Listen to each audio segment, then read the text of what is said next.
Apologies, this map is like the laggiest of the day.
There's so much going on the screen, you're not surprised it's laggy? Yeah, a lot happens.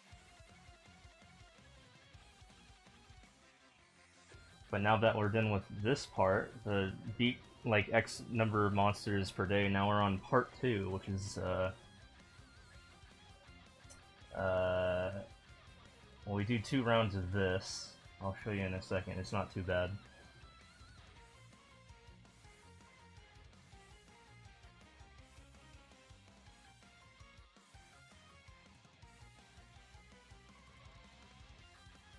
It's only lagging because I'm streaming.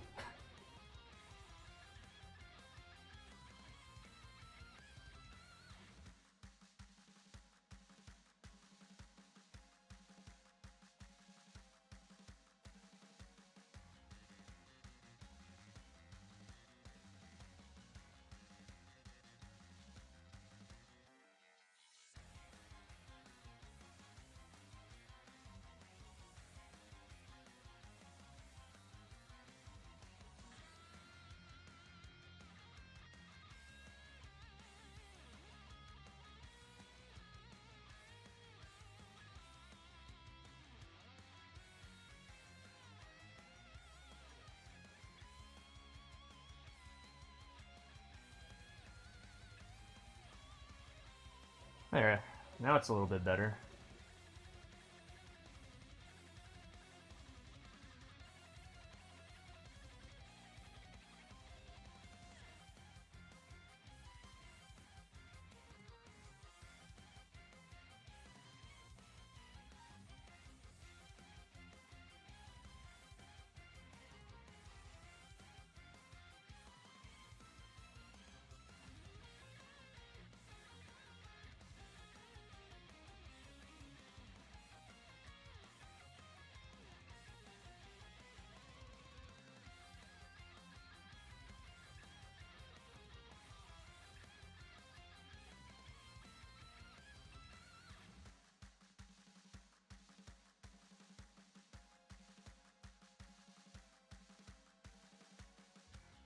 And they do that one more time.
Alright, part 3 of the dailies. This one's maybe more interesting.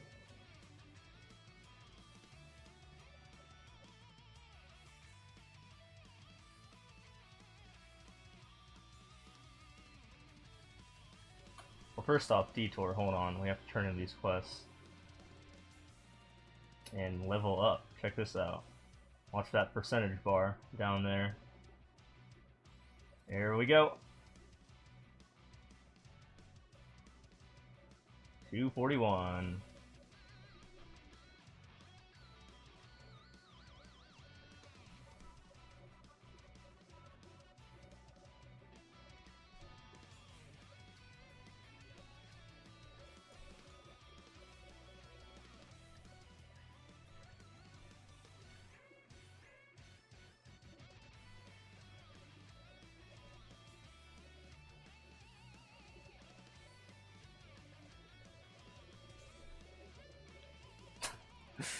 You know, always have to have like 5 seconds to talk to the guild.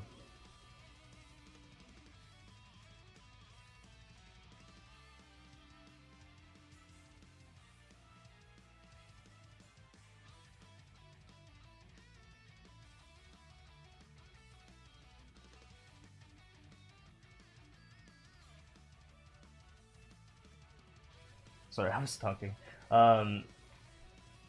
Okay, so yeah, like most RPGs, you beat the crap out of the monsters and you get levels, basically. And I was just turning in quests I was doing at the beginning of the stream, and that's what got me the level up. Those are significant per day, which is why I'm doing them, you know, to catch up to Parkster. Alright, bossing time. This guy goes down in one hit.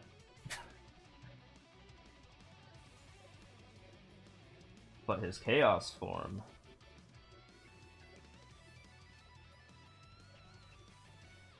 still goes down relatively easily, but we'll throw on some potions for that.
Yeah, I just slayed those arms, oh my god. Oh, that boss is getting easier. Usually I'd die at least like once.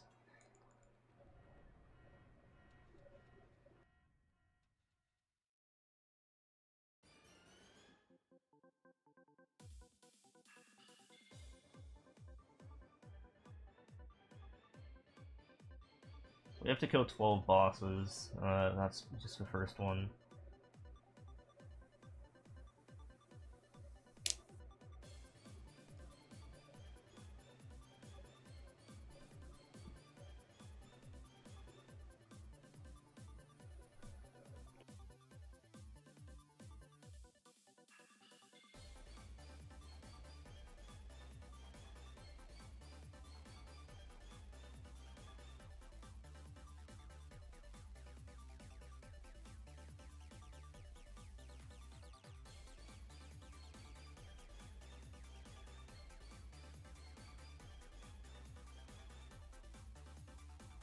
Dare I do hard mode on stream?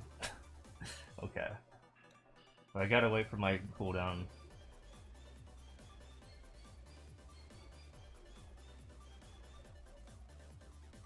You believe? Alright.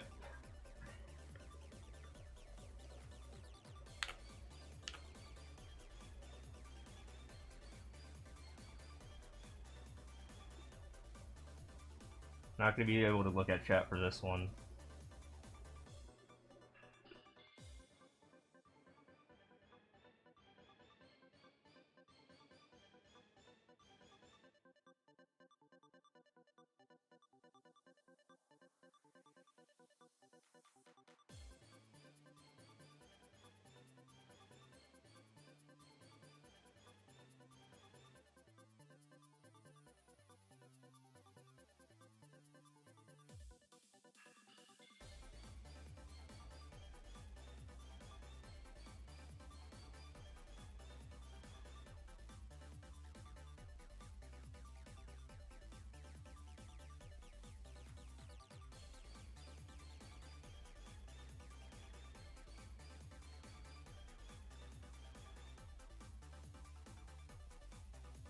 Wow, did I just no-death him? Oh my god. Oh my god.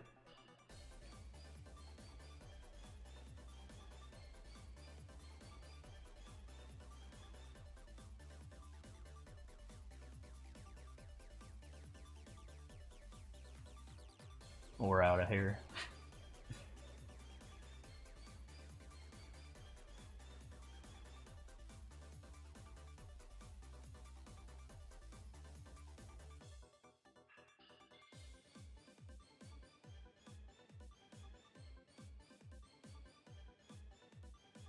Alright, boss number 3 out of 12.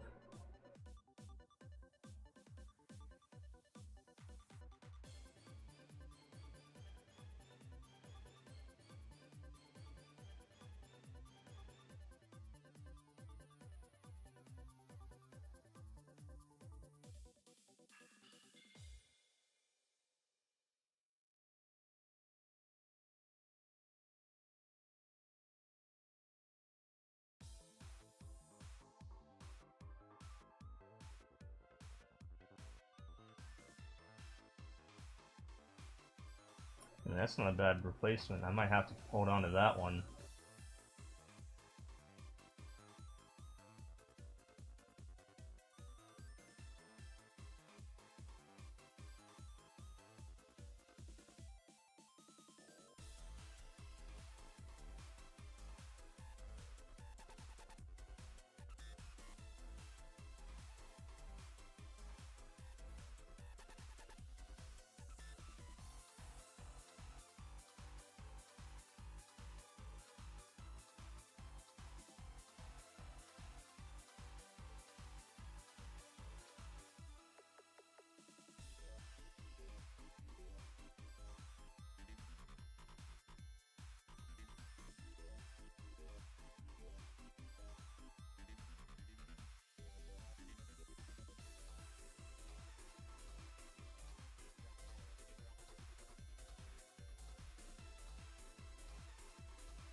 I'm like trying to do inventory management while doing this because I'm like out of inventory space, so I have to keep using my robot to sell my shit. Alright, hard mode. This is easier than the other hard mode bosses so far.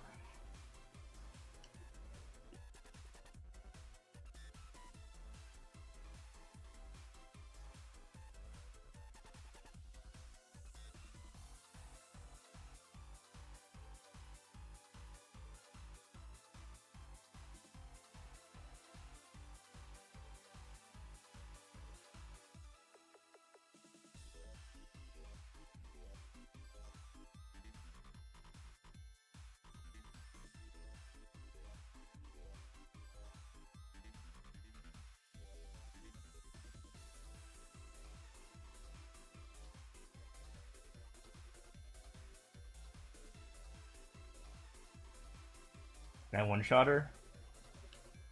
Oh, we one-shot her.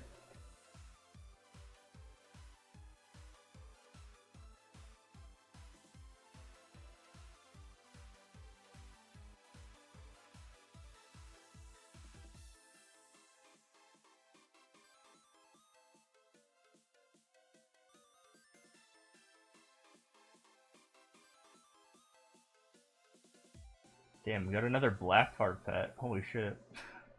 That's apparently like really lucky.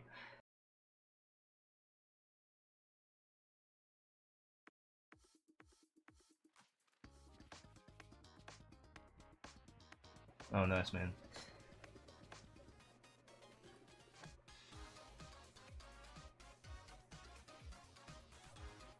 Yeah, it's so laggy between maps. Let me make sure I'm on a good channel.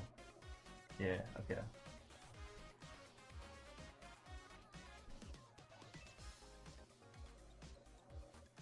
Alright, this is gonna be the hardest boss yet so far. Of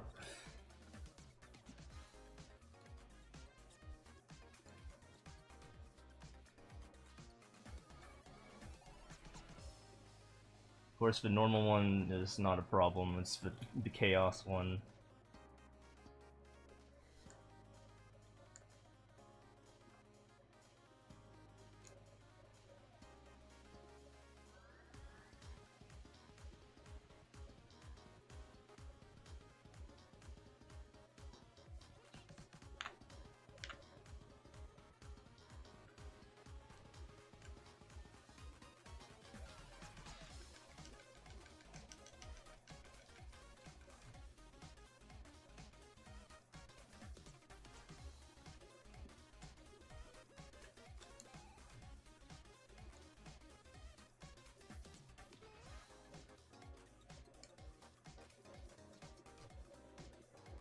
I guess now's a good chance to go to Genesis and get that power up, right? Hold on. Wow, it's almost 12:30, and this thing happens on the hour, or past the half past the hour. So as simple as just teleporting to this map and just waiting until the half-hour mark happens. So yeah, now we're gonna have to wait for 21 seconds.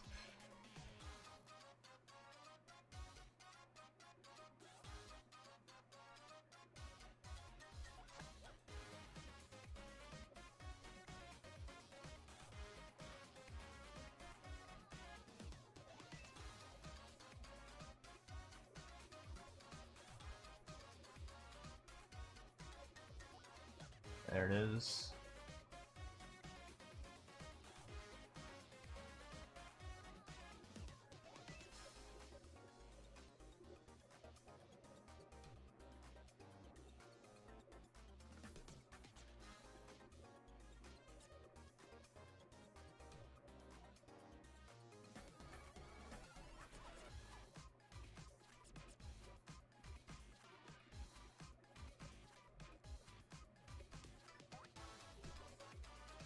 I know I said daily, but I'm throwing in the weekly ones. So the chaos variants of all these bosses, you know, the harder modes are weeklies. Okay, this one, we gotta get ready for this one.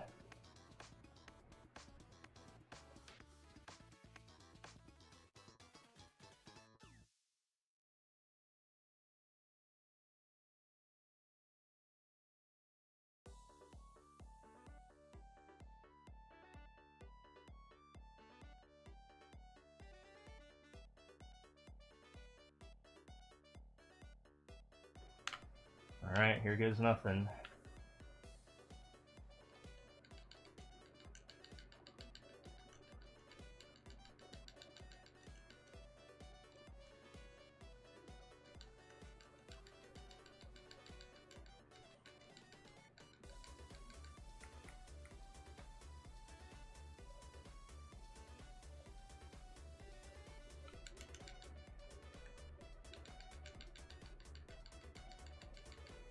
So those clock lasers, I have to body block them and make sure that the two of them don't touch. If they do, it's an instant death, so...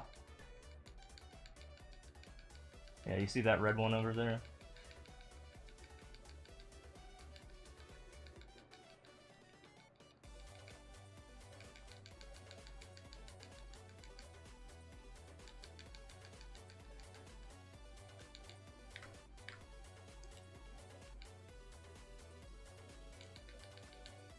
Damn. First death. It's okay, we'll rush in.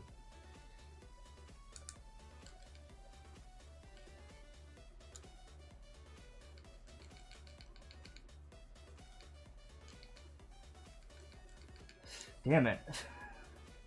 Okay, I was trying to body block the lasers. I'm just dying all over the place.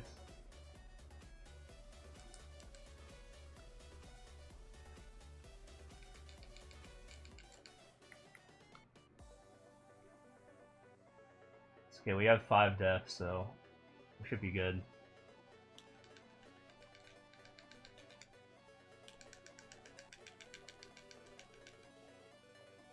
Oh, math time. You guys ready for math time? It's math time, guys.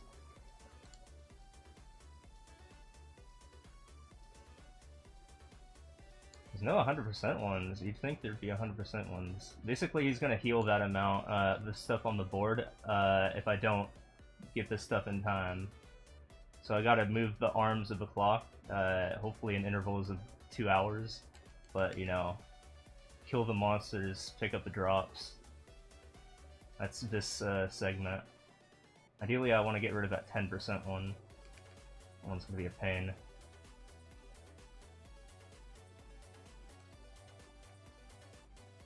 Okay, so now he can only heal 2% of his max HP. Now I can only heal 1% if I fail. And looks like I am going to fail because I only have like 1 second. So not a big deal. He's healing 1% of his HP. That's not too bad.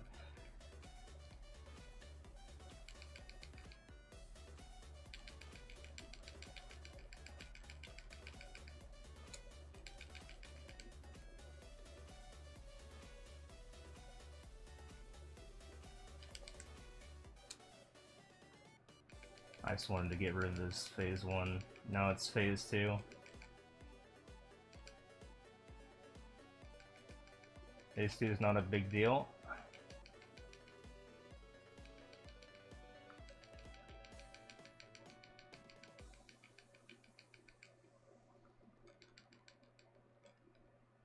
They just touch, I frame it out.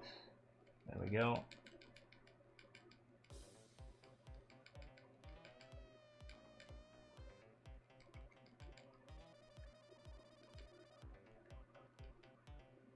You see that yellow skill on my HM button in the bottom right there on my hotkeys? Yeah, that's my ability to throw out an iframe. It's on cooldown, as you can see. There we go.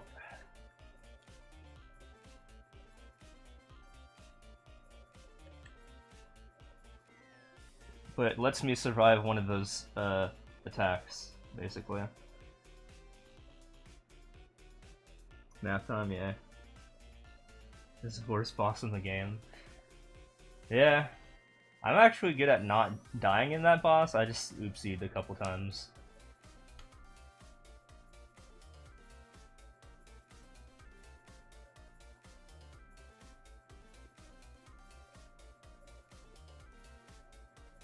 Alright, can't do CRA without Parkser. I mean, I can do it, like I can solo it, but I'm not doing it because I want to help him, so...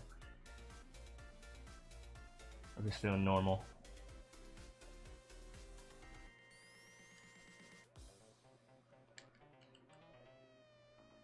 This is boss 5 out of 12 that I usually do.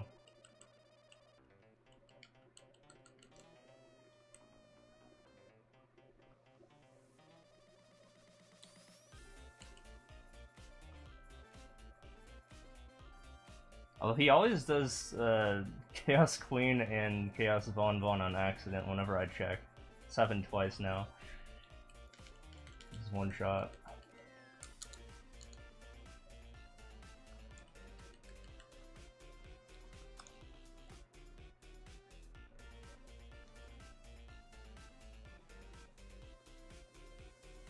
You don't solo him until you can one-shot him? Yeah, Rans have like 3 iframes though. Well, 2 of them are the same. But yeah, it's really good if you have like iframes. Because yeah, you see how I have 1,000 combos? Let's say I want to go invincible, all I need to do is just go into my super adrenaline mode or whatever it's called. And then just hold down my, or charge up my skill and I'm like invincible during the entirety of it. This one. I'm invincible for this entire charge up here, it's so nice. And then I do massive damage, boom! Do we even want to talk to this nerd? Why not? What has he got? Okay, we'll take one of those. We'll take one of these. I don't care about the rest, but I'll buy them anyway.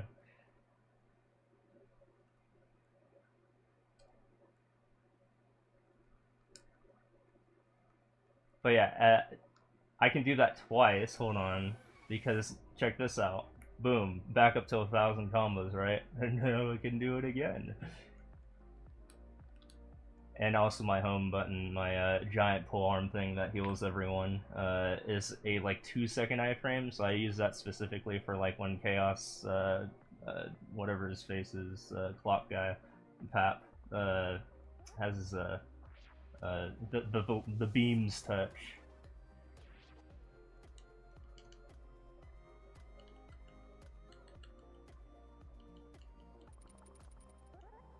An archer doesn't have. I heard a bunch of archers don't have any like iframes, but it's like really nice to just like save yourself from it.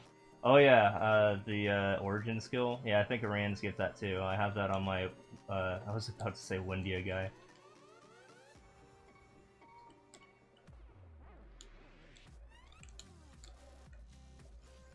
Dude, I love how acrobatic Irans are. It's great.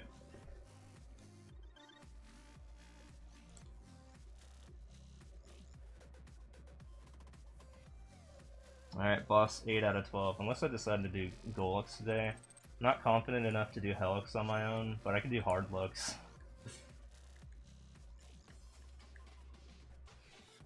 Oh, I think I learned the meta recently about just going in only during bursting for Helix.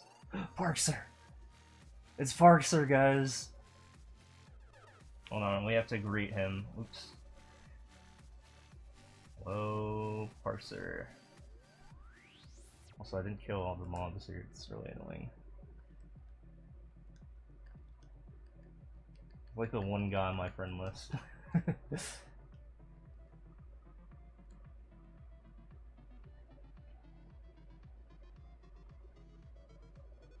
It's Parkser.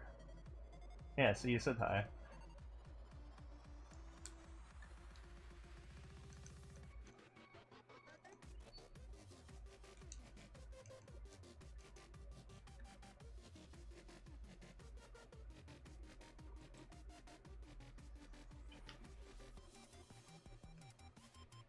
Oops, I can't type.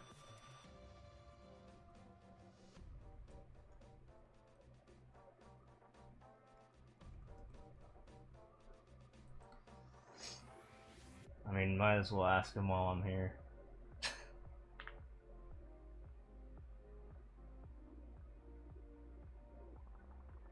Let's see if he says yes. Imagine me asking Parkser being part of the speedrun.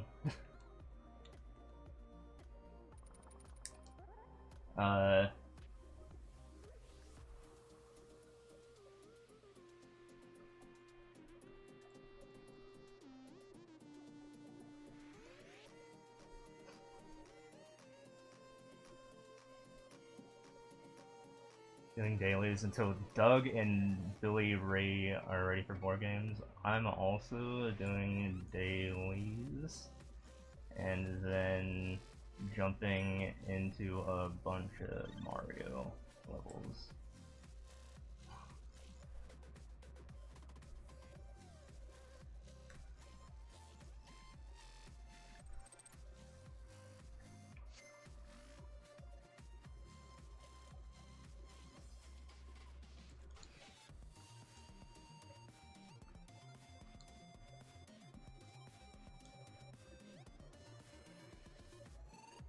I'm gonna assume that's a no for now. I'm moving on.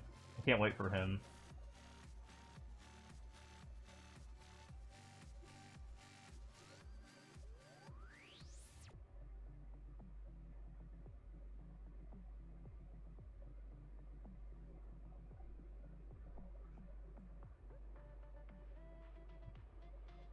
Okay, this is boss number 9.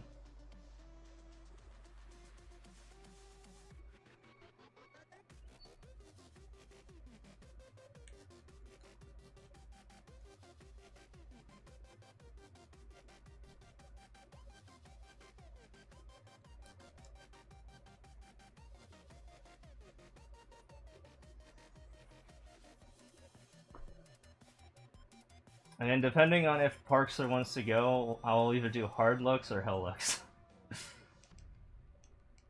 But it sounds like he's busy, so I'll probably just have to settle with hard looks for now.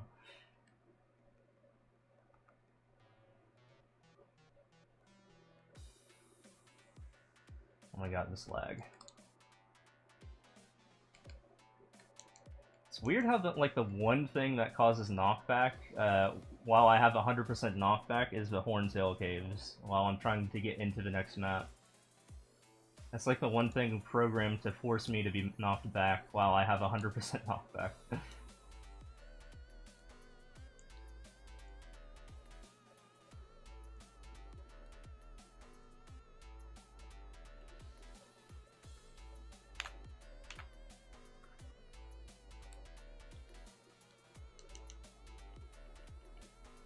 Yeah, wait, so are they getting rid of those 2 rooms? I thought they were getting rid of the caves leading up to the boss, not the first 2 heads, unless you're talking about the caves.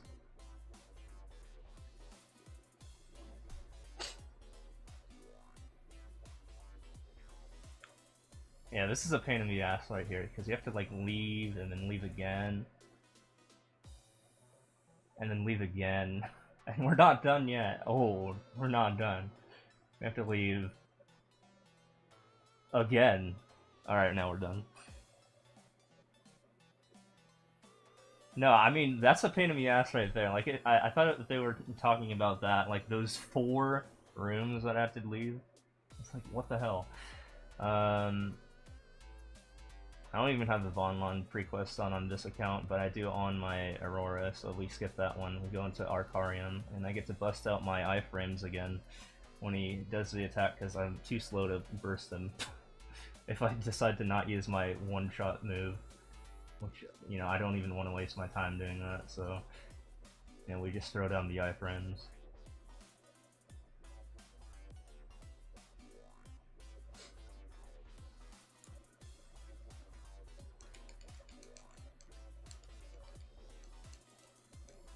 Actually, fuck it, we're just gonna burst them. Yeah, none of that shit.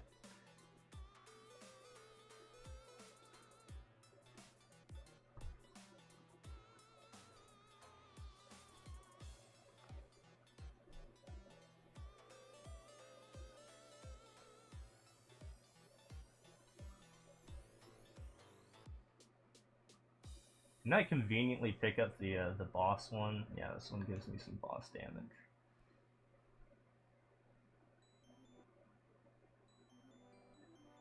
Alright, this one's a weekly one, we'll bust it out too. I'm gonna get a bunch of money from this.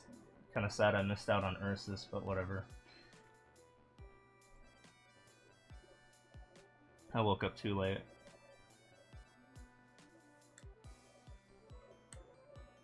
I know it goes another time a day, but, you know, I'm probably gonna be busy with Mario.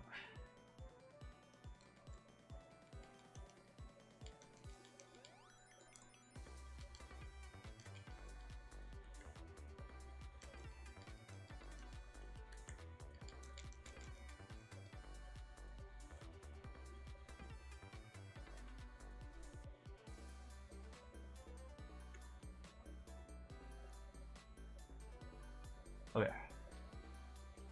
Time for probably last serious boss. Yeah, last serious boss. Well, not really too serious, but this one's not too bad. This one's like about as hard as Czak, which I took down pretty effortlessly.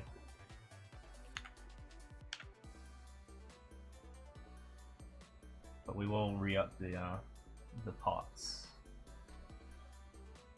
Do need them anyways going into my final part of my dailies.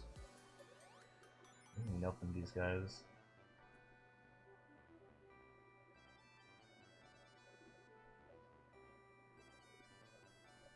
Alright, let's go.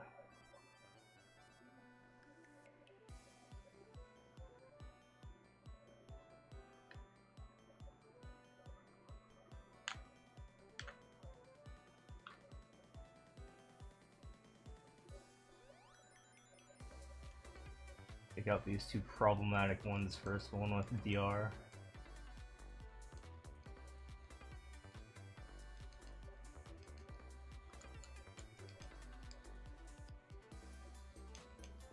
Wait, what was that movement? I tried to use my rope, but I went sideways. Oh yeah, I think she has like a sucking ability or something.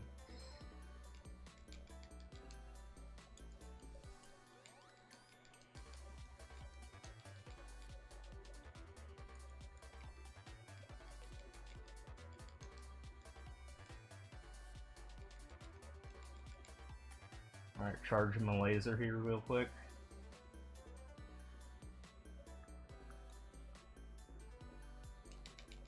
And there goes phase 1. Phase 2.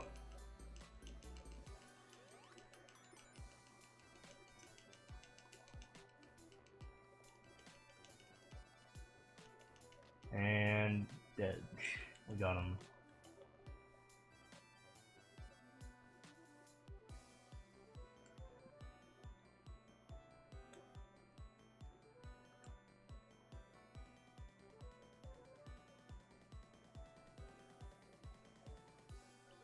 Remember when Chaos Pink Bane had like 18 bodies? Oh yeah.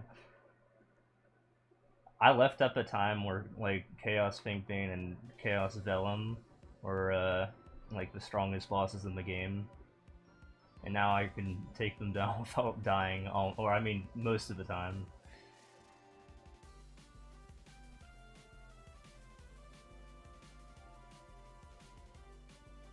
I left literally right before like 5th job was a thing. Well, I think I even got my 5th job, and then I was like, oh, time to go to school. And I went through college, and then I didn't return to this game for like almost a decade.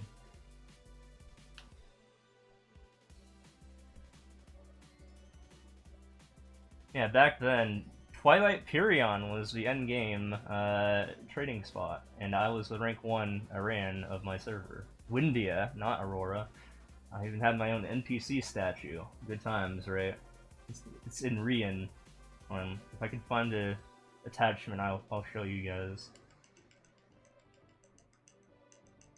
I hate it when like someone's in this map because it's like they just need to get good. Just taking up my time.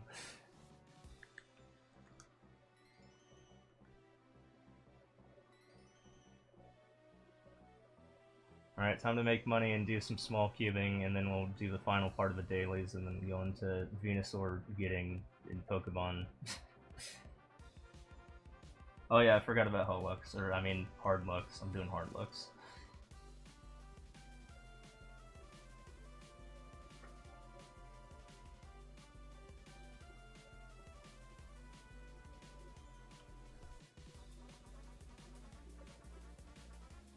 No. Hey, what's up, man? So we just AFK in there. I think it's just like level like 180s or something like that.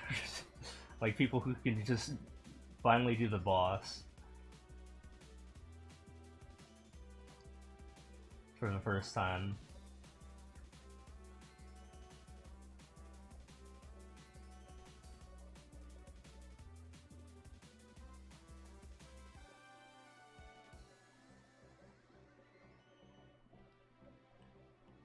When I was with Parkser and we tried to do Helix, I almost went into this portal immediately. It was kind of funny. He was like, question mark? I was like, oops, my bad.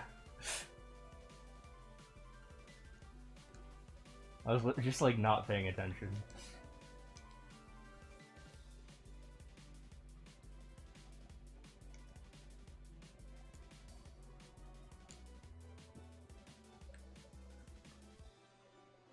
And if you don't know who the hell I'm talking about, Parkser, I don't know if you know who Doug is.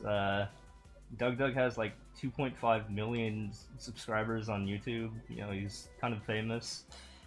I actually saw him at TwitchCon, and I met Parkser, which is just like very close friend. And then I learned that Parkser was playing MapleStory, so I had to get in there, and I had to like teach him the ropes on how to MapleStory. And then the two of us go bossing now. And I'm like 20 levels under him, but I'm like stronger than him. Don't go in there, that would be Helix. I'm going here first. So yeah, connections. I actually hang out with a lot of like partner people. Like I do like database stuff for like people like Racefire and DGR Dave. Those guys also have like 100,000 plus followers on Twitch. So I'm integrated. I myself am at like almost 3K, so I'm trying to get in there. I think 3K. Technically, I could apply for the Bean Brigade, right? If I hit 3K. Dude, this guy's like such a troll. Like, how do you even dodge that?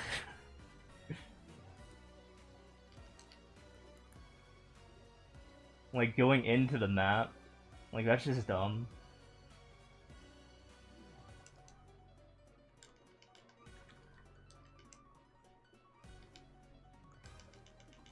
But yeah, I am not good enough at this boss for Helix.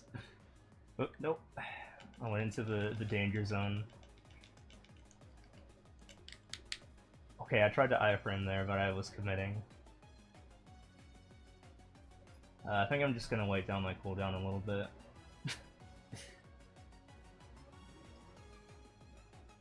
Oh yeah, isn't that what the room's for? Can't I like go out to the room or something?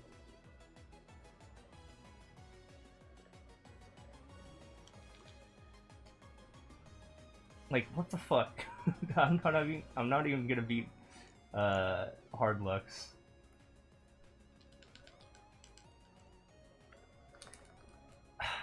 Dude, I can't. I can't dodge that.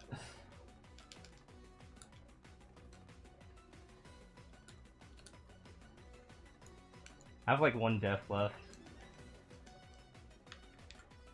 Okay, I was trying to do that, and now I finally am able to do that. I'm dead. Yep. RIP.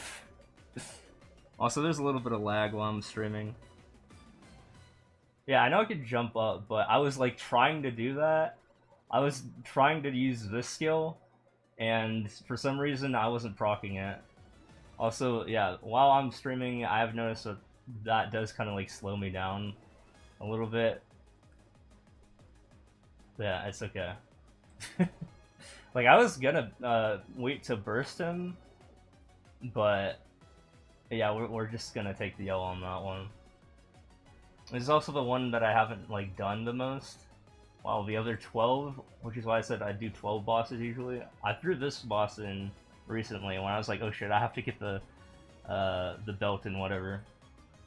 Unless I could like cheese it and just like get the tyrant belt. That was another thing I was like going to work on, because what the heck am I using these tyrant coins for now? I mean, I have the tyrant cape, right? Although that's gonna be Absolab soon. Yeah, I have these coins. I don't know how much I need to get like the belt or shoes. Obviously, I don't want to get the shoes because I'm gonna upgrade to Absolab, which means the only thing left is the belt. So I might as well just go for the belt for the time being until I upgrade.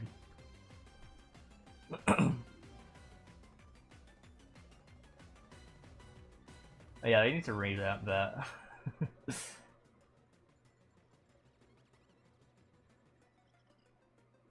Alright. Luck time. You guys ready for me to not get what I want?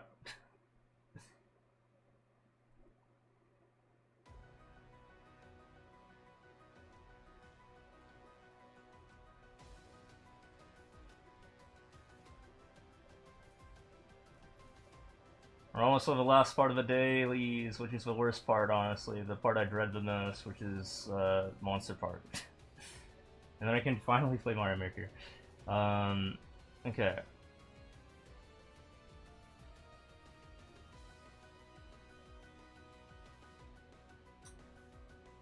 Oh yeah, I got Dominator Pendant recently, but I don't want to use that on my rare Dominator Pendant. I want to get it to Epic first, which means probably waiting for like that to happen.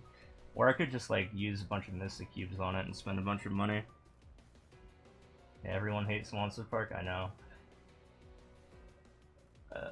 Let's see.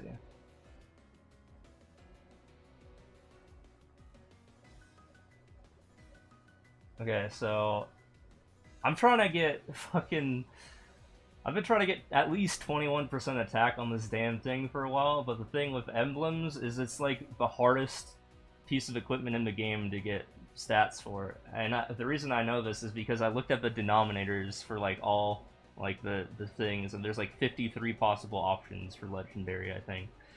I've made a cube simulator, so I know what I'm talking about for each piece of equipment. Each piece of equipment has like different stuff. Like obviously, like WSE only. I mean, additionally, you can get attack on that and all that, while you can't for anything else.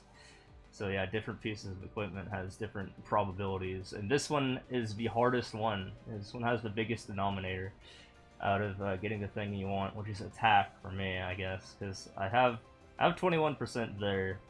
I don't know what's going on with this thing. I might just hold on to that. And then I'm trying to get 21 there. Game's a scam, yeah. At least you don't. At least I don't have to pay money to do this. I just wait for dailies. On Rig server, I'm pretty much forced to pretty much pay money, or unless I want to wait a really long time. I just realized I have 28 cubes. I forgot to use like 8 of them, so we'll see what happens. But what I have, the 12% and 12% damage, is actually probably like the next best thing. Oops, I didn't want to do that. Like, that's honestly pretty decent. Alright, 5771687. I guess we'll see the thing changes here. We have 28 cubes. Watch me fail all of them.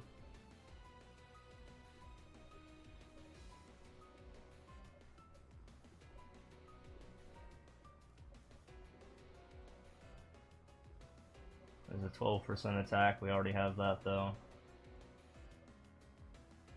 Damn.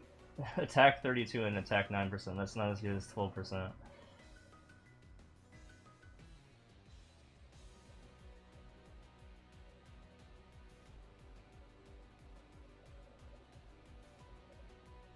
It's like I was able to do it with my weapon. Why can't I? Twice, by the way. Like, look, I did it with this weapon. Hold on, where is it? My pencilier. Yeah, so this is what I was using before that. Before I finished CRA, or solo dome, or whatever. That one's pretty good. 21% and 35% IAD. That's probably as good as I can get.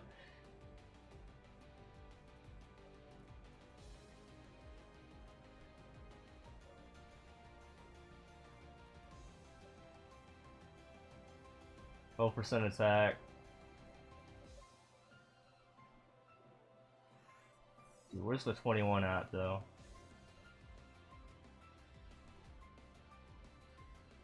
I don't think we're getting it today. That one wasn't too bad, but... yeah. Oh, that's a lot of IAD. Do I want that? I don't know. Holy shit, look at that IAD. I mean, I already have like 90% IAD, which doesn't factor in the IAD I have from my skills. I mean, my physical skills or active skills, like the final blow 30% and the two 15% boosts I get. I don't know, that's a tough call. This one looks pretty good though. But I don't know. I think we'll just keep the what I have here. Although this does look pretty damn attractive. See if I need to ignore. Maybe, I don't know. I don't need the ignore. I mean, you can see the ignore that I have. Although that means I could focus on making my this better. I could work on that. I don't know.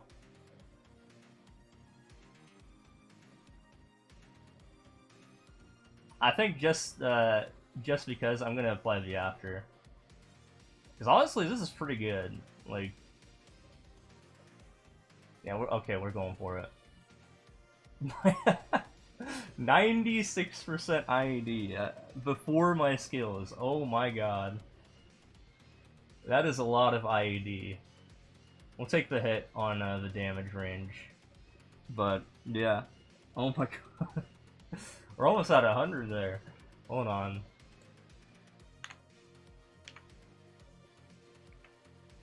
Yeah, this skill doesn't even improve it that much anymore. Just because of how IED works. So 96.56. Oh, that's yours. Nice. Yeah, that's pretty much what I have, but you have attack and I got damage, so you got the better deal. Oh, damn. Okay. Alright, last part of dailies. Actually, we gotta sell shit first. I almost clicked on that android, that's not mine.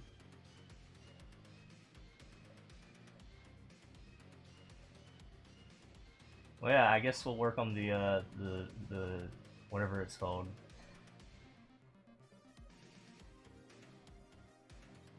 The secondary. I almost called it a shield. Holding on to you for now. I got my eye on you, 5%.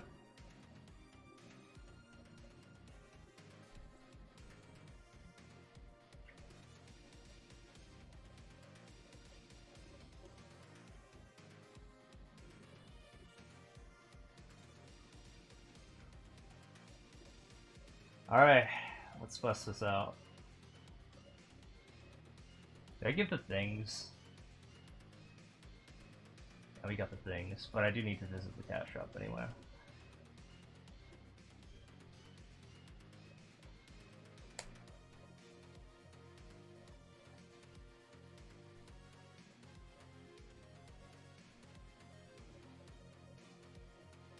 I'll visit the cash shop when I'm about to shut this portion off. Because I don't know how it's going to affect the stream if I go in there, because of the whole window change thing, which is really stupid. Why don't they just keep the size of the cash shop constant with the window? I don't know. Okay, whatever. We're going in.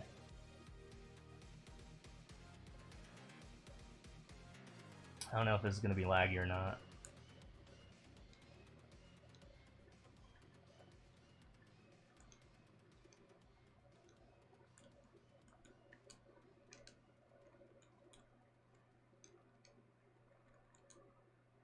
Yeah, I can already see me doing less damage, so that's fine.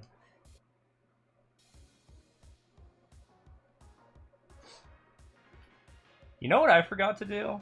When I was doing hard looks? I forgot to use the guild buffs.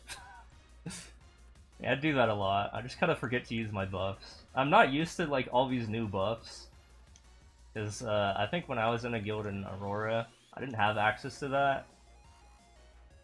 Yeah.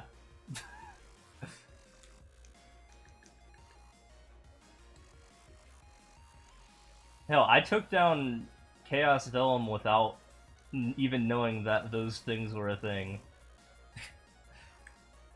The first time I ever used that, when I was like, I needed this extra damage to go against Lotus, and I was like, oh, I have this? Okay. I'll take it.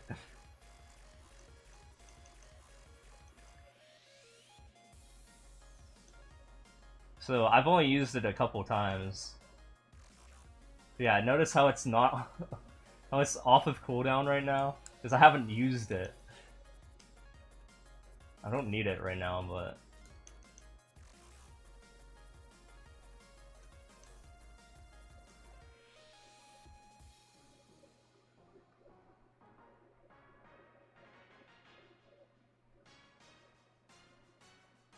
Even use them during training. Yeah, I just forget about them, which is funny because I don't forget about Echo.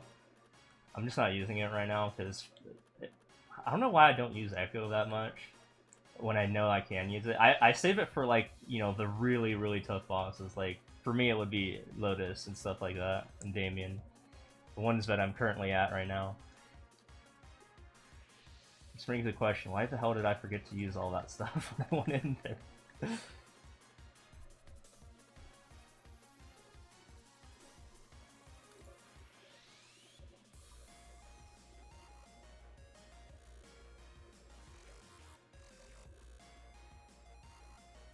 Use it when you get Rune. Oh yeah, yeah, you can stack Echo with Runic Skill. Can you do that with the guild stuff? Can you use the guild stuff and then Runic Skill and get your cooldowns back? Like you can with Echo? I've never tested that. Aw, oh, shit. Yeah, figures. I mean, it already has like a 50% up rate. Dude, zeros have it nice. So you can just like use echo every 3 minutes.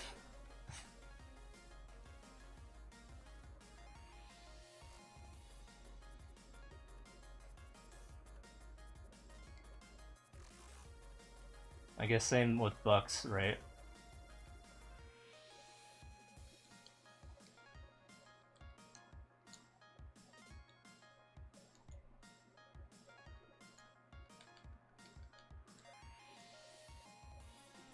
Yeah. I mentioned zeros because I have a level 200 zero, well, twice now.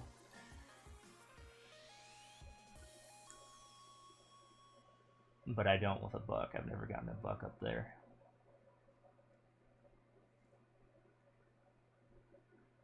So I'm using a... hold on. So, okay. I should mention this. I'm struggling to find the key because I don't have a backlit keyboard, and I'm using a Wii U Pro Controller to play this game, so sometimes I struggle to like find the button to give me my attack pot, which is funny.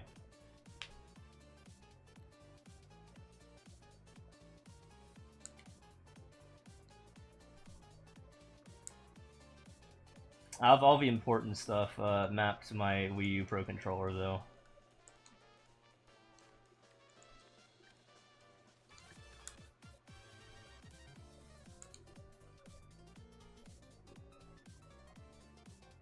The Wii U Pro Controller is OP. I mean, if you think about it, like, its battery life, when, you know, for its wireless capabilities, is 80 hours, so I don't really have to worry about charging it. It's also, like, super lightweight as well, and very comfortable.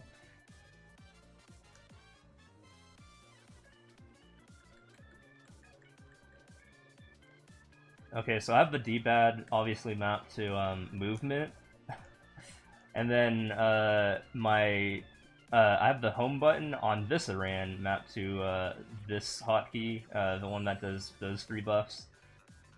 But this I already have pet locked anyways, or I mean pet autoed, except for Maple Warrior. So it's kind of a useless button. But on my other Iran, that's actually 6 job, that's my ultimate origin skill button. And then my right bumper is this move, the heroes thing, level 190 heroes thing, or yeah, something like that. And then left bumper is this hotkey, which is Maha's Fury, which is like an attack buff, and also lets me use this ultimate faster, which is I manually do the down B. B button is my control button, or my attack button, regular attack button. I just use the combo for it. I do all the combos manually though. Like if I want to, you know, I treat it like a Smash Bros game. If I want to like go up high, I use my up B, right? Up B. Y button is my main attacking move. A button is jump, which is mapped to space, I think, on my keyboard. X is my rope. And then my LT and my RT are, well, I'll talk about those in just a second when I use my L3 and R3, if you're familiar with those buttons. So L3 is when I have 1,000 combos, I can immediately go into that. And then LT is this move. I hold down my L trigger, and then I do that. And then R3, similarly, is, you'll see it in a second here. Now I'm back down and I can use it again. So R3 is, well, it's my instant version of that, and then RT is my tornado attack, which I barely ever use. It's also like laggy. Oh my god, what's going on here?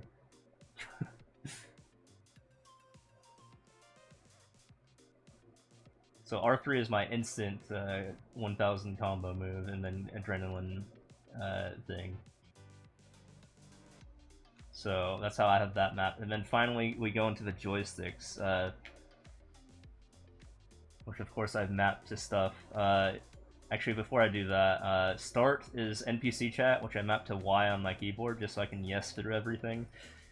Minus is my pickup button in case I, for some reason, need it. You know, for example, Simia's thing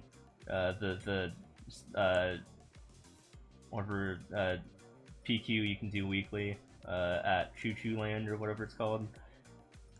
And then finally we get to the joysticks. Like we have down, so left stick down is my emergency heal. I even crouch when I do it sometimes. Yeah, you see my potion being used. Oh yeah, left stick left is part of, or that's my like advanced Maple Warrior thing. Left stick right is my weapon aura, and then up is one of my binds, or Soul Urta, or Urta bind or whatever it's called that everyone gets. And then finally we got the ultimates. So my iframe move is right stick left. See the home button thing, just did that. My other bind is right stick up. That one. Right stick right is the spider move, and then right stick down is that move in terms and conditions. So yeah, I say I have a pretty good setup. I don't know. But I make it work, and I barely ever need to use my keyboard.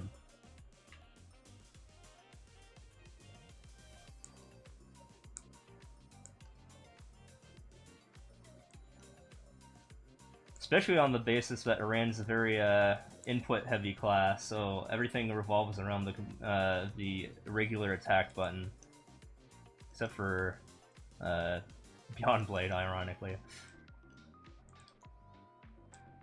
But yeah, flash jump easily. That's just A plus A, right? Combat step. That's just right plus right.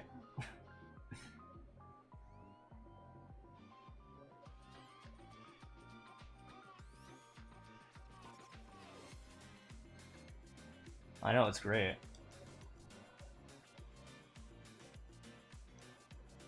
And I feel like I have pretty good control, ignore the hard looks fight, with my Iran because of it. I feel like I have even better control than I do, you know, on keyboard. I'm also left-handed, so that's also a factor on this whole equation here. That could be a thing. It's probably easier for me to use a controller just because of my handedness.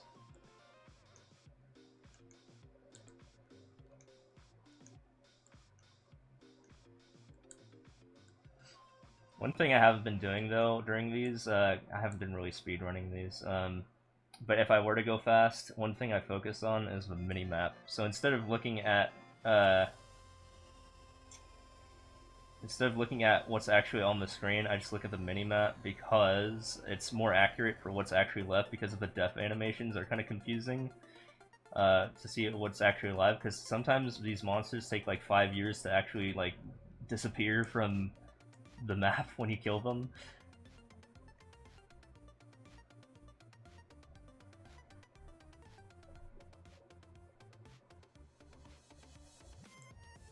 It's transitioning between maps though during streaming is so laggy.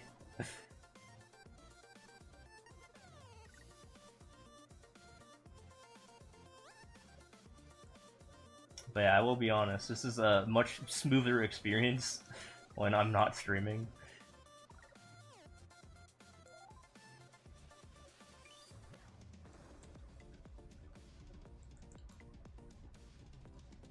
Like, look at me move, man. I mean, controllers are amazing.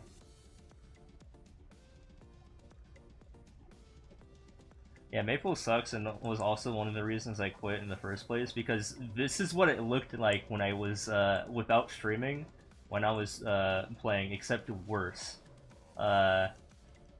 Apparently, you know, they fixed it, like, a couple months after I left, but it was really, really bad. I was like, this is unplayable bad.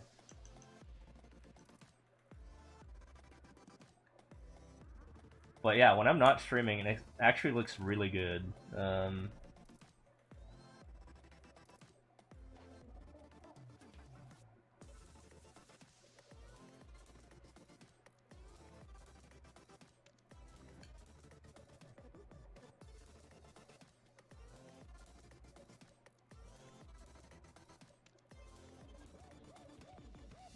Well, yeah, that's transition took like 5 seconds when it usually takes like 1.5 maybe.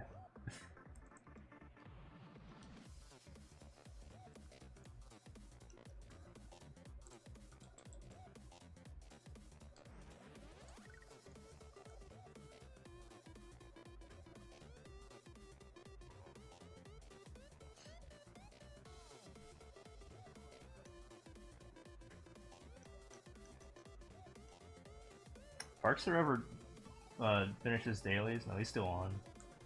Dude, he's still doing his dailies. He says, or he has all this time. He did say he was at Doug, so I wonder if he's in California or Nevada right now.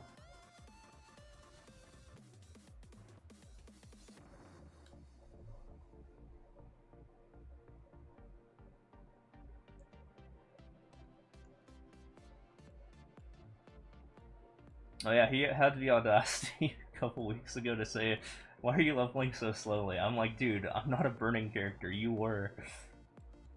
Also, I got an entire other account to level 260 in Aurora at the same time. In fact, I did that before he did.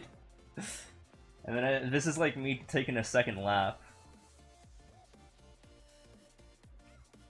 Except I didn't have the option to burn this guy. Maybe if I'm still not 260 and they have another burning event, I might bust out the burning for this guy. Because this is the only guy I really care about. Since I have 48 level 141s now, don't really need to focus on those guys too much anymore.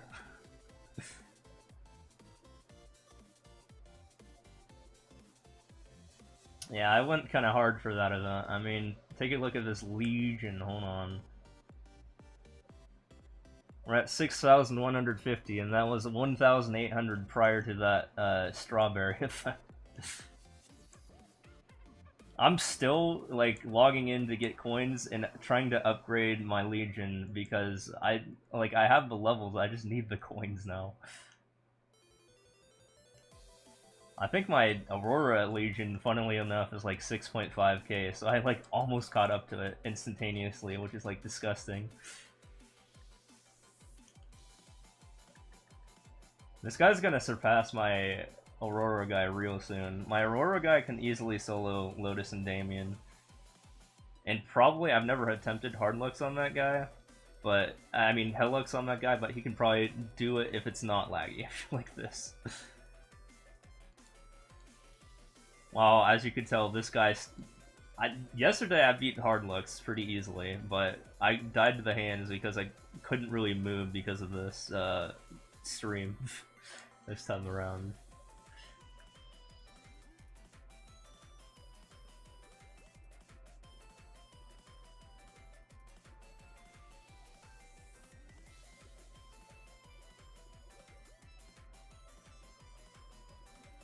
CTNE groups? Tenebris, you mean? I'm not familiar with the acronyms. Oh yeah, another thing I need to learn is like a billion acronyms. Is like I've been gone for a while and like everyone has like new acronyms, and it's kind of like overwhelming from a 2013 player standpoint. Although I think I got the hang of a bit of them. Like when I first heard the term Lomian, for example, I was like, what the fuck? Why are people fusing these bosses together?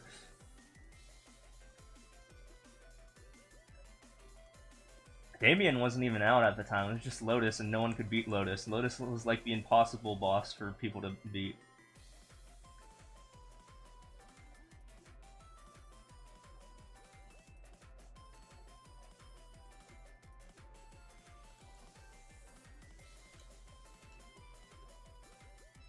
Yeah, Varus Hilla, Chaos Gloom. And then that one guy from Ocarina of Time, Darknut, right? Except he's called Dark Nell.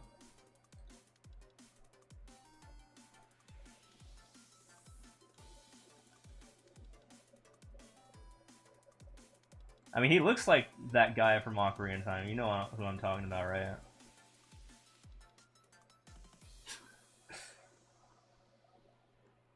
He's got like a big ass sword and all that. and he walks around slowly. As you can tell, just based on the music, I'm a big Nintendo guy, which is why I'm jumping into Nintendo stuff real soon after I finish this. I'm supposed to be beating as many levels as humanly possible this month for Mario Maker 2. That's kind of the plan. I've fallen a lot behind for my rank 1 status, and it's actually threatened at the moment. So I need to get off this game as soon as possible, which is why I'm speedrunning through this.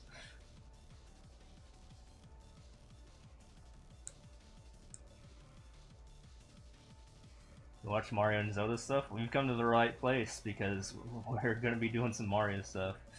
I think I've told this multiple times already, but as you heard a couple seconds ago, I'm the rank 1 for total clears, easy, endless, and world records in Mario Maker 2. We're just like 3 of the 8 possible categories, but they're all tied together, so I guess that makes sense.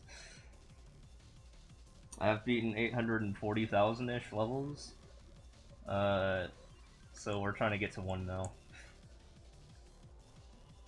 For total clears, I have a big gap, but second place is only at like 600 something thousand. But for easy endless, I'm only ahead by like 6,000 or so right now, because I took a huge break to play this game, unfortunately. And you can see how it's already eating my time away.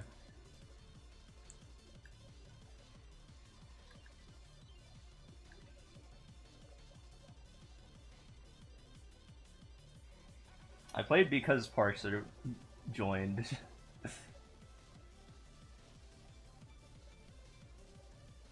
Okay, we got 5 done.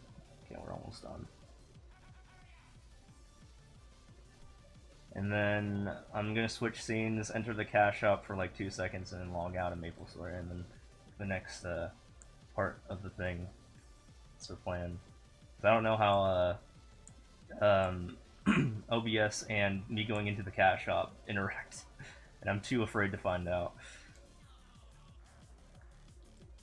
But yeah, I need to claim my points or whatever.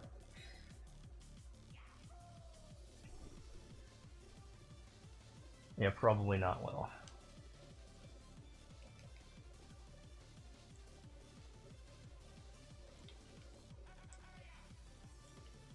Go on, Wario. Calm down.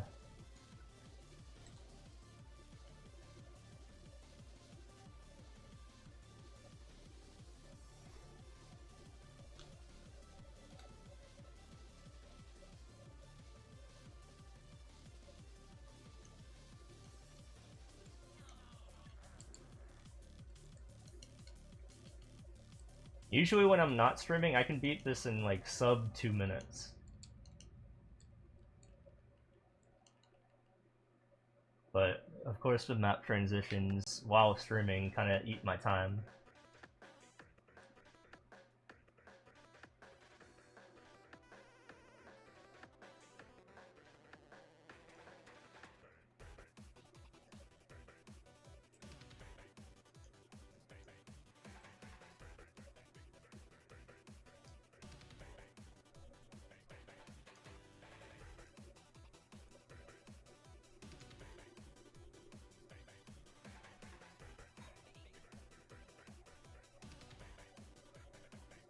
You know, one thing I'm also disgusted about New Maple is they won't let me, like, choose my hair. They only give us, like, 10 options.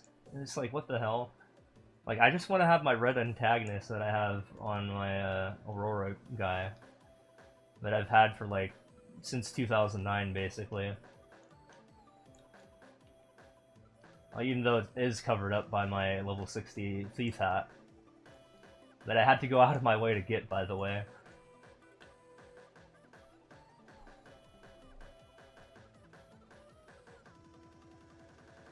Changing your hair all the time. Yeah, I'm just using the default Aran hair because that's literally the best one. Like one of the second best ones, next to Red Antagonist. I got my eyes though. Like I got the eyes that I usually have, even though you also can't see that, which is yeah, those.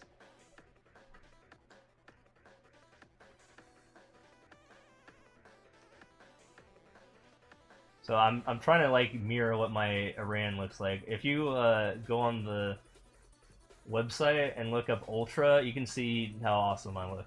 In fact, it's an emote on my page. Hold on. Oh wait, I can't type in my chat right now. But yeah, look at my emotes, and yeah, if you look at D Steve Blind, yeah, that's what I mean, it looks exactly like this guy, but with a dark hat. Dark identity. I can't get dark identity, unfortunately. I don't think. Although I think I can get dark identity. I was just unlucky and didn't realize it.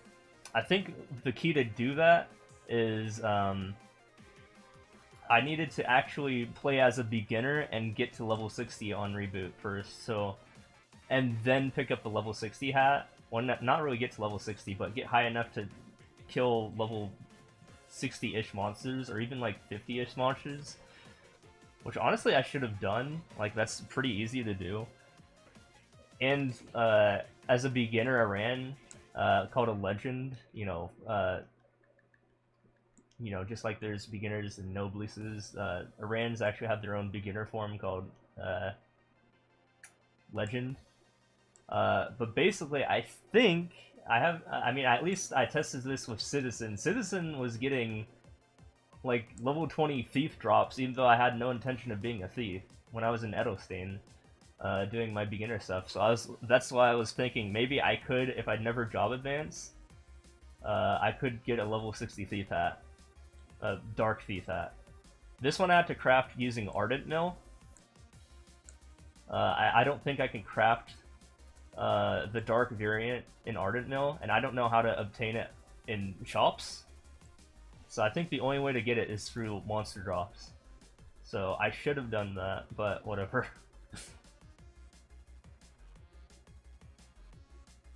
All I had in mind when I made this guy was, well, I mean, I didn't even know that at the time, but I just wanted to catch up to Parkster.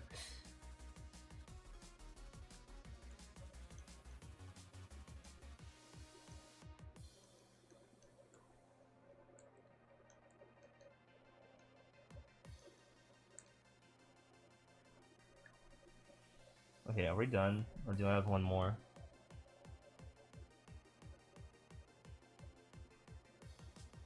Oh wait, no, we're not even done with stage 6.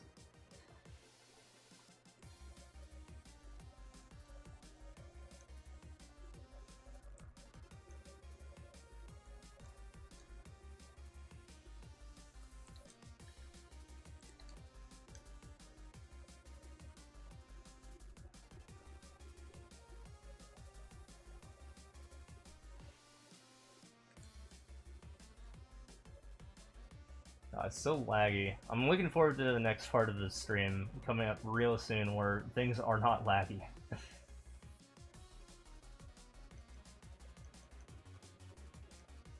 It is in part Maple itself being not optimized, but at the same time it's also my laptop a little bit as well, because that's what I'm using to stream. I'm using a computer I can literally pick up with, or I mean a laptop I can pick up with 2 fingers to stream. Which works really well with a capture card for like Nintendo Switch, but for PC games like MapleStory, not so much. Which is why one of the things I want to buy. Okay, that was 7 times, nice. One of the things I want to buy is not Stream Deck. I already have that. I already have 2 of those. A Steam Deck. Maybe play MapleStory with that. Try to get that running if I can. Okay. We're changing scenes here, ignore the blank thing. I'm gonna go into the cash shop real quick. And then I'm gonna set up. But yeah, those are like 600 bucks. So, okay, I got my Maple points, or Maple rewards, not Maple points. And now I'm logging out. And we're on to VENASAUR catching, which I only have to do once because I did that yesterday. I spent like fucking 15 hours grinding 999 shards. So now this is just a proof of concept that I can. I have a lot of things expiring. Apparently I've been logged in for 37 hours.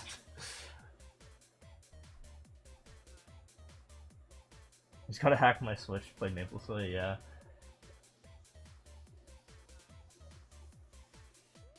Or even Wii U at this point.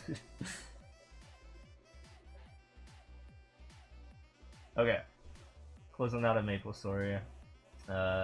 Give me just a second. I got a setup here. We got a lot going on in the stream.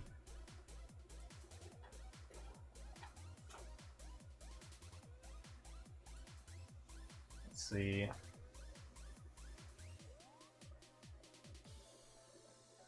Oh yeah. I need to change controllers here. Okay, is that up right now? The signal still. Oh, okay, there we go. We're good. And then I need to swap out my controllers because I don't want to use my Switch Pro. I still want to use my Wii U Pro. Give me a sec on that one. It doesn't really matter for Pokemon. Yeah, when we get to Mario, then we're swapping out controllers. Okay, we'll just do that.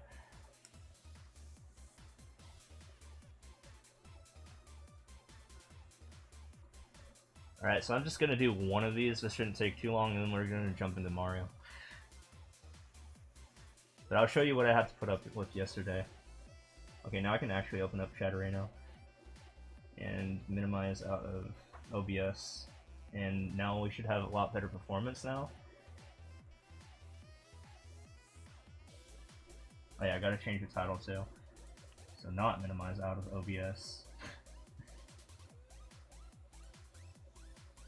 Is this even worth changing the title for? It's only gonna be like 5 seconds.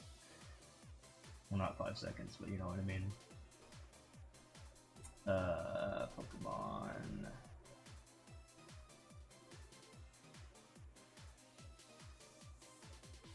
Okay. So we just, I didn't want to open that up. I'm used to MapleStory. Okay. So this is what's gonna happen. We're gonna catch a well, I mean, I already have the Venusaur, but we're gonna show how to catch a Venusaur. I do this with every time they do a 7-star raid.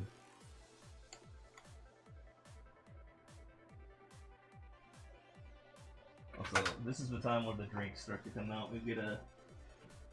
Let's see what we got in the fridge today. Oh yeah.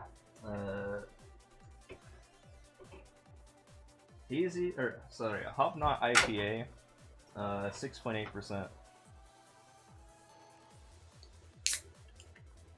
Some good stuff.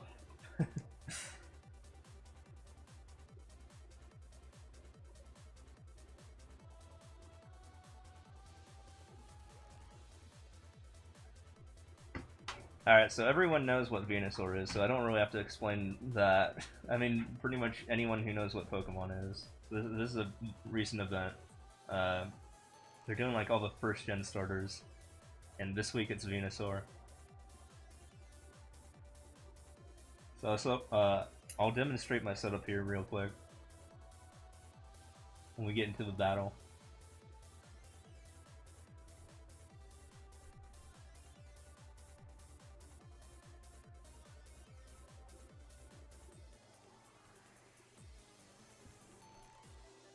So I just go with randos, and you know, it's pretty much up to chance if they're like good or not.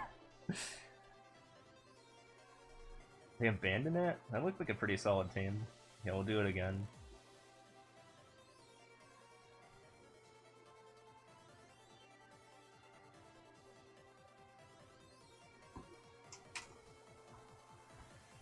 I could technically just host my own Venusaur raid if I wanted to, but whatever.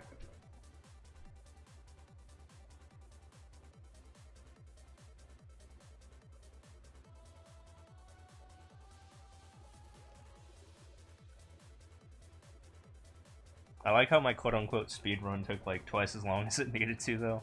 Just because I did all the hard bosses.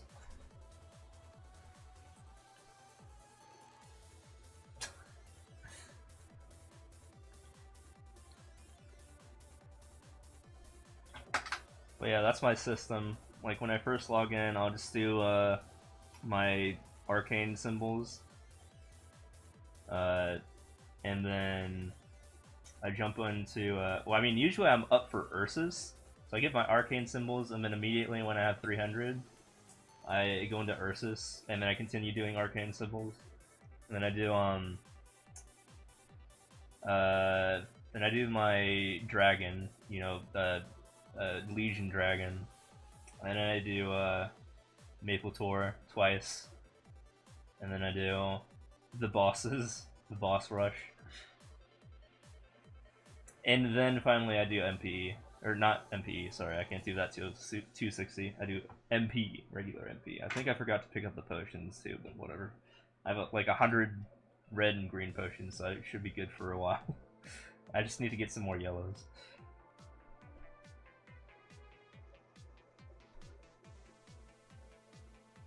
I was like, I had to ration those out when I was doing the strawberry things, like the red and greens. I was running out of those because I was using them between 48 characters. Oh, more like, I don't know, like 30 something characters. Over 30. I already had some characters done at that point. But I was using at least like 2 or 3 each. Okay, so we bust up a light screen here. So this is a defense Arceus. So this guy is basically support. So if people die, that's their problem and not mine. Because I'm doing my best to keep them alive. I use light screen to make, you know, VENASAUR do less damage. Or as I call him, Penisaur, you know. And then we go into Snarl mode. Snarl just lowers its special attack because it's a special attacker. Because look at how much damage it's doing to me. So we keep those guys at green bars, you know, my party members, and hopefully they don't die. I myself need to lower his special attack a little bit more because now I need to go through my first heal.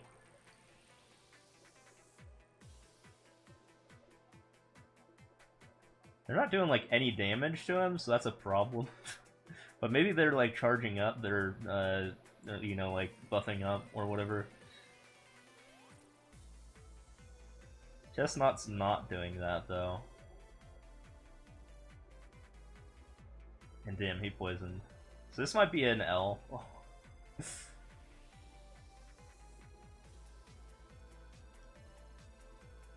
I'm just looking at its HP and the time we have left, and it's not good. And when people die, the timer goes down. Like, someone just died, so the timer really shot down there. But once we get it past the that like bar as you see there, then damage goes by really quick. I need to heal. Alright, I healed that guy's poison. As well as my own. Whatever it was, the Gudra. Didn't really get that much HP back, so that kind of sucks. It's like random how much HP you heal from that. And I've had very bad RNG with that.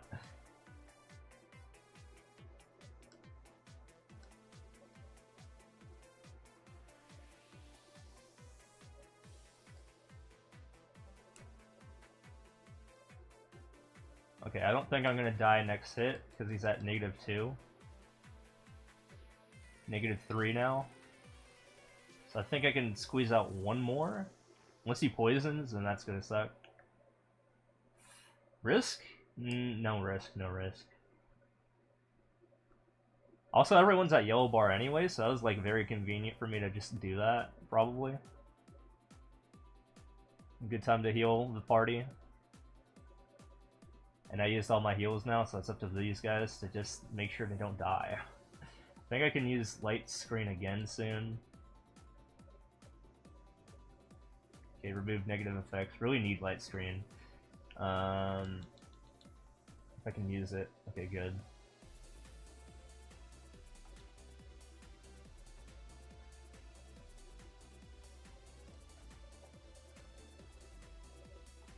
Okay, now other people are healing me. That's good. That guy died. That's not good for our timer.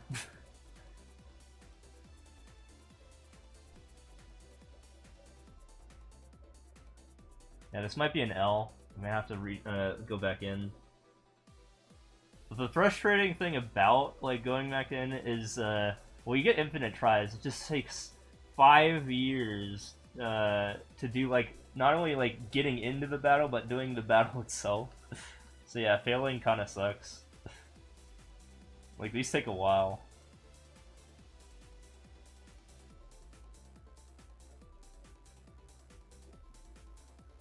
If we can get it past its shield, then we might have a chance. But I don't know. It doesn't look like anyone is doing enough damage for that. Yeah, we lost.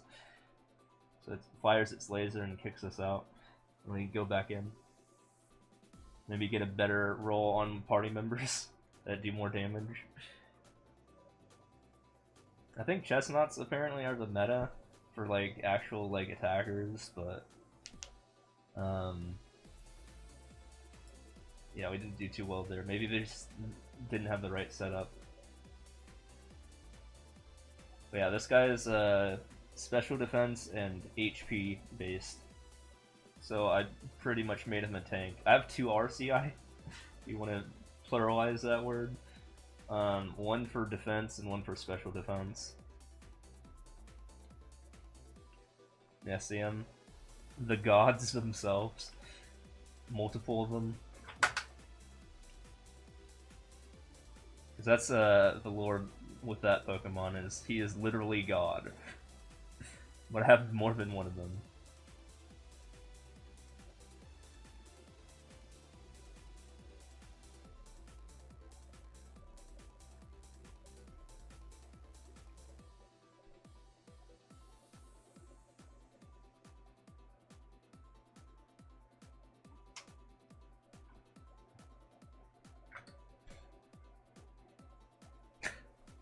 I do think it's kind of funny though, like in this, when I was like doing the DLC, just having 2 gods in double battles, just like attacking the various NPCs, and they're like not reacting because, you know,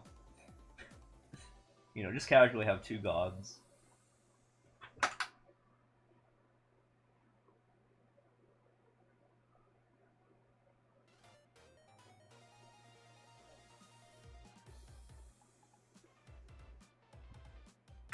Okay, Gyarados is interesting, but his like passive effect isn't like very helpful here. He uses Intimidate when he gets summoned into the battle or dies, and then gets summoned back into the battle every time he dies again.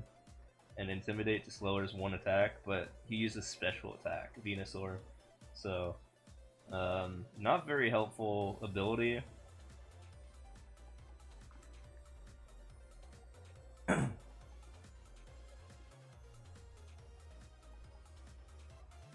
It should be worth noting that I made my Arceus Skyplate, so he's a flying type now. Because this guy does ground, strong ground attacks. He's a ground Terra Venusaur. And obviously ground can't hit flying. But he still has strong poison moves, just because it's still stab. Same type of attack bonus. And he can't really use grass moves on me too well because it's not very effective against flying. So that's why he only uses poison on me, which is still an annoying problem because of the fact that I can get poisoned like that. And poison does like 55 damage to me, I think, per turn or something like that. Yeah.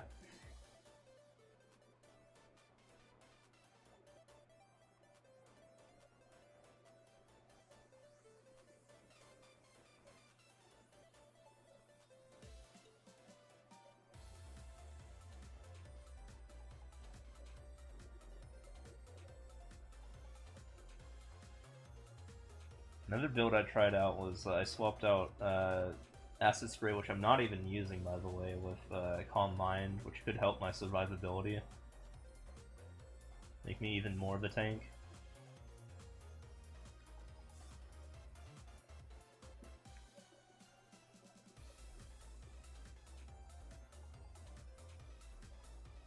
But yeah, my role is to literally just make sure people don't die. I'm not doing a good job, hold on. I could probably heal those guys. That was wasted. Someone just did it before I did it.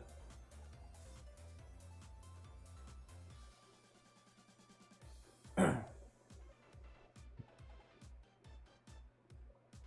got the world record on my Ludibrium Tower level. You got the first 126.966. Oh yeah, Nolan, if you're still here, yeah, I made an LPQ level in Mario Maker. So that's what that is. It is, you know, EOS Tower 101 floor. I made the first half of it. It's actually really, really hard because it's like time limited, at least my variant of the level. But yeah, I cover stages 1 through 4, because I don't know how to put all 8 of them on on a single Mario Maker level. Stage 6 is going to be fun to design when I get around to that. 1 through 3, 2, 2, 1 through 3, 3, 1, 2, 3, 1, 1, 1. If you know what I'm talking about. Yeah, I still remember that from like 15 years ago. Actually, wait, when was 2006? 18 years ago? Back then I was a little spearman. Before they got rid of the Dragon Knights, which is sad because I liked the way spearmen were. I liked Dragon Knights back in the day, but now Dark Knight's kinda suck. I liked old Dark Knight. So I'm happy I switched over to Rand.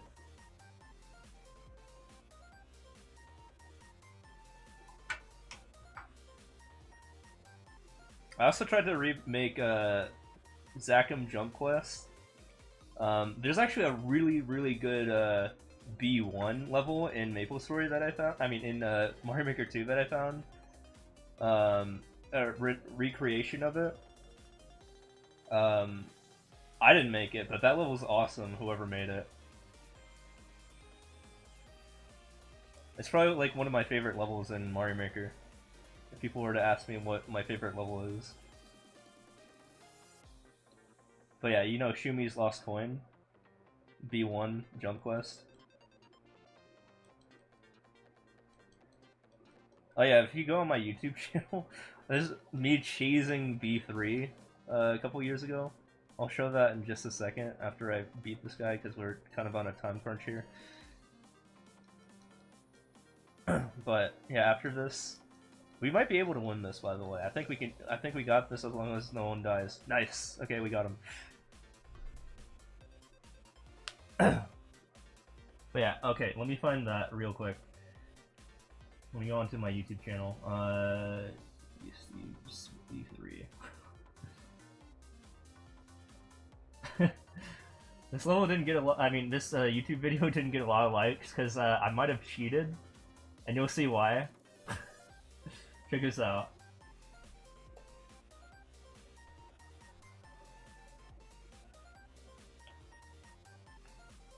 Damn, I got like 50 shards from that. Holy shit! I don't even need them because I have 999 shards. But okay, that's how you do that.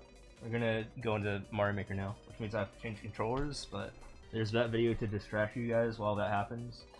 So just give me a quick sec.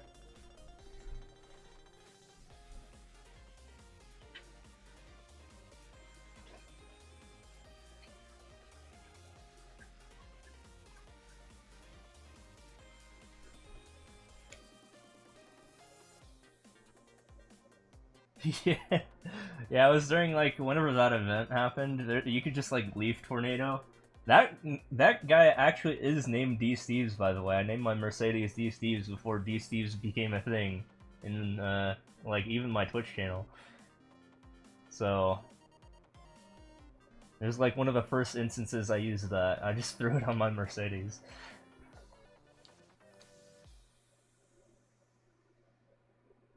But yeah, B1, there's a very good, here, I can show off B1 real quick. Hold on, let me, open up Mario Maker.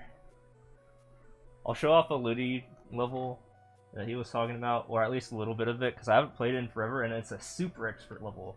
So, even I struggle to beat it. Last time I tried to show it off, I think I only got through stage 1.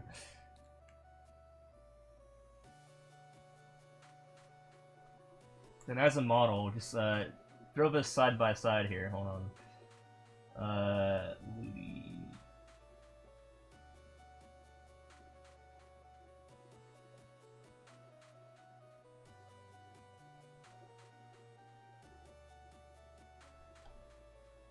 Okay, so this isn't my video, but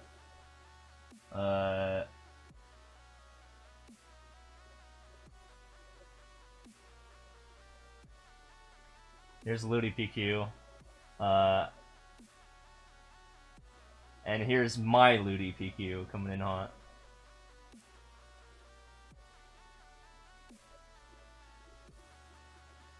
Yeah.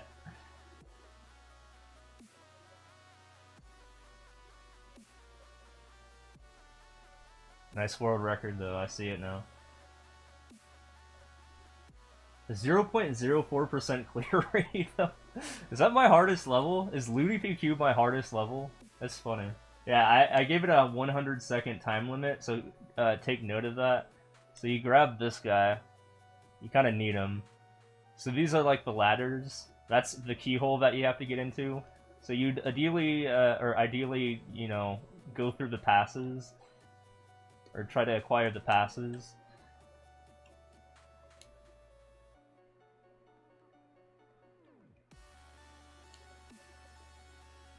Stage 1 is probably like one of the hardest stages in this. I mean, in my Mario Maker version. Just because of how like abstract the layout of the course is. Okay, we made it to the top. We get the final thing. That's where I set the key at. Then you go back down. This is how stage 1 is, guys. This is what happens in stage 1 in Maple. I ate up so much time with this, by the way. We're not even gonna beat this, but yeah, here's stage 2. Stage 2, you gotta hit boxes or something. I think it's like the bottom 5. We're gonna run out of time. Oh yeah, I just put the keys there.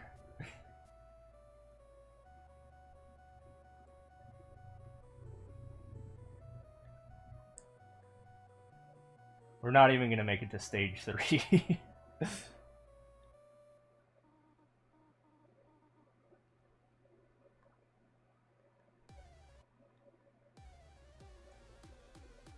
Hey, we made it to stage 3.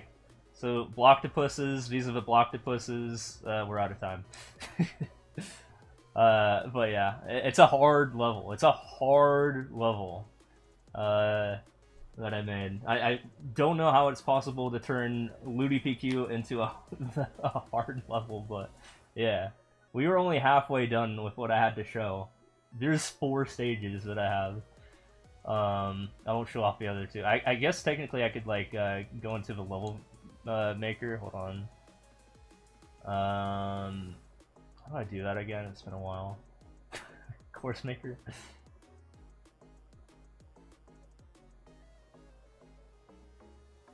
Yeah, I tried to make Zachem jump quest, but it didn't work out so well. I stopped eventually.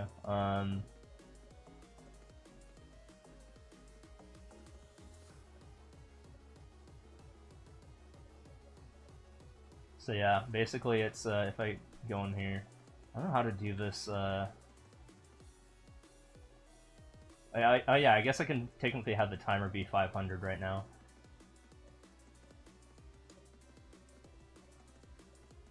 Because literally I just need more time and the challenge is beating it fast. So yeah, I'm gonna do this casually.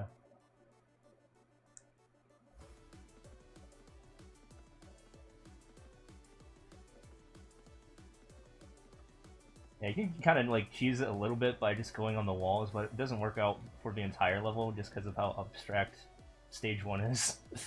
The layout, as I mentioned. Ironically, I'm doing much better.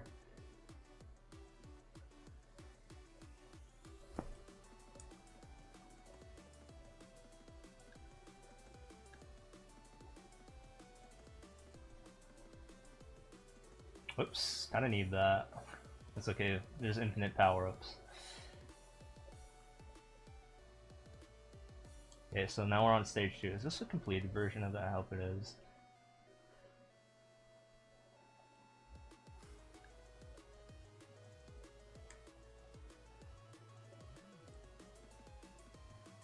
Yeah, grab the 5 coins, as I've already showed.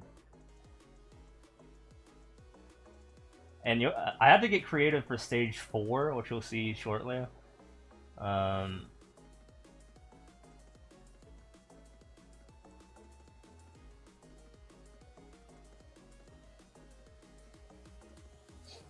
let me get back up top. Okay, stage 3, right? We're on stage 3. So by now I'm about to die because of the 100 seconds thing, but since we have 400 more seconds because I'm in edit mode, we probably won't be dying. So yeah, I don't remember which box it is. Okay, there it is. Yeah, it's the farthest box on the bottom. So I did my share of the PQ. I got my pass. I'm ready to give it to my leader, or maybe I am the leader. I don't know. Then we go to stage 4. Now we're on stage 4. So I gotta go to my portal, which I gotta throw my meso down, just to mark, here's me dropping it right there. So I'm going into my portal, right? And we gotta beat the ghosts. Well, one of them specifically. But we can't normally defeat it unless we gotta hit this one, yeah, that one, and then we gotta climb back up and leave the stage. Now we gotta climb back up to the top of the tower again, because that's where that's how to get to stage 5. Is you gotta climb all the way back up. I was that one guy that went to the bottom, so I had to do the most jumping. So now we enter the portal or whatever, and there's the end. That's the first half of the PQ. He couldn't use the iframe, so we got hit by the bot. Also, it's doing the double thing. Hold on. Okay, I remade my bot. Yeah, if you say you could or you should in my chat, just make sure you're backstating and it'll ban you for 20 seconds. Okay. Alright, go into course world. Let's actually play the game now. Oh, no. I was gonna show off one of my favorite levels of the game. So I didn't make this, but someone else made this. Where is it? It's in my liked page.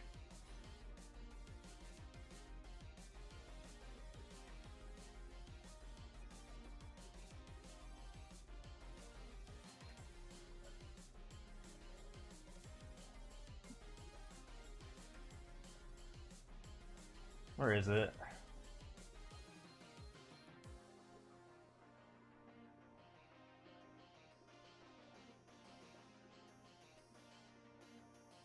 Shumi's lost coin, okay. Yeah, check this one out. So the reason the world record is 6 seconds is because they made like a way to just skip the whole thing, but we're not gonna do that. Yeah, if you go in here, you skip the whole thing, which is boring.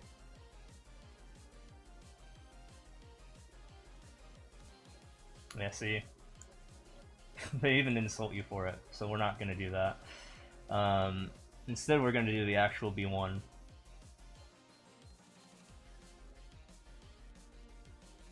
So this is going down the subway, right?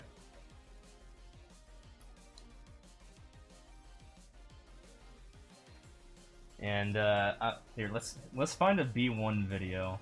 B1 Shumi.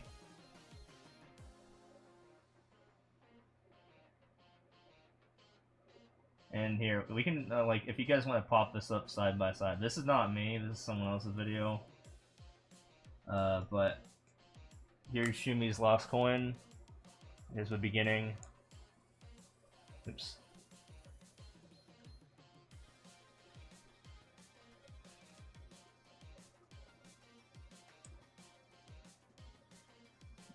I think probably 140% speed and 123% jump or something like that.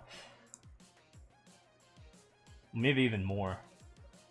So there's the lasers. They made Boo's the lasers, which is genius. I love it.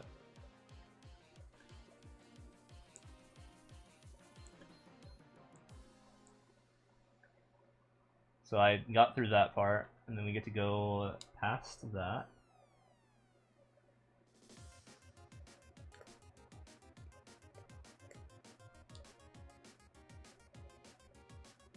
Alright, now we're on the second part. Lasers are there. Safe spot. Lasers. Normally you're not supposed to jump over all of that. Oops, I fell. You know, that happens in jump quests. You fall, you go back to the beginning. Oops, we did it again.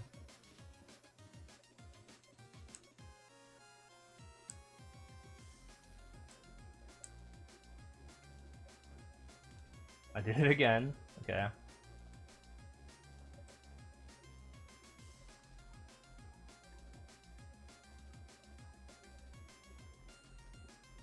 Don't think you're supposed to jump past the entire thing, but you know, different physics engine allows it, I guess.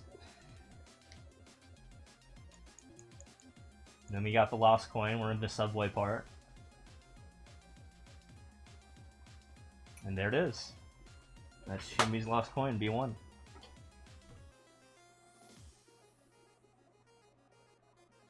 Love it. And I found this level just by playing Endless. Yeah, I know, right? Yeah, this is not my level, by the way, as I mentioned. This is someone else's. Ninggu. They are Korean, which makes sense, because, you know, MapleStory is from Korea. But awesome. Now let's actually get into the meat and bones of the content for the day, which is me getting as many levels as humanly possible.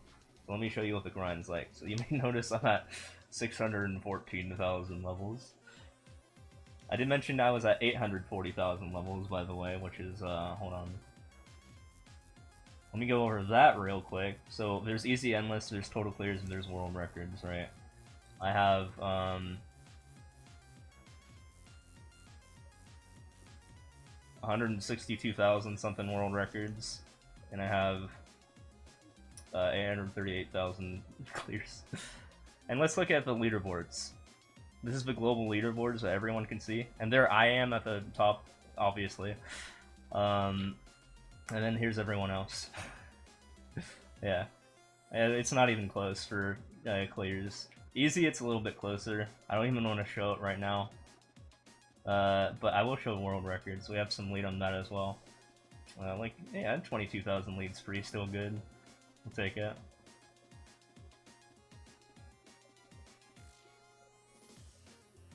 But yeah, we're rank 1, and you'll see that in a second when I beat the next level. Yeah, I only look at the top 5, so you gotta get in there. I mean, that's the only one I see when I first open up the leaderboards.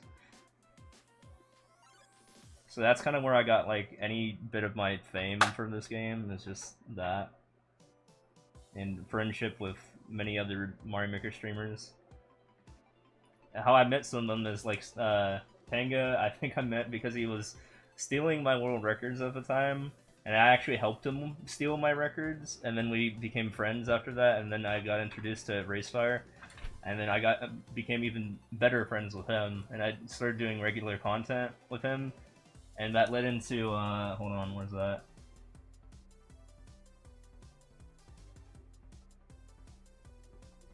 So I have this playlist, hold on, give me a second, on my YouTube.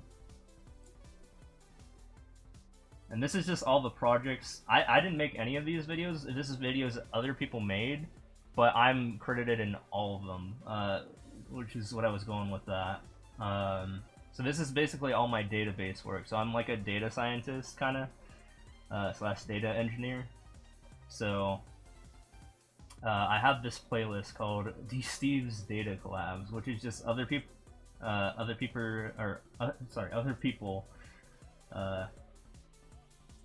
making stuff. Ask him where's Ram World. Oh, you actually know Panga? I never met him in person. You gotta go do something, alright. Go do something. But yeah, I have even Panga, has a video in that playlist where I'm featured in it, so that's in the playlist. So yeah, basically I've kind of broken down Mario Maker too. Like I know how to access like all 34 million levels in the game using my database. I even like if you scroll down on my Twitch page, you can see some of the stuff that you can do, like convert a level, like a data ID. So like level ID, or like index level ID.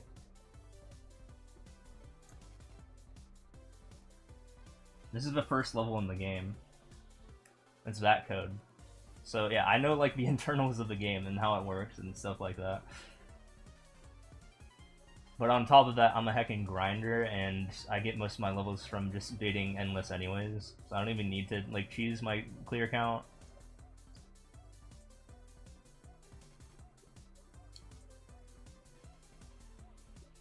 I actually made a Reddit post recently about MapleStory's stats, if you wanted to take a look at that. I don't know if I showed that off or not, but here, hold on, let me pull that up as well.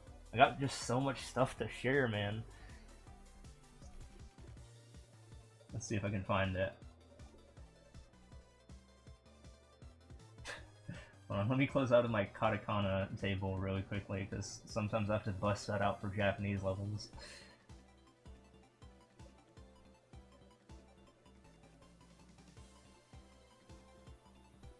Let's see.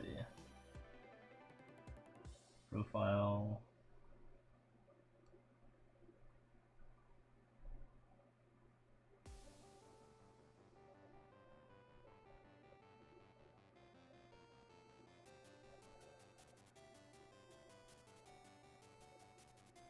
Okay, I found it. So this is the work I did with Maple. Like I actually like,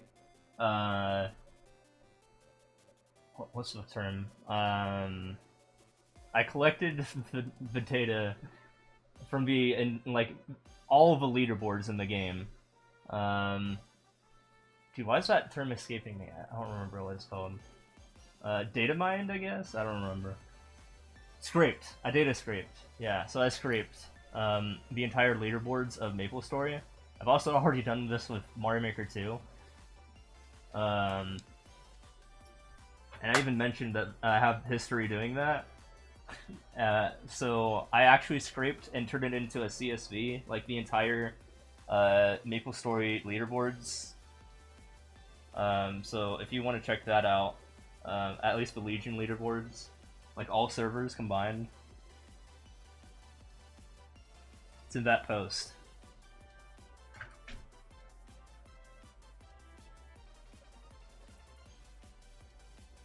So yeah, I've been doing a bunch of fun projects like that.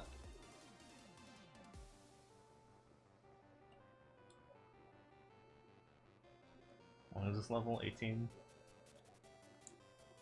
Oh yeah, my thing, dude, I'm like, I have my brain in like a million spots at the same time right now.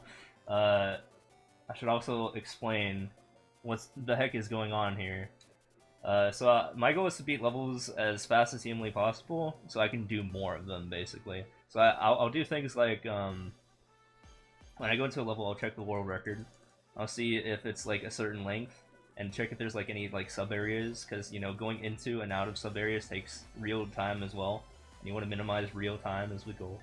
So we'll check if a level is like certain world record length or not, and if it is, then I will skip or not skip.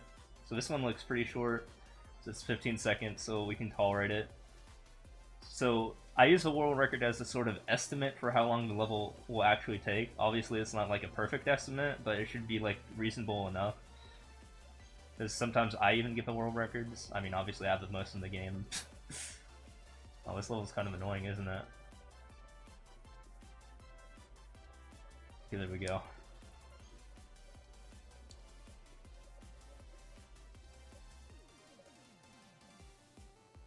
Yeah, exactly.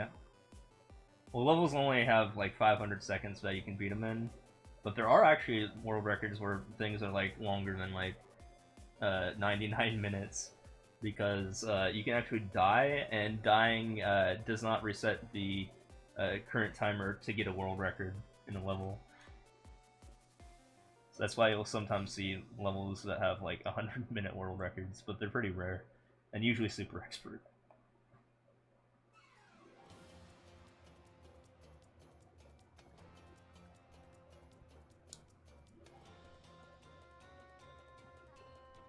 So I actually, another thing I've done, hold on, in terms of my contribution to this game, is let's go on to speedrun.com real quick, and let me show off something real quick.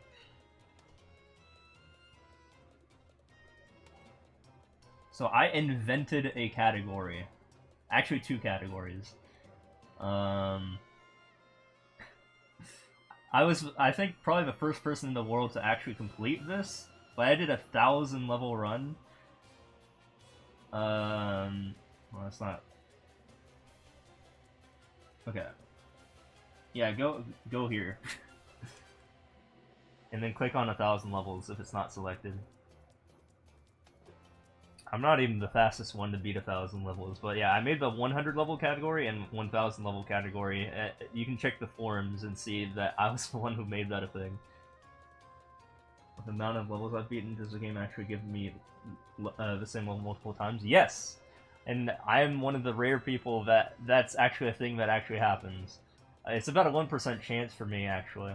So there's about 11 million levels in the game based on my data analysis.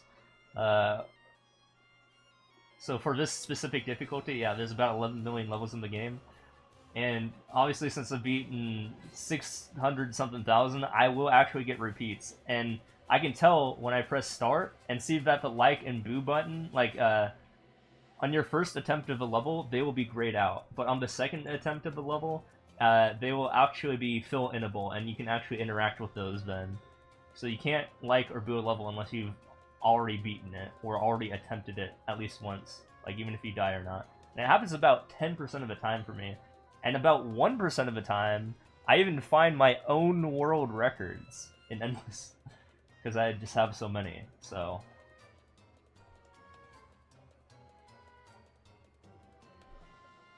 And I'm like the only person who has both world records and a very, very high ECN list, so I'm like the only person to be able to, like, even encounter my own world records.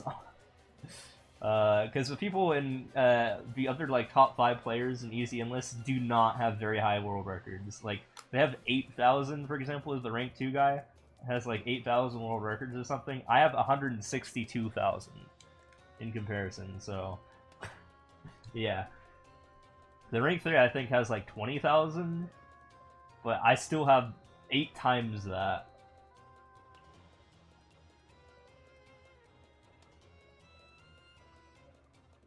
Oh yeah, wait, did I change the title? Does it just say VENASAUR still? I might have forgot to do that. Hold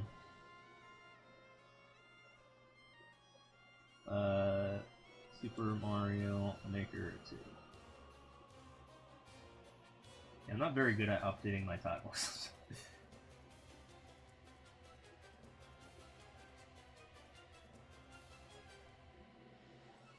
Okay. Hopefully it updated now. My bad. Usually I have a lot more people than 4. But people don't like to watch me not play Mario. Usually I have, like, at least, like, 12 people or so.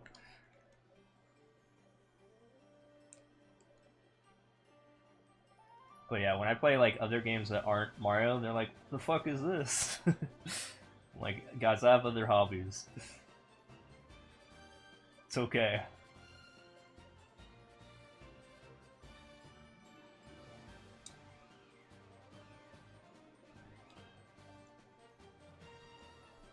So that's a title screen, so that's why I just, like, naturally knew about that. Like, how that level worked. Yeah, right?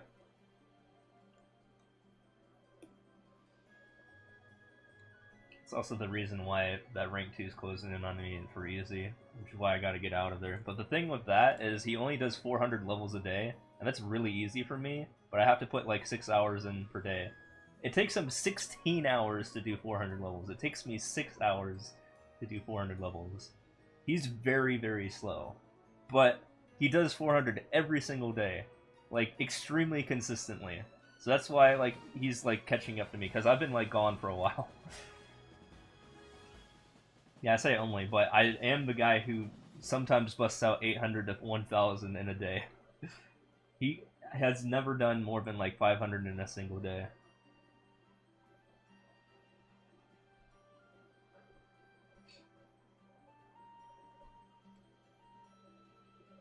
So I have kind of like this gaming agenda at the moment, like things I have to like, or like kind of like goals. Hold on, and my goals laid out are MapleStory. Wait, yeah, I just like have it written down. MapleStory Dailies, Mario Maker 2 maintain rank 1, Mario Maker 1 unlock everything. That game's dying in a month, and I haven't unlocked everything yet. It's going away on April 8th. So, yeah, I just need to beat 5 super expert runs, and that's it. But originally, before that, I didn't have like any expert runs done, but now I'm a lot better at the game than I was 8 years ago. So I busted those out in like 2 days. Like the 35 runs, yeah. In Mario Maker 1, they have the 100-man mode, which is a finite set of levels, where you gotta beat like 16 levels to unlock the costume. I had to do that like 35 times, so I busted that out real quick. I think even more than that, I don't remember the exact number. I think maybe in the low 40s. Peach Game, I have that written down, and I have Beat Peach Game, question mark, because apparently that's coming out in 10 days. And then Beat South Park Game as well, because apparently a South Park game's coming out. So yeah, I have a lot of stuff on my plate. That's like 6 things, or 5 things. And one of the other things I had on my list was Mario vs. Donkey Kong, which I busted out in 2 days, like 100%, because that game just came out. So yeah, I got a lot of stuff to like juggle at the same time. That's why I can't stay in Maple for too long. But yeah, now I'm going to try to do a MARCHIO Maker Month, so I can get my lead back.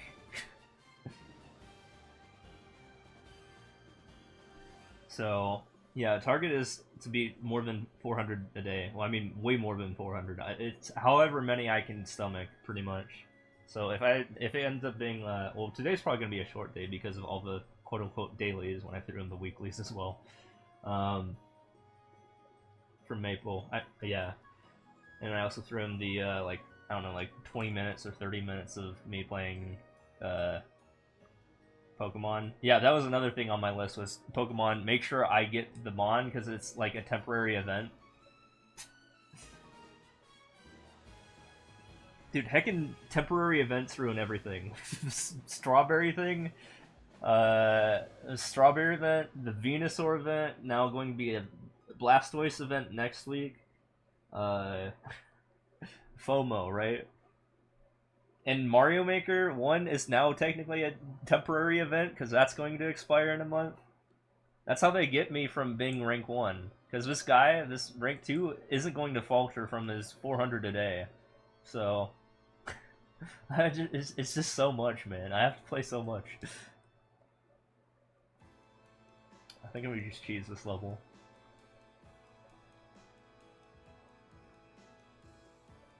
Oh, nice cheese. Let's go.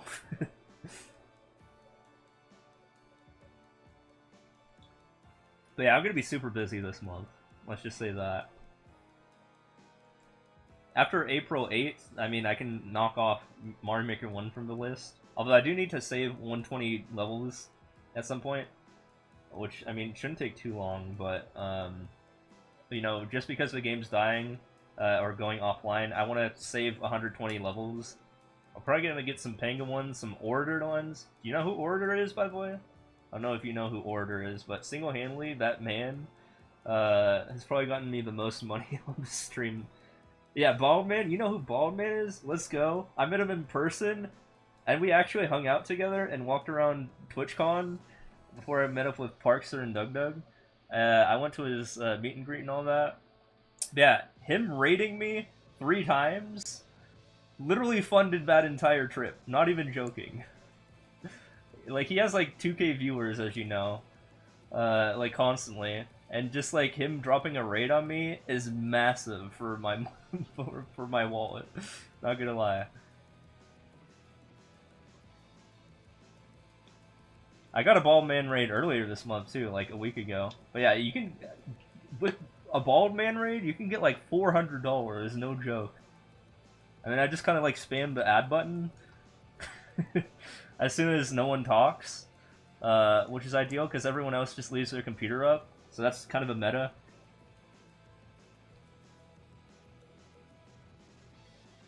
So I will interact with like chat until like no one's talking anymore, and when I assume that everyone's just like AFK and lurking, and then I'll just like do ads every like 12 minutes, and that's how I make like $400 from it or raid.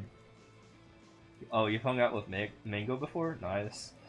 I used to play. I wasn't really big on Melee because I literally didn't have like a main or anything like that because they done Ness dirty. Let's just say that Ness is my main guy, and he kind of sucked in Melee. And I didn't like have a main in Melee, but I played a lot of Brawl and actually got good at Brawl. And I mained like Lucas, I think, for Brawl, and Ness was my secondary. And then Lucas didn't exist in Smash 4 for the longest time until they made him DLC. So I made Ness my main, and I got better with Ness than Lucas. And then in Ultimate, yeah, I used Ness. So my history with that is I was at like this boot camp college thing in like 11th grade for like programming with a friend, and so the two of us like went there, and there's a tournament that they hosted with like 64 players, and I actually well, I mean actually two tournaments.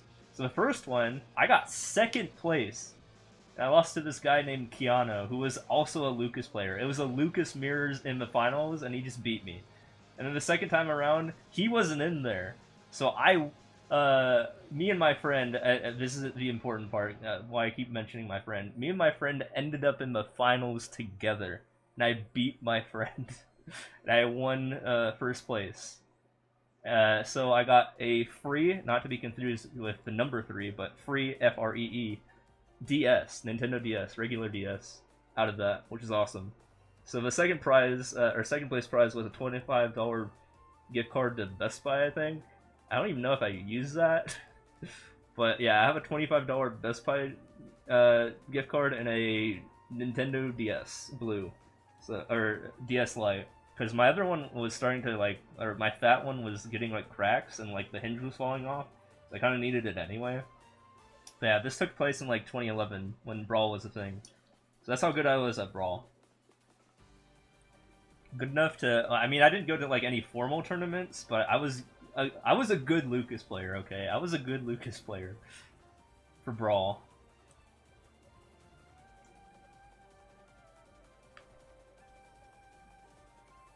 And then when Smash 4 came out, one of the first things I did with my YouTube channel was like do I think I was the first person like probably ever to upload me like 100%ing the entire game, like literally all the achievements in Smash 4. So I did that.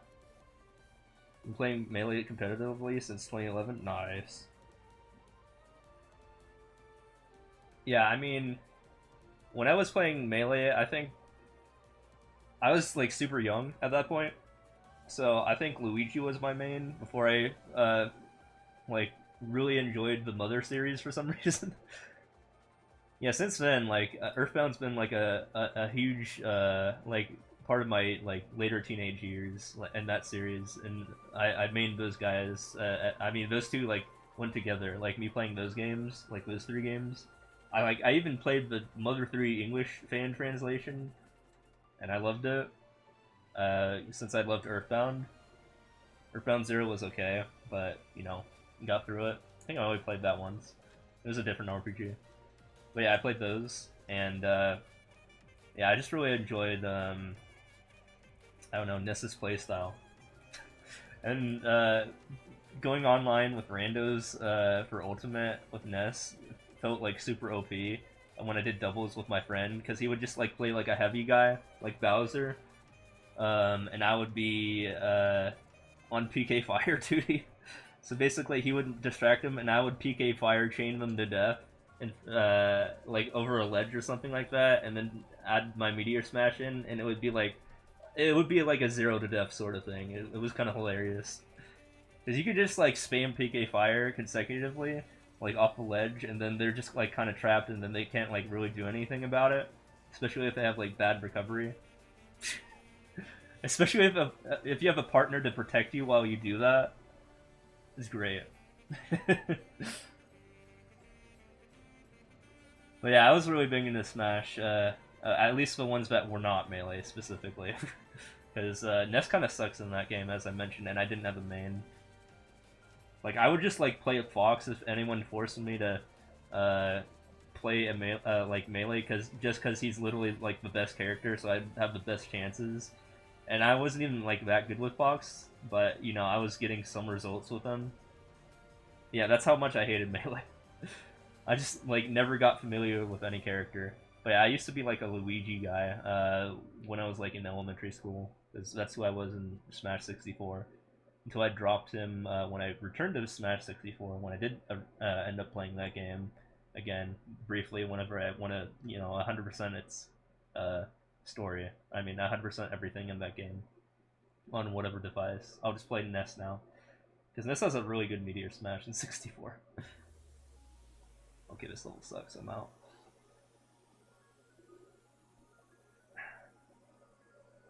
But yeah, good times. Smash is up there with one of my favorite games to play when I want to bust that out. But I don't really like. I haven't really streamed that in like a very long time, and I'm not that good at it anymore. Because obviously I'm like 10 years out of practice. Mario Kart 8. Another story I have. Mario Kart 8. Hey, if you want to see me and what I look like in person, hold on. Let me bust out this video.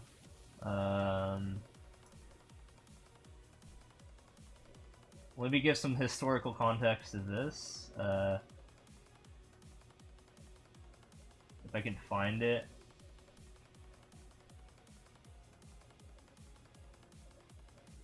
So this is not my footage, but this is my first instance of playing with actual legends, like face to face.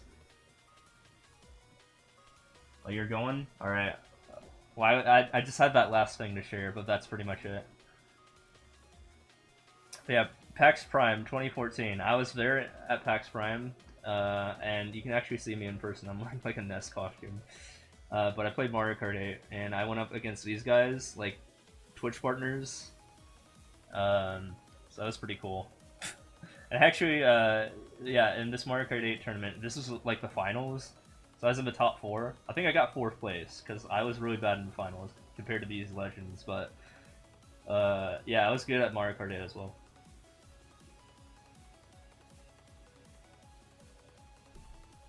Also, by the way, that's how I looked like 10 years ago. I should mention, because it's kind of 2024 now, not 2014. I guess 9 years is what it says on YouTube. I went to PAX Prime 2014. That's when that took place, and it's 2024 now. So maybe it hasn't been a full 10 years yet, but you know what I mean.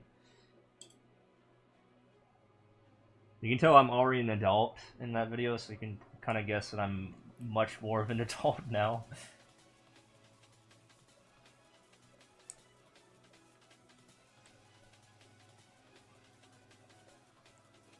So I'm kind of old, not gonna lie.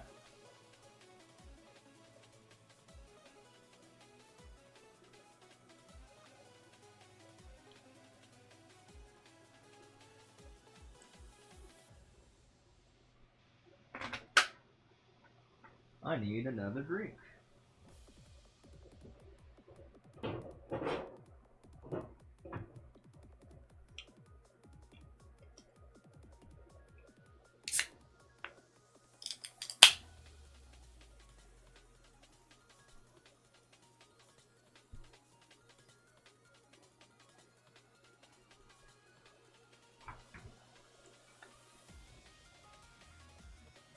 Yeah, we're skipping that.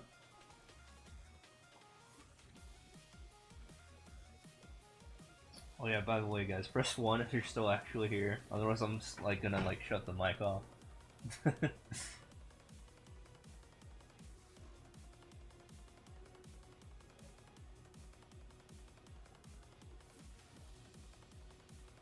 One, nice.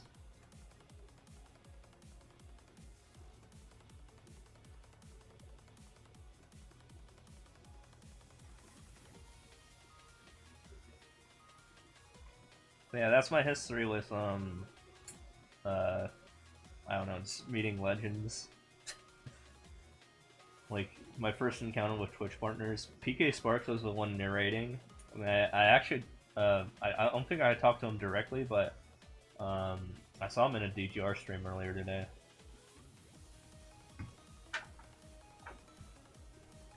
I did respond to him, but when he was asking what Desert Bus was about, which is another thing I want to mention. Like, since I live in like Arizona and stuff like that, he was playing Desert Bus,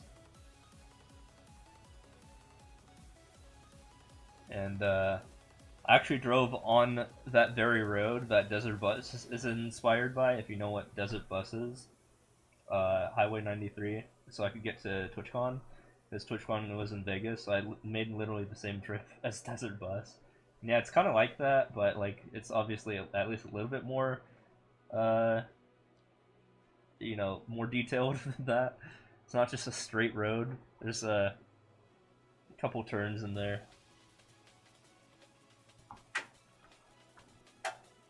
You go across like a couple freeways as well. It's not as straightforward as that 1995 game. Although I think there's a new highway that since 1995. Apparently I-11 in Nevada didn't exist in 1995, which is when that game came out. But that's only like the final eighth of the leg of the journey.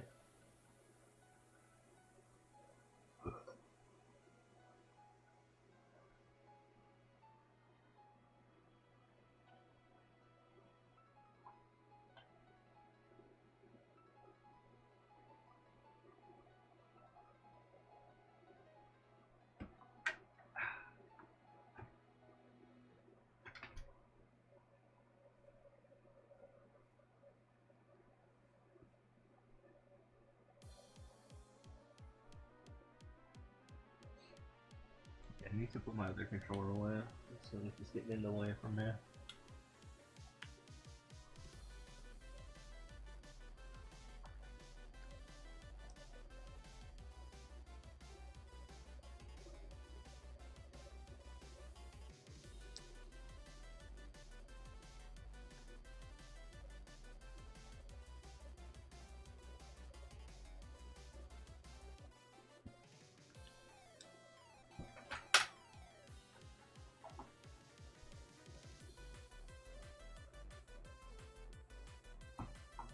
So anyone have anything exciting going on for March? Because this is what I'll be doing. I was supposed to get to 15,000 before March 1, but okay, whatever. Because I wanted to use that as like a starting point for how many levels I'm beating this month. And I'm gonna be beating a lot of levels because I have to bounce back. Because I've been distracted a lot in the past 2 months, and I have to amend that.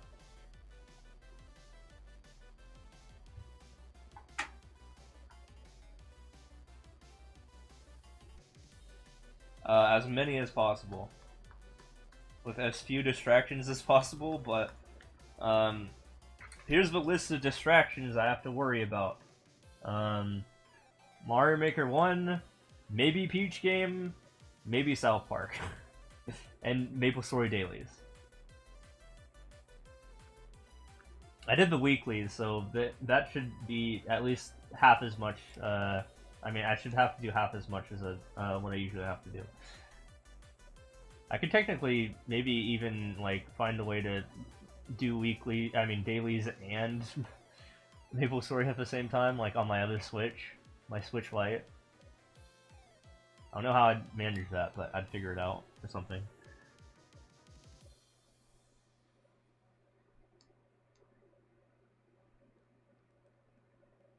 But dailies should only take 1 hour to do if I speedrun them properly. But I probably won't be streaming them anymore. Because that definitely did eat up way too much time, the streaming portion of it, because of it lagging.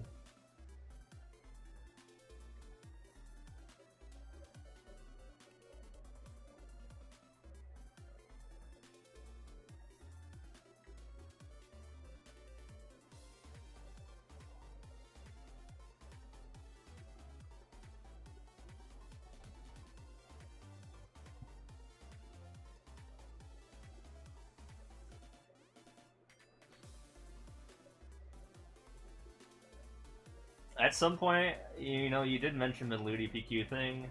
At some point, and I keep putting this off, I need to make part 2 of that, which is stages 5 through 8 plus boss. I need to figure out how that's gonna work. Like, I especially can't wait for stage 6 because of, you know, 1 3 3 2 2 1 3 3 3 1 2 3 1 1 1, right? That's what we had to know. And I want to grow that code into people's, like, memories. Like, I think, you know, to avoid some booze, I'll put the code out, like, in coins, like, before stage 6 happens. Like, I'll do, like, a vertical, like, coin thing, maybe. 1 through 3, 2 2 1, 3 3 3, 1 2 3, 1 1 1. Like, you know, for example, I'll have one coin, vertically on, you know, column 1, before stage 6 happens. Or something, I don't know. I'll do that, like, at the end of stage 5 or something.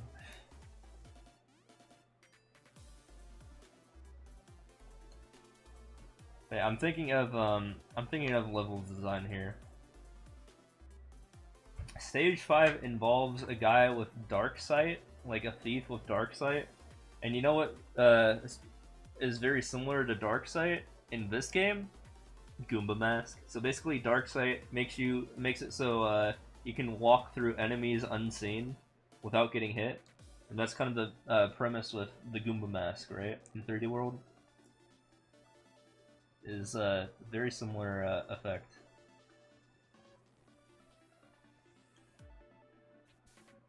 Although it works a little bit differently. Because Darksight, you can actually touch the enemies, but you won't take damage from them because you're in this, like, intangible mode.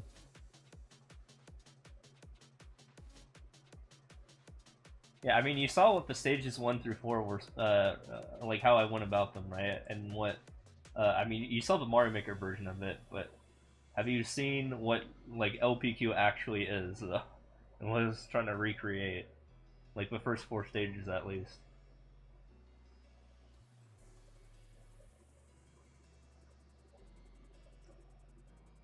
Stage 1, you know, the first map that you go into where you climb that vertical part with the cat suit is all about, you're supposed to kill the rats, but you can only have so many clear conditions, right? You're supposed to clear the rats, kill all the rats to get the passes that drop, like each individual rat, but I had to be creative, and I was like, no, just kill the topmost rat.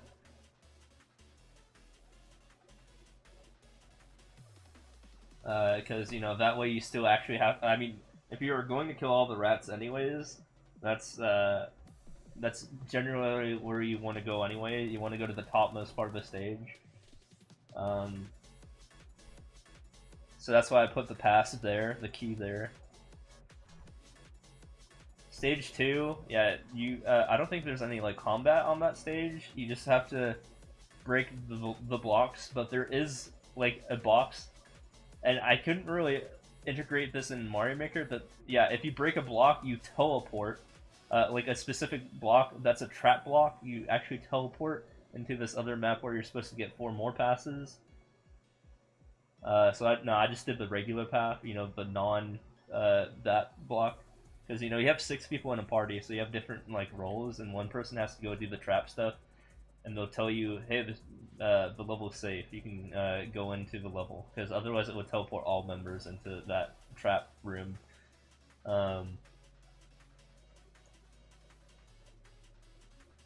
So yeah, one person would say that, they would hit the trap block, which would trigger, I mean, it's always constant, so it's not like a surprise or anything like that.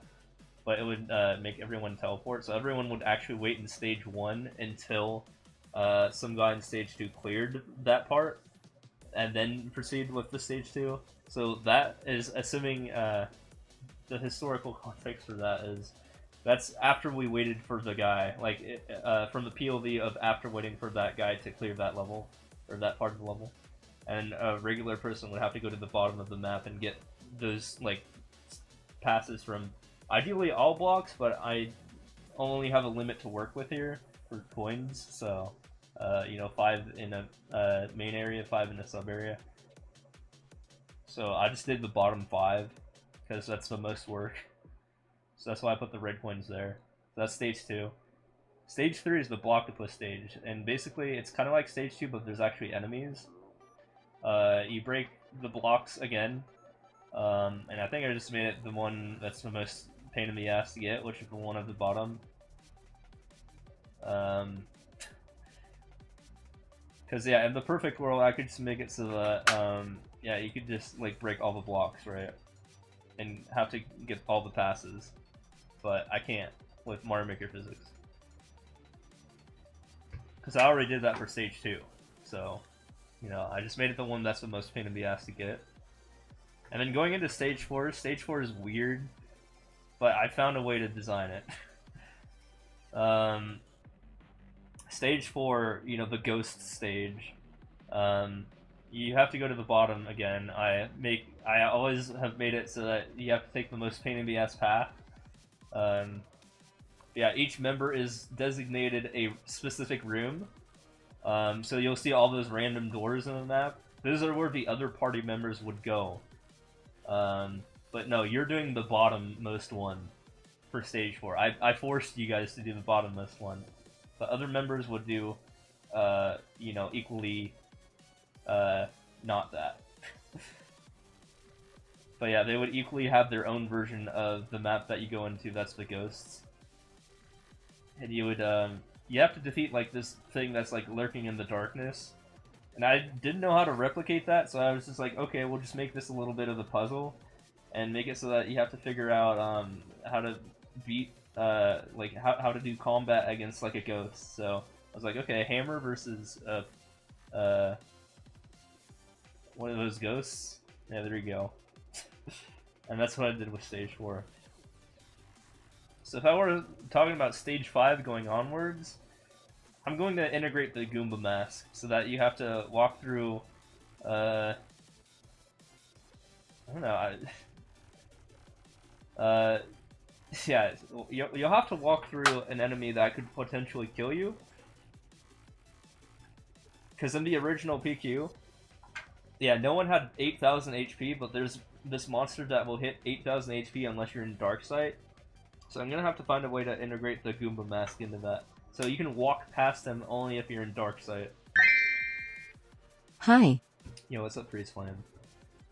And then once you beat that, and once you get the 4 passes from the tower, then you return back to the center, and then you can go to Stage 6, where all you need to do in Stage 6 is go across the 1-3-3-2-2, 1-3-3-3, 1-2-3, 1-1-1 combination, and that's Stage 6. And that's literally all Stage 6 is. You just jump on boxes with that combination, and there's like 3 boxes, She's shaft a per my SHHDHDHDJJDJD. Combat stage, so that shouldn't be too hard to implement.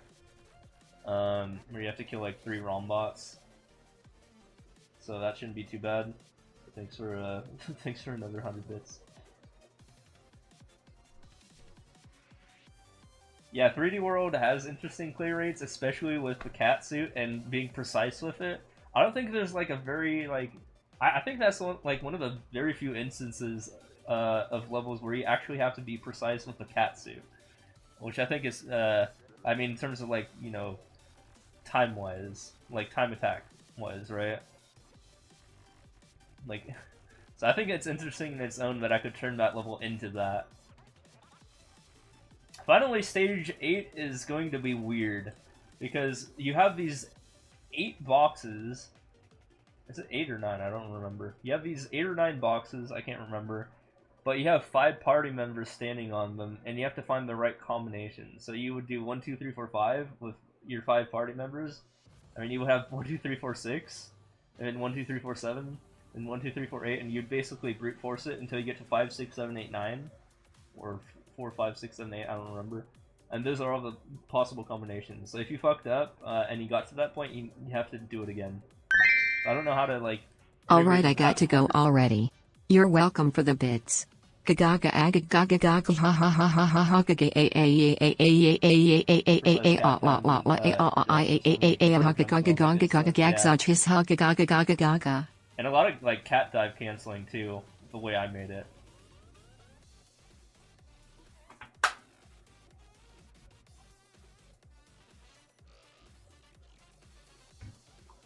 And then finally you go beat Alishar, which is the boss, which will just make a 3D world Bowser in the, maybe the airship thing? Because that's what the dark Ludi looks like.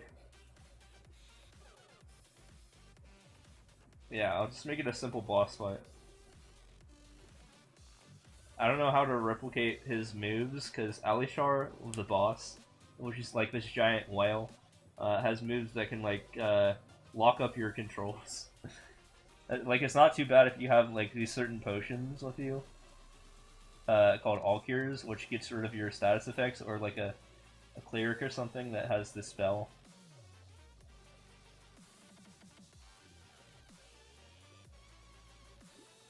Actually, no, I think that was the third job skill, I can't remember. I just remember a cleric being helpful. I mean, the boss was undead, so it could actually heal the enemy and hurt it. So that was also helpful.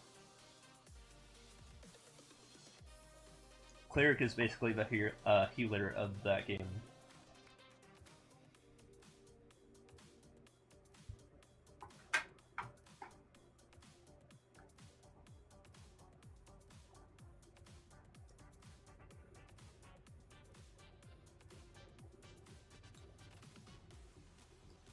So yeah, there is probably going to be a giant Meowser fight if I were to integrate that, if you looked at what that level was about. So, I hate giant Meowser, but that's the best way to resemble Elishar.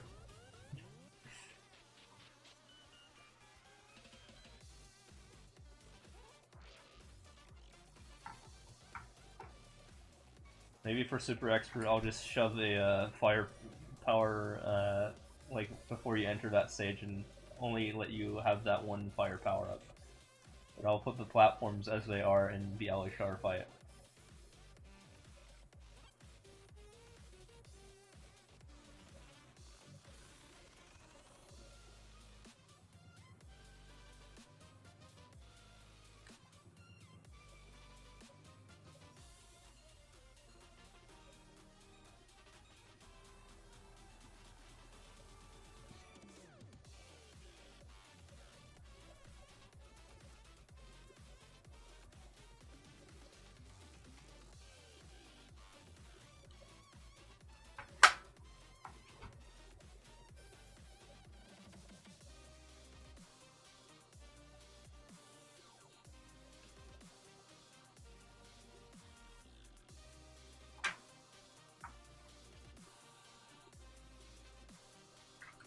You're already welcome from the bits. Sorry, I just read that, by the way. But yeah, I appreciate the $3. Sorry, sometimes I like get distracted and I just like don't respond to stuff. You gotta remember, I have like a billion things going on and I have to somehow deal with it.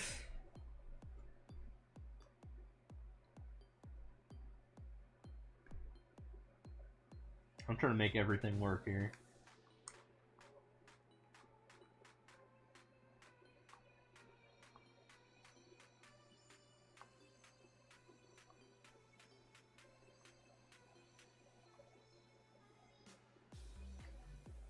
So yeah, I think at this point the channel should be not just me grinding, but proving that I can like juggle a bunch of things at the same time. Or grinding in one thing is what I meant to say.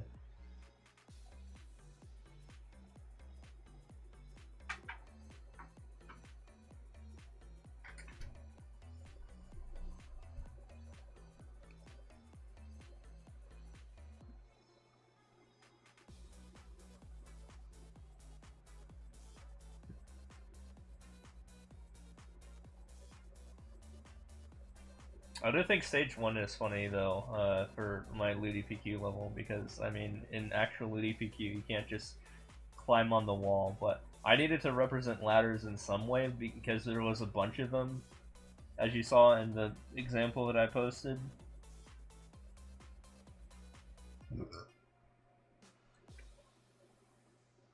And the only thing I could think, literally the reason I made it 3D world, well, not just because of the rats, the beach mice, but also because of the ability to climb things. You can only do that in 3D World.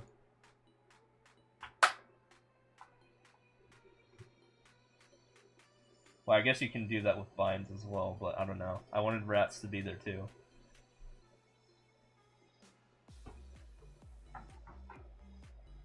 I felt like 3D World was the best fit. Also because of the Legoland theme that Sky kind of gives off a little bit.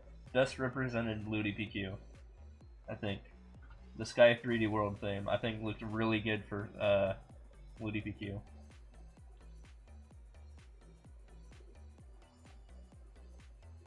Because you saw it, Legoland in that game kind of just looked like, I mean, that was Ludibrim.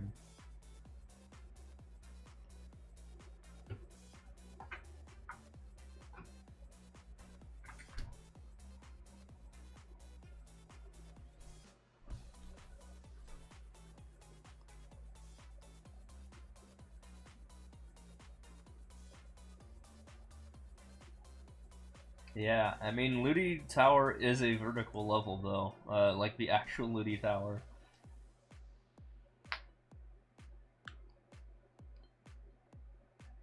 Not just the 101st floor, which is the party quest itself, where people would gather up and do the party quest, but the other 100 floors as well. Yeah, back in the day, yeah, there was literally 100 maps you had to climb down to get to Omega Sector. And that was always a fun journey. Yeah, 100 different individual maps. Actually, I think some of them were like fused together. Like some floors were like skipped. Like I think there would be like a 61st to 70th floor or something like that, for example. I think they did that like twice or 3 times. But the rest, yeah, you had to manually climb down the tower. There's still a lot of maps to go through back in the day. 100 levels seems fun. That's just to get to a spot in the game. Omega Sector, which had all the aliens. But since then, they've revamped the game a lot and made it a lot easier to move around. Now you just have the Hyper Teleport Rock, and you literally fucking teleport to any map you want to go to ever. Which you saw me doing multiple times during my stream.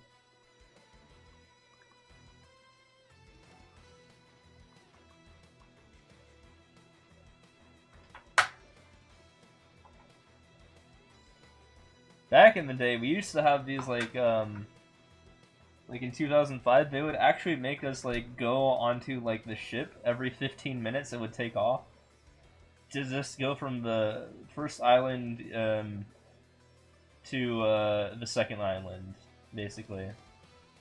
And people could like, the whole voyage took like 10 minutes, where we would just like play mini games or something like that in the cabin. So there would be like the cabin room, and then the outside. And the outside would sometimes occasionally spawn these extremely strong, like this extremely strong monster. It was kind of a rare event, but it would sometimes happen, and if you got caught off guard and were just chilling outside, you would die from this level 100 monster killing your level like 35 self in one shot, which is funny. And then you have to go all the way back to the first island and wait for the next ship. Oh, those were the days, man. Those were the days.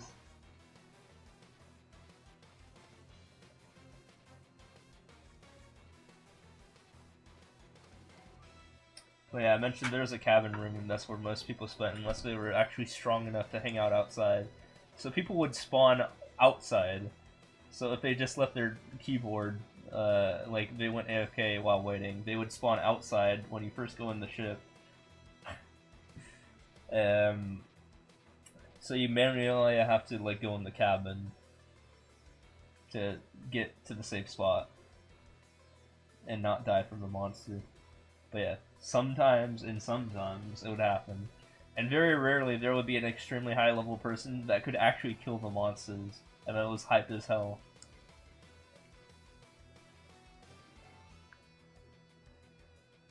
I was never at that point during that year, or if that was the thing. But yeah, there was a very small select few that were able to kill that. now it's like child's play. Now you can kill it in one shot. Like, and it doesn't take too long to get your character at that point. Like, probably like a couple hours or so. While it took many, many months to get to that point in 2006.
Also, on the context of the 100 levels, did you mean the 100 level speedrun I was talking about earlier, or the 100 floors I was talking about for Ludi Tower? They're not really like levels, they're just like maps that you can like go through.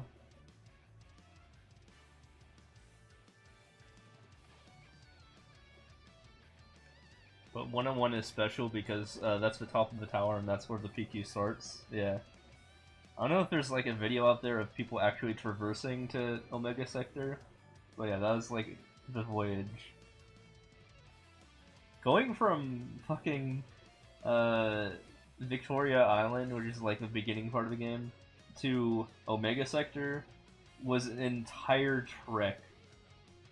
Because here's how to do it. First, you pay like 1,000 of the in-game currency, which back then was a little bit like for most like newish players it wasn't free. And you would instantly get teleported into the port town of Alania. And at Alania you could go on the ship to Orbis. And like I said, it takes off every 15 minutes. But you only have like 5 minutes before the 15-minute mark to board. So you have to make sure you're there on time. And then the journey took 10 minutes. And then once you get into Orbis, then I think you have to board another ship. Well, I mean, there was two ways to get to Ludibrium. You either took a ship that goes directly to Ludi, or you could climb down the Orbis Tower, which was 20 floors, so 20 maps, get into Aqua Road, use the return scroll, take this NPC, like another 1,000 mesas or so, to go to Korean Folk Town, climb up a well, and then take an elevator which leaves like every 5 minutes, I think. But you only had 1 minute to get in the elevator before the doors close. So either way, it was painful, and then you'd finally be in Ludibrium. And then once you're in Ludibrium, no, you're on the 100th floor. So if you want to get to Omega Sector, you have to climb down to the first floor. So yeah, you're at the 100th floor when you first enter the Helios Tower at the left side of Ludibrium. The right side of the tower was how you got from Korean Folk Town to the Eos, the Eos Tower is the left tower, the Helios was the right-hand tower. Yeah. So you took the elevator up if you didn't decide to board the ship that goes directly to Ludibrium. and you'd be in the 100th floor of the Helios Tower. You'd walk out. You'd be in Ludibrium, like the main town, and then you go left, and then you'd be in the Eos Tower. And the Eos Tower 101 is one floor up, but 100 floors down is Omega Sector. And then you're finally in Omega Sector after you climb down the tower.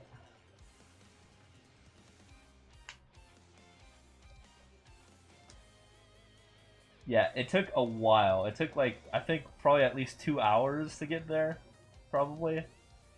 If you walked, starting from Orbis, and took went from Lake Genesis to there. So yeah, getting there was a journey and a half. The game used to be much bigger. Nowadays, it's a matter of opening up your world map and clicking Omega Sector, and you're there in 2 seconds. Like, what the hell? That was, like, the beauty of the game back in the day. It was just, like, walking through the entire, like, maps. Now, like, half their maps don't even get, like, access anymore because you can just teleport to where you want to go. So what I was talking about was, like, 18 years ago. But nowadays, yeah, things are obviously different.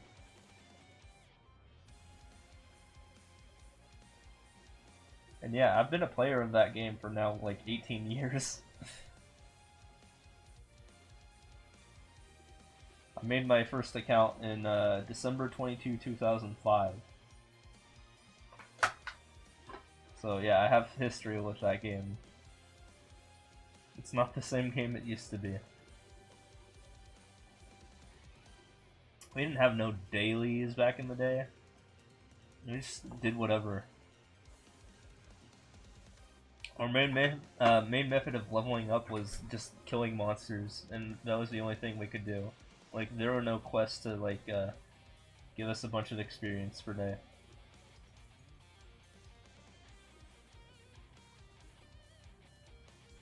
We would just go to the highest level monster and kill it.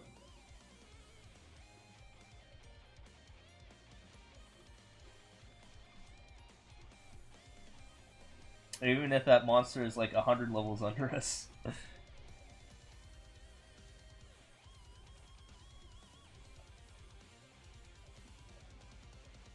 Cause yeah, back then, like, endgame monsters were like level 110, and I was like, I don't know, in my 150s or something.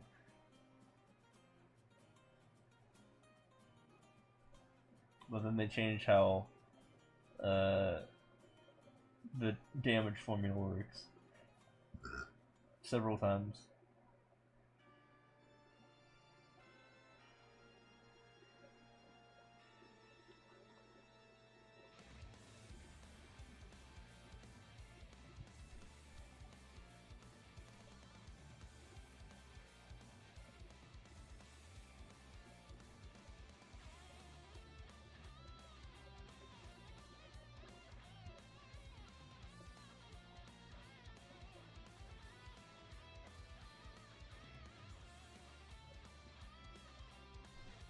When did they do dailies? Right after I left.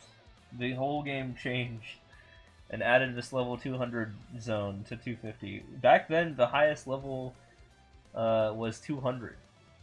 And I hit level 200 in 2011. And there was a huge celebration when when that happened. If you look at my channel, you can actually find when I hit level 200, and people like going wild about that.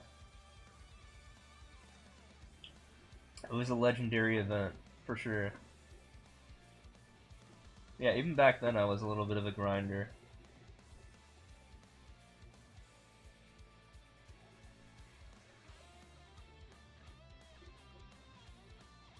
But yeah, I was the 9th level 200 to hit, I was the 9th Iran to hit level 200.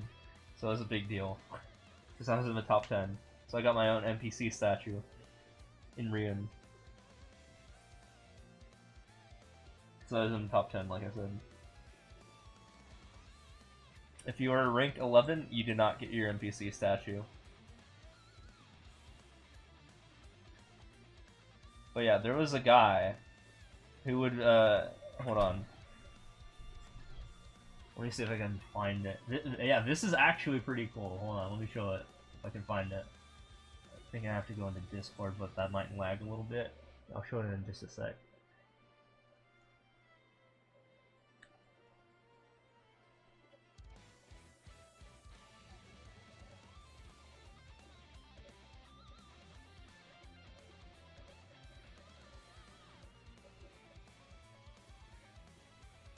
So yeah, if you thought I was a legend in this game, I was a little legend in the other game too, at one point. Hold on.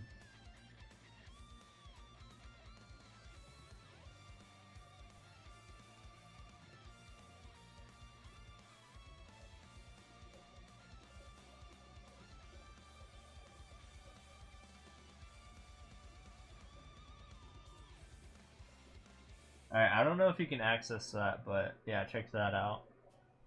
There's me as an NPC, just saying I am me who has reached level 200, and that is super badass.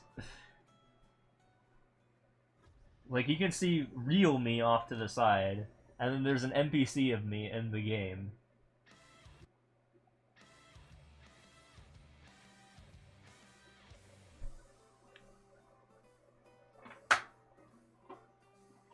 No, I look kind of similar to how I look present day. Same hat and everything.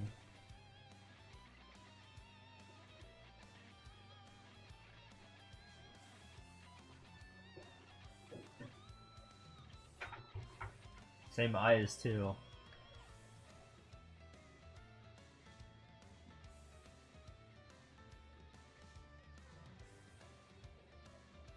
So yeah, I went by Ultra Polarm back in the day.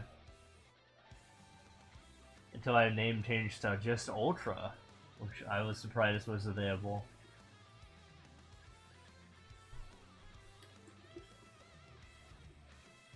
And now on the new server that I'm currently at, the reboot server, where Parker's in, I made D Steve's Ultra to combine both names together.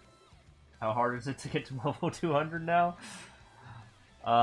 Painfully easy. Painfully easy. Like, it took me, I think, 2 days? Yeah, it took me 616 days when Arans came out in 2009 to hit level 200. It took me 616 days to hit level 200. August 18, 2011, when Arans came out, December 9 or 10, 2009. 616 days. But now, it takes 2 days. Because, yeah, fuck you, I guess.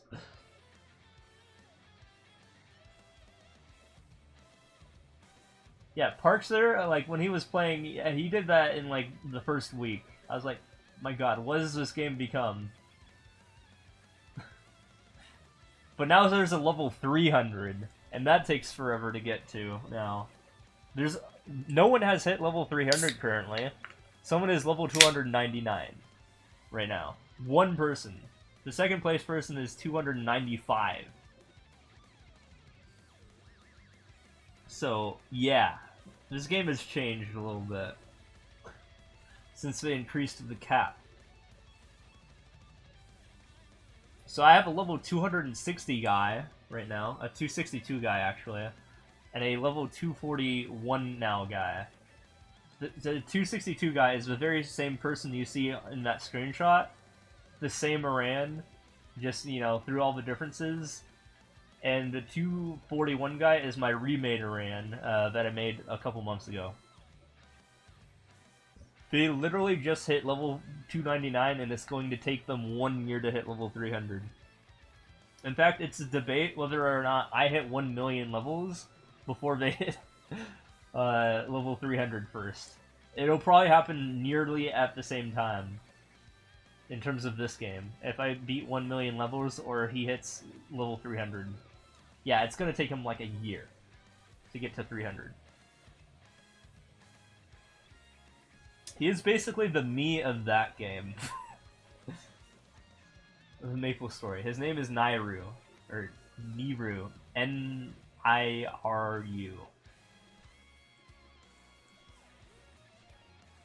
I actually think I have his old username from the name change event. I think I stole it a decade ago.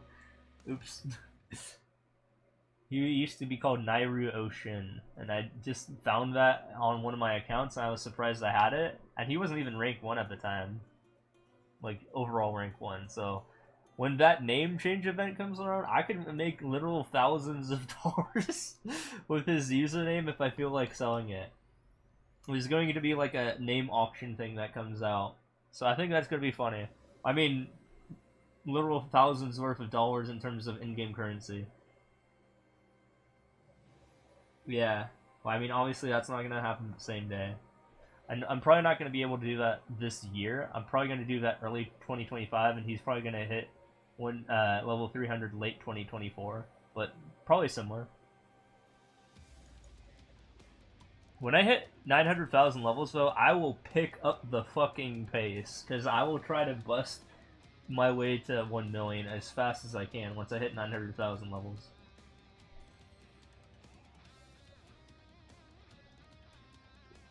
I'm at like 840,000 now, I think, or around that.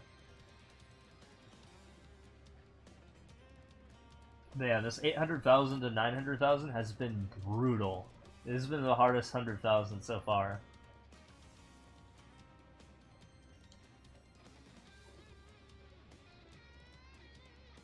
But yeah, heads will roll when I get to 900k. Because I will try... I don't know if this is going to be realistic, but I will try it 100 days straight of 1,000 levels, maybe. I don't know if it's actually going to work out to be that, but I will go hard when 900,000 happens.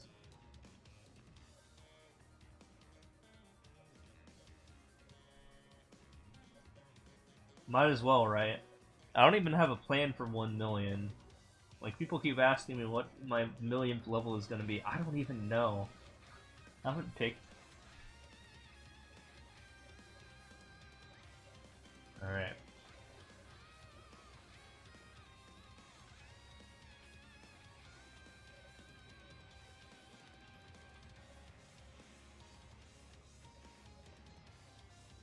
That's like a year's worth down the road anyways. Like, how am I supposed to know what the heck I'm going to be doing a year from now?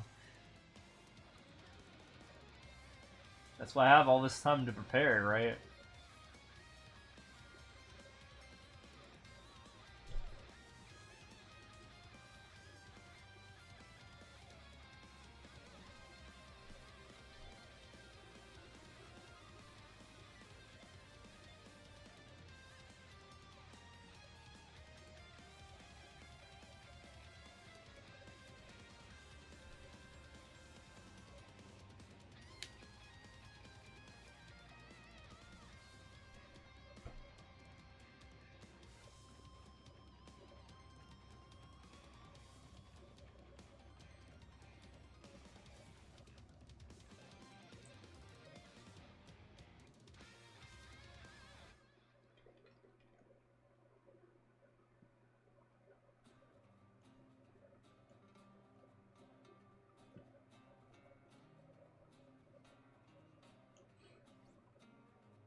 I mean, yeah, take a hard look at 3D World Sky here. It does look like building blocks, right? Like Ludi. Same kind of colors too. Maybe they aren't exactly Legos, but that Sky 3D World thing though.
You're back? Welcome back.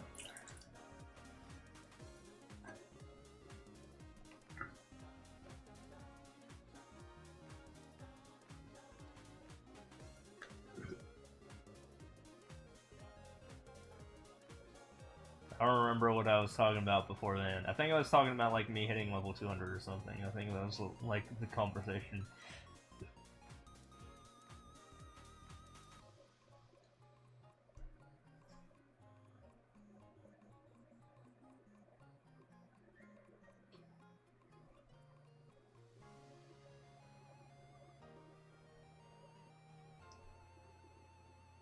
But I'm surprised that guy from earlier knew about Order. That was what was on my mind. Melon Star, who was here earlier. He's the guild leader of the guild I'm in, who I just randomly joined, by the way. And he checked out my stream today for the first time, so that was pretty cool. You heard me say I would do 100,000 levels in 100 days. I don't know if that's possible, but I mean, I can certainly try. I said I was going to go hard, but I don't know what the human limits are quite yet for clearing 100,000 levels. I've done a 10,000 level speedrun, and that took 10 days, but I didn't want to play the game for a while when that happened, after I did my 10,000 level speedrun. My 10,000 level speedrun took place in April of last year, and I actually beat 10,000 levels in 10 days. I don't know if I can do that for 10 times the duration of that. That seems kind of extreme. But I will try to go hard when I hit 900k.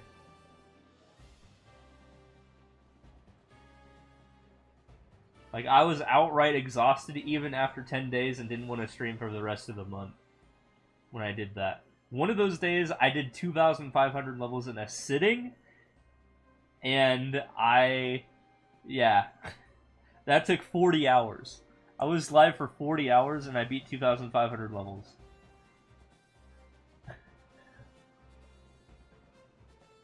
Without sleeping, and just constantly streaming. That's probably the best I've ever done in a single stream. I was behind schedule for the my April thing. Yeah, in a sitting. Well, I mean, obviously I went to the bathroom and stuff, but I didn't fall asleep.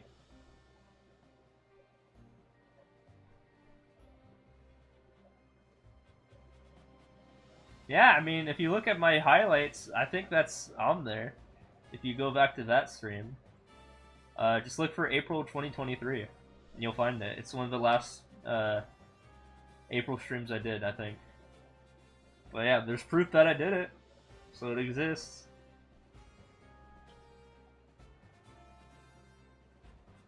So he did 10,000 levels in 12 days. Yeah, I did it in 10 days, and I did it on stream.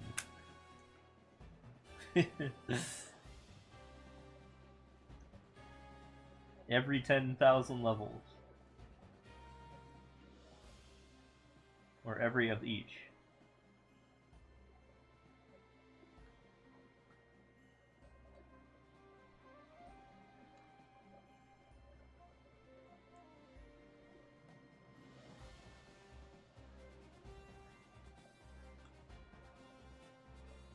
But yeah, that's probably the most anyone's ever done in a day-night cycle for Easy Endless ever. 2,500. I don't think that's ever going to be beat ever by anyone.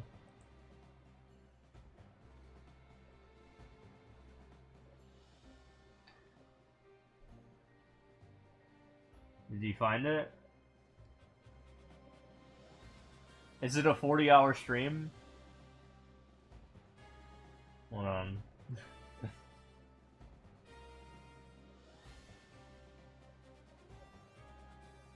Yep, that's the one.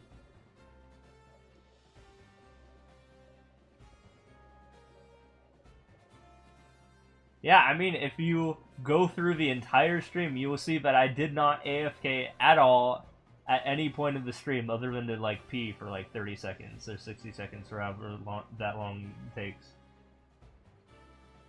I was literally up for 40 hours just beating easy levels.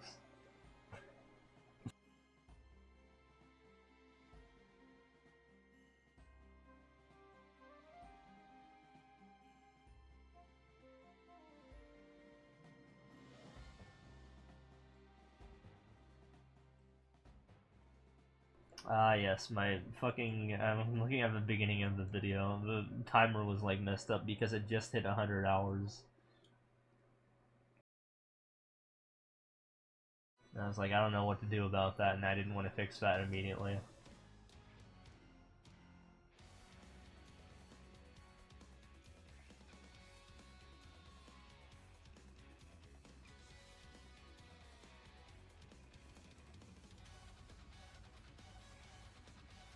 Well, yeah, quite literally, that was day 7 and day 8.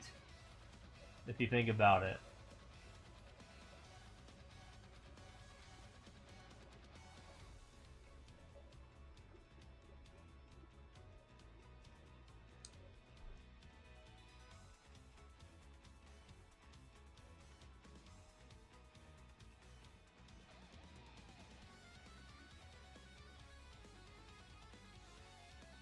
So yeah, that's a version of me who had no distractions whatsoever.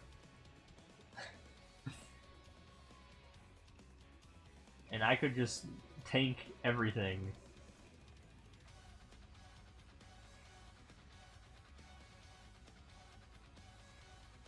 Oh yeah, that is like peak my full extent of my human capabilities.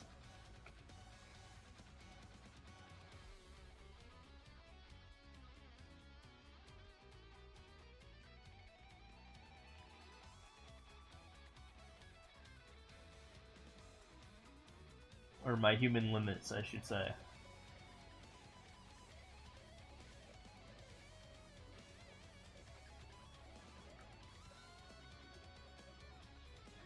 Okay, I have to pee real quick. I'll be right back.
Apologies, I made a beeline to the kitchen and grabbed a couple things.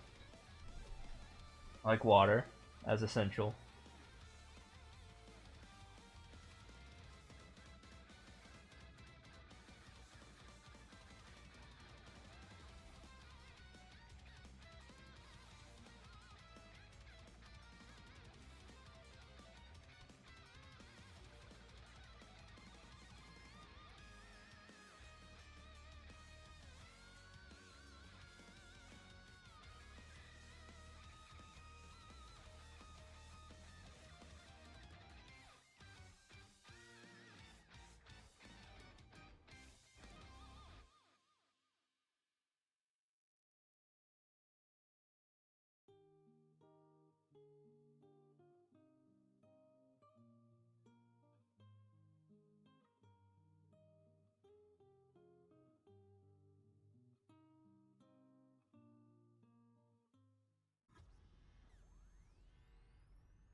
Yeah, that was a safer way to beat that level, honestly.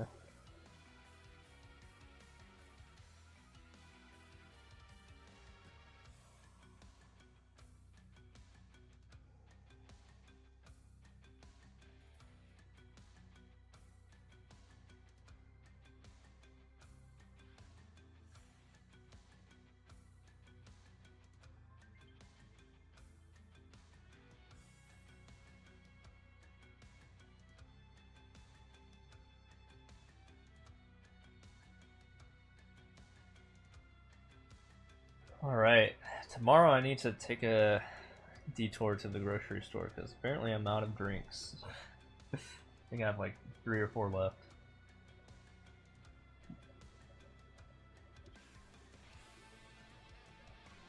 So that's another distraction to deal with.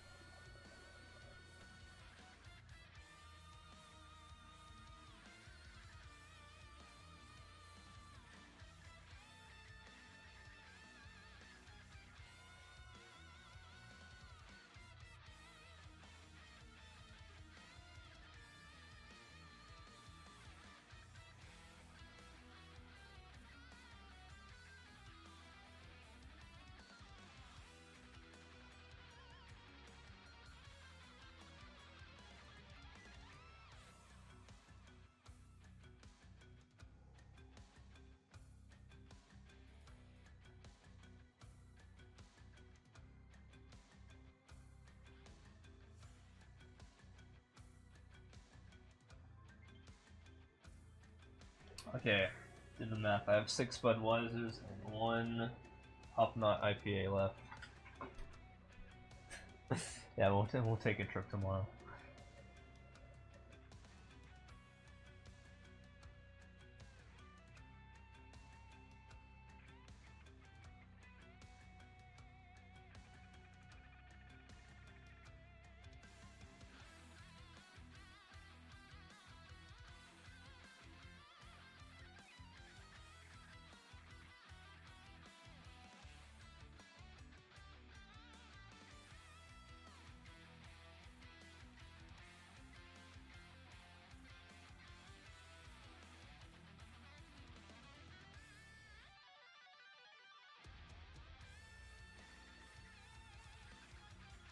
Yeah, I've never wanted to do that speedrun, the 16 level one, just because I don't want to reset my run, or even log onto a second profile for that. No. But yeah, I did invent the 100 and 1000 level ones, which lets me use an existing run, and I made them make that a rule. That you can use an existing run, but take like a 30-second penalty.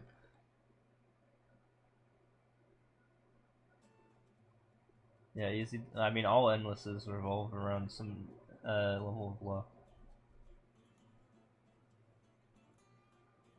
Not just easy, just in general.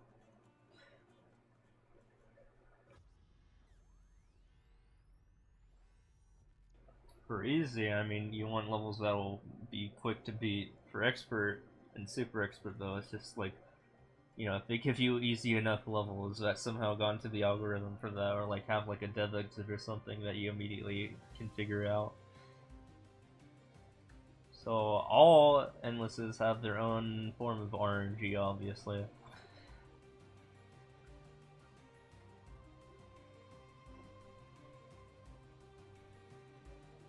Nice. Yeah, I submitted a run a bit back. Haven't done any runs since then, though.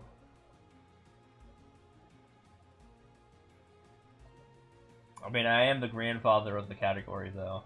To be fair, I should submit a run, right? I'm the one who invented it.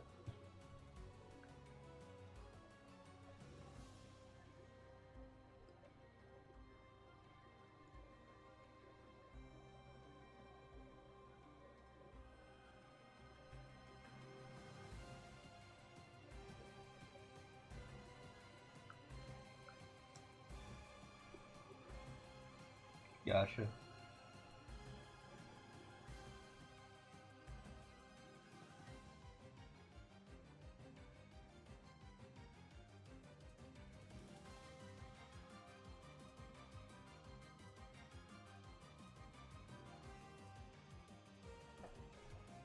Yo, Steves, you love me? Yo, appreciate it.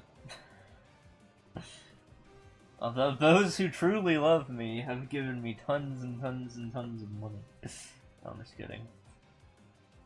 Or maybe I'm not. Who knows?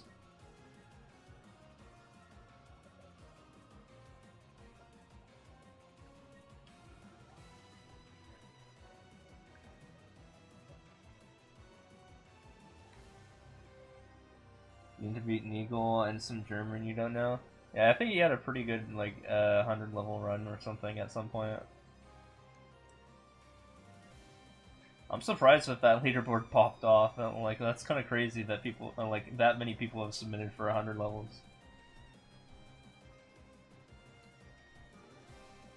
When you get to, like, you know, higher levels of, or higher amounts of levels for Endless, it's less about luck at that point, and it's more about skill. Which is why I invented those. Like, your luck should average out.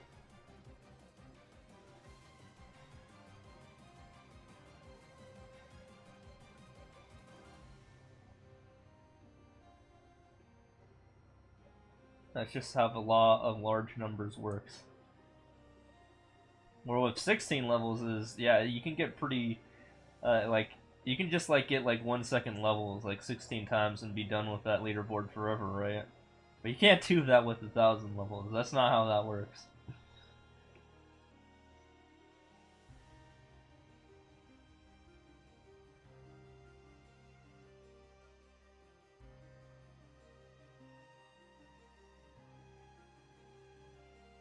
Yeah, good luck to you for getting 1,000 1-second levels in a row.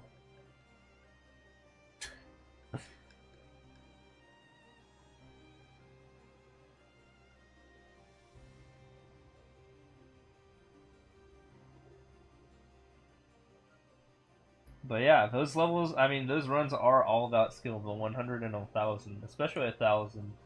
Yeah, good luck with 1,000, because 1,000 is something else. You need to have endurance to that, on top of being able to just go fast. You need to go fast all the time, 1,000 levels straight, and not screw up, like, you know, 12 hours in.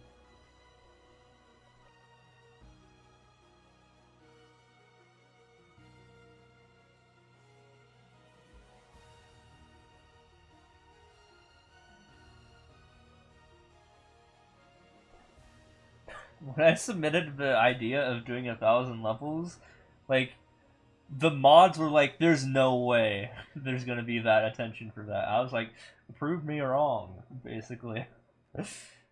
And people submitted runs for it. I'm like, dude, 1,000 levels is doable.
You know, I really wanted to get I Eat Your Pie into playing 1,000 levels at one point, but he chickened out.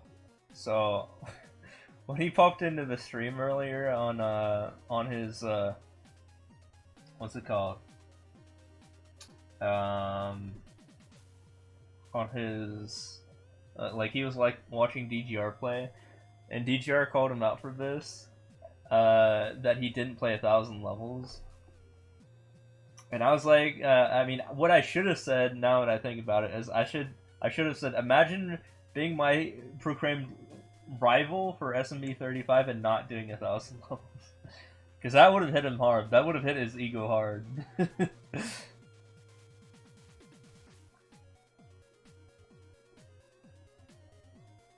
So the premise with that is Pi was going to do 1,000 levels if Dave, for some reason, beat the Honey Pot challenge that Pi had made. I Eat Your Pie.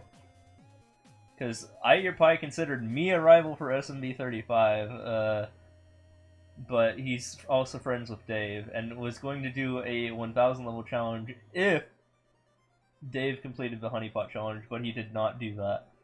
So, Pi did not do the 1,000 level challenge. But nowadays, I should call him out and be like, imagine calling me your SMB 35 rival and not doing the 1,000 level challenge. That would hit hard, I feel.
You only need all the 1-second levels to go fast. Are you talking about like 1,000 levels or 100 levels or 16 levels? I mean, in 16 levels, yeah, if you get lucky enough, you can just do 1-second levels 16 times in a row, but good luck with that. Yeah, 100 levels, yeah, that's when it starts to get difficult, though. Because you can't just rely on that. You need to know when exactly to skip. And I've made that like a subconscious thing at this point. Like, I know when to subconsciously skip. I'm pretty good at that. Because I've done it for a couple years now. Well, a couple is an understatement. A few. I mean, how long has this been out for?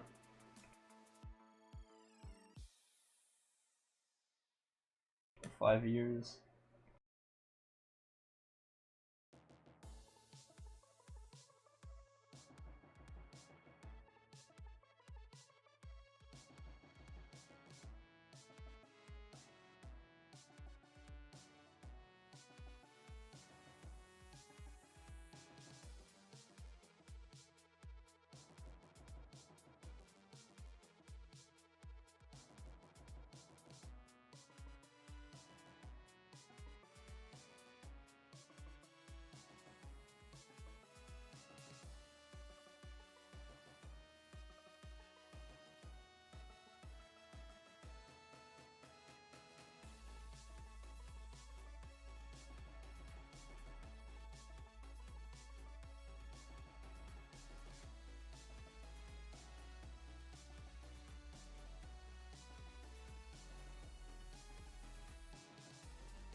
Yeah, good luck with that. I mean, probably the best thing to say is, this played like 25 levels first, and if you end up with amazing luck from that, then continue the rest of the 75.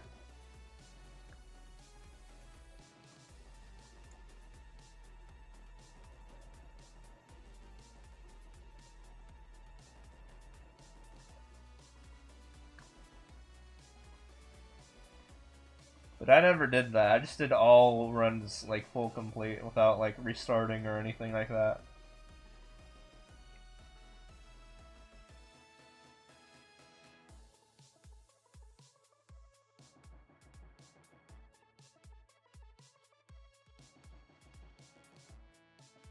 Also, obviously, since it's a speedrun.com thing, you will have to record yourself doing the whole thing.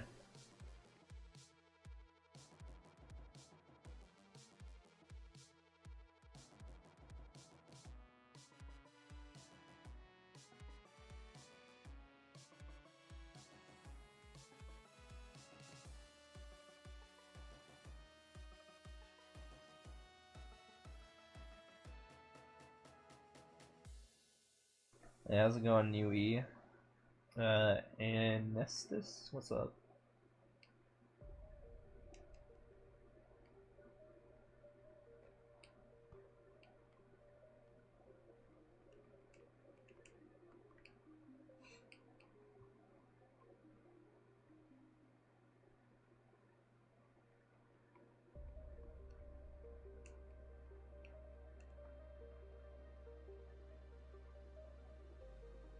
Doing fine, how about you? I'm doing alright. I'm just trying to grind as usual. Although I've had my distractions, but I'm getting back into it, hopefully. That's the purpose of this month, is to get back what I lost, pretty much. So I'm gonna work on that. So I did take some months off, which I needed.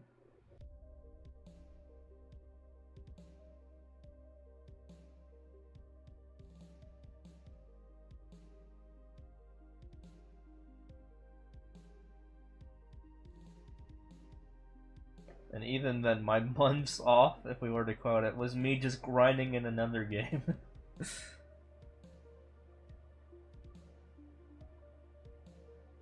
I don't have the top 5 command active. I don't even want to look at it right now. It's probably pretty bad, so yeah, I disabled it.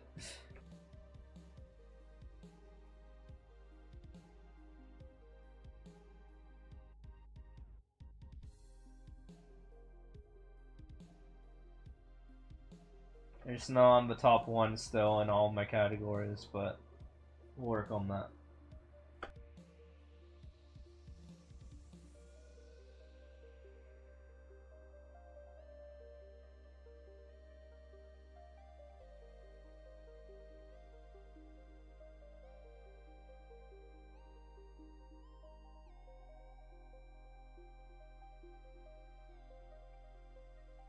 Nope, and don't tell me, please.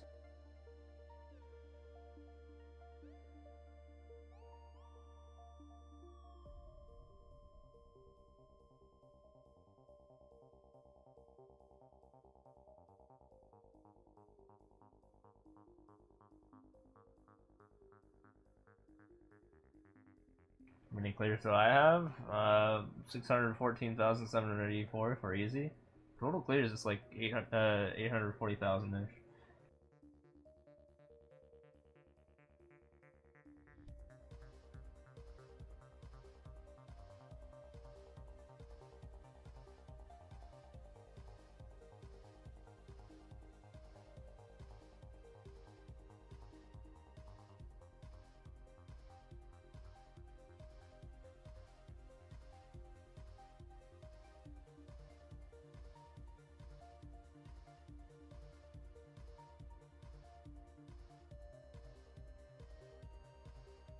Admittedly, though, one of my plays wasn't like a career choice, because I got through my absence, I became better friends with a partnered streamer, Parser, for example. Like I helped him with his dailies and weeklies and stuff like that in the other game I ended up playing, and I did boss runs with him ultimately, which I think was huge. Yeah, I think it's gonna be 2025 is when I hit 1 mil. Not earlier, not later. It's gonna be in that year. But when I hit 900,000, I'm going to go hard. I'm going to try to beat 1,000 levels a day, but I don't know if that's gonna be possible. But this 800,000 to 900,000 level period that I'm stuck in right now is obviously going to be the hardest, because it's like I'm almost there, but I'm also exhausted at the same time. So, yeah. It's not. Why do I know it's not? Because people have 9,999,999 in attempts and deaths already, so they probably have, I mean, that's probably going to be the soft cap and easy endless and all the other categories as well. Total clears and all that stuff. So yeah, I'm not even a tenth of the way there to the cap, based on what people already have unlocked in the game.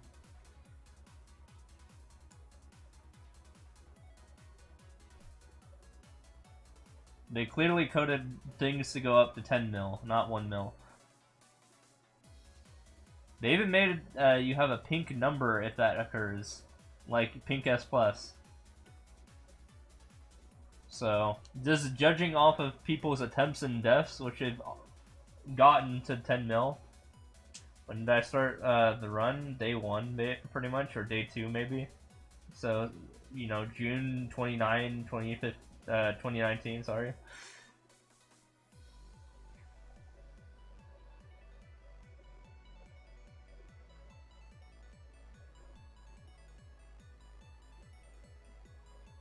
Sorry, I just dropped something. Let me find it real quick.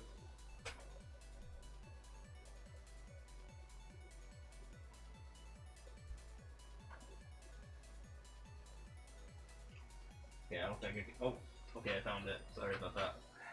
I was looking for something I dropped. It was just on my mini fridge.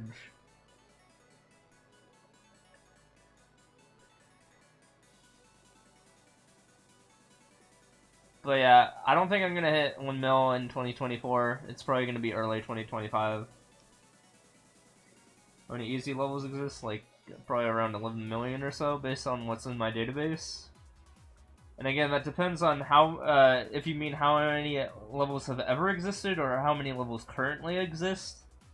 Because those are two different questions. Because levels get erased all the time.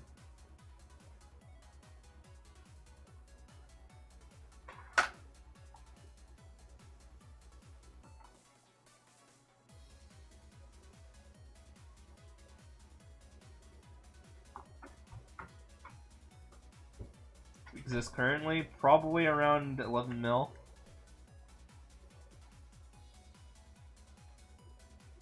There's more normal levels than easy, by the way.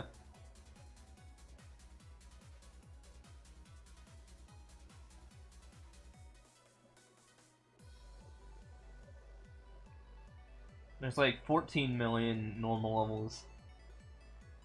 14 to 15 million.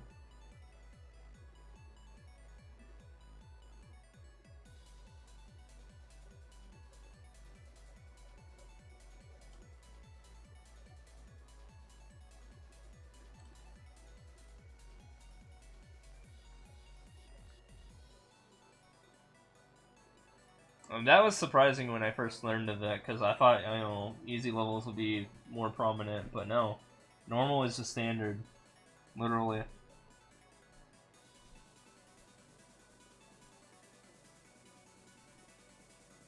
I mentioned I was plan on hitting it probably sometime early 2025. I don't think I'm going to hit it by the end of 2024.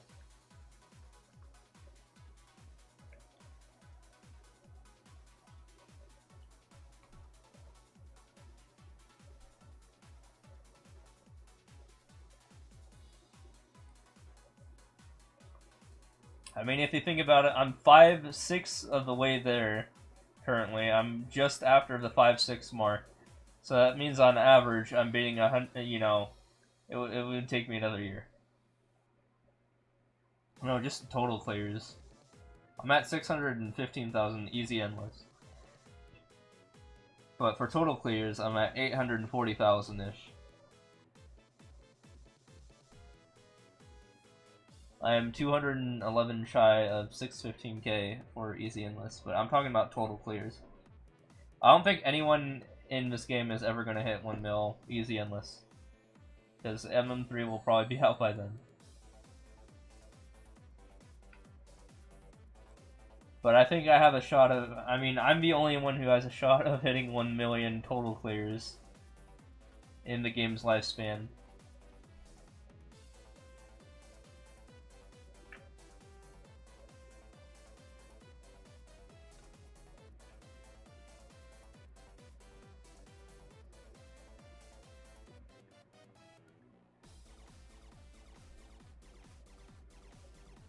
Oh, I disabled it. I mean, I think I was doing something else. I mean, I could re-enable it, I guess.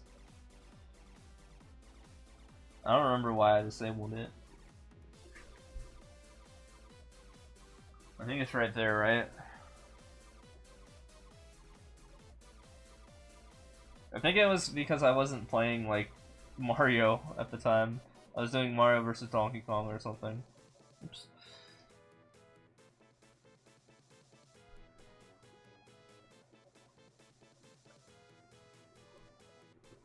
What am I even at? Hold on, I just got an ad. I can't even see it. I'll look at it in like a couple minutes.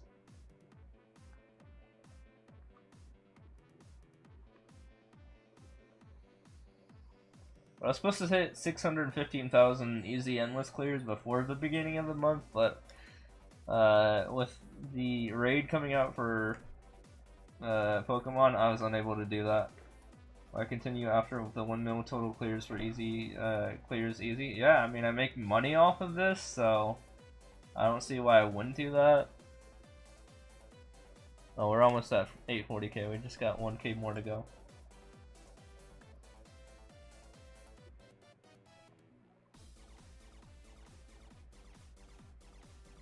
I make money? Yeah, believe it or not, Twitch is a full-time career for me.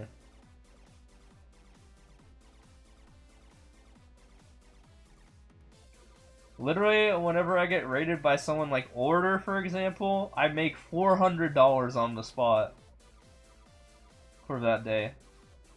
So, yeah, it's not that bad.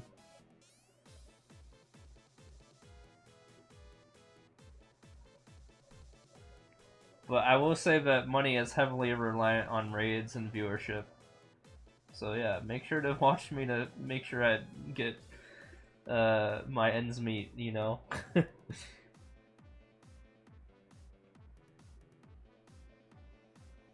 I get a reward? What, you mean from Nintendo? Probably not. I don't think they really care that I hit 1 million. I don't think they even know who's the rank 1 in the game.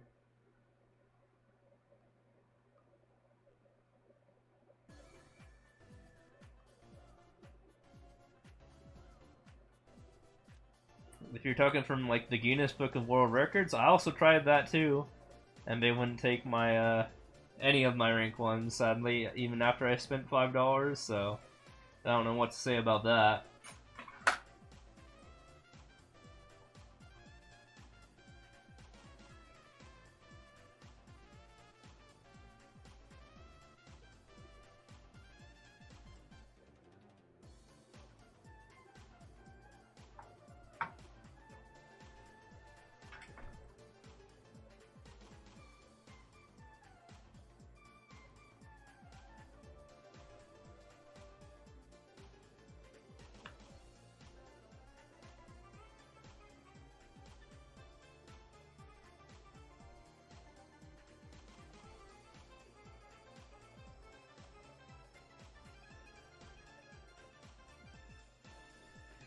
Even if I hit 1 mil, who's gonna be talking about it?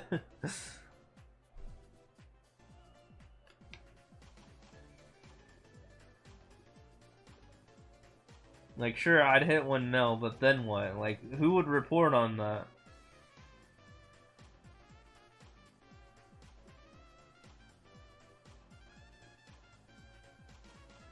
I'm doing 1 mil for me at this point. I don't have a level plan. This is 1 year from now. I don't even know. I have a plan for 900k. I'll do a Red Falcon level. He was supportive of my channel at one point. I don't know if Red Falcon even has levels, but that's my 9th target. I usually pick a target for every 100,000 levels I play. But don't ask me about 1 mil until I'm like 20,000 away from it, because I don't even know. By then I'll have something figured out, maybe.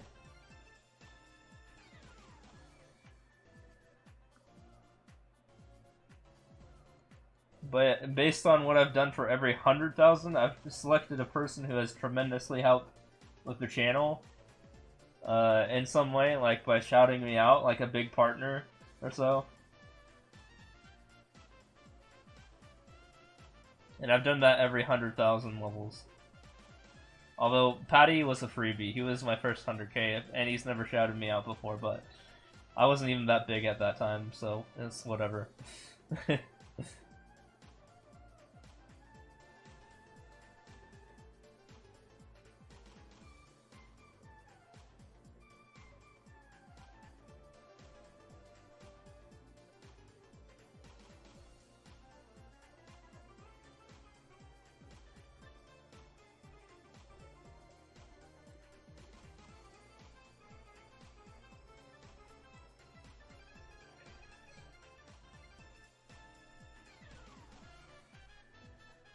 Bald man? You mean Patty or Orator? Yeah, I played a padding level for 100k, but I also played an orator level for like 600k. So those are two different bald men.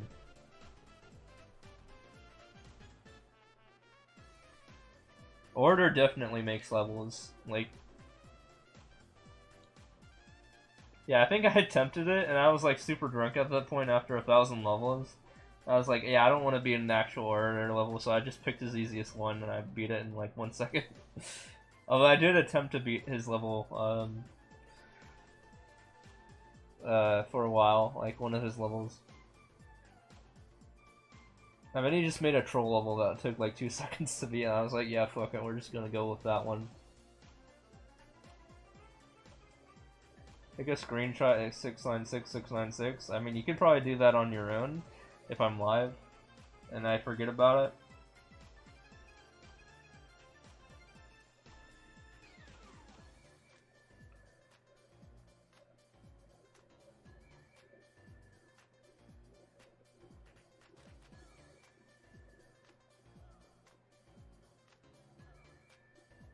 Surely that level has already been recorded for my total clears count if you look hard enough.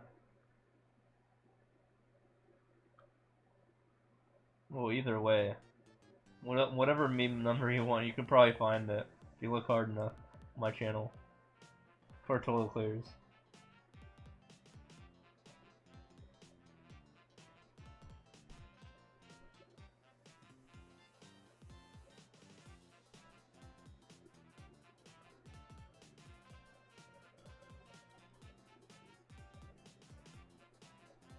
It's not a level. Can I cook my macaroni and cheese during this level? Let's see, microwave on high for 3 to 4 minutes. Let's stand for 1 minute. Alright. This is a cooking stream, even though you can't see me cooking, but I'm gonna go cook real quick. Oh, apparently I was supposed to hold up. Okay, hold up.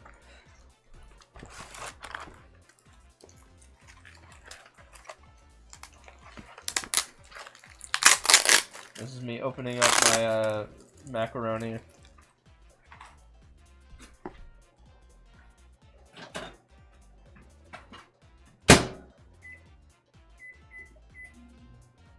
And the microwave is active. Alright, 3 minutes going in there. Hey, I beat the level. Alright, gotta go get my fork real quick.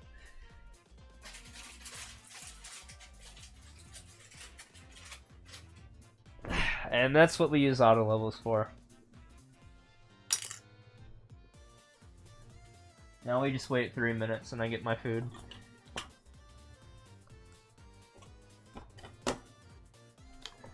Imagine actually me using auto levels for something. But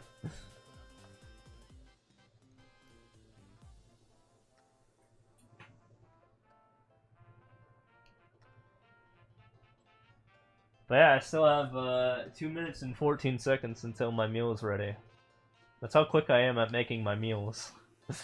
I just know, hey, there's some macaroni that I can make in the microwave real quick while an auto level's playing.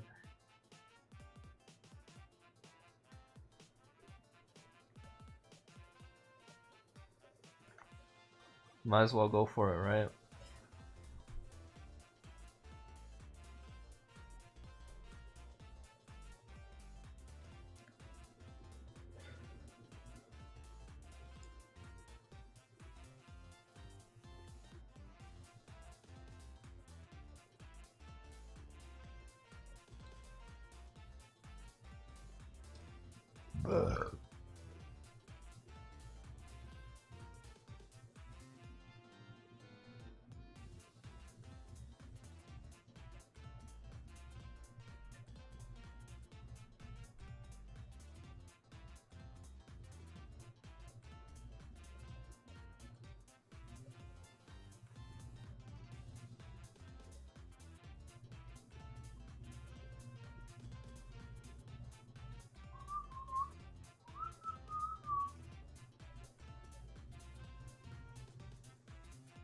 Yo, what's up, Hambone?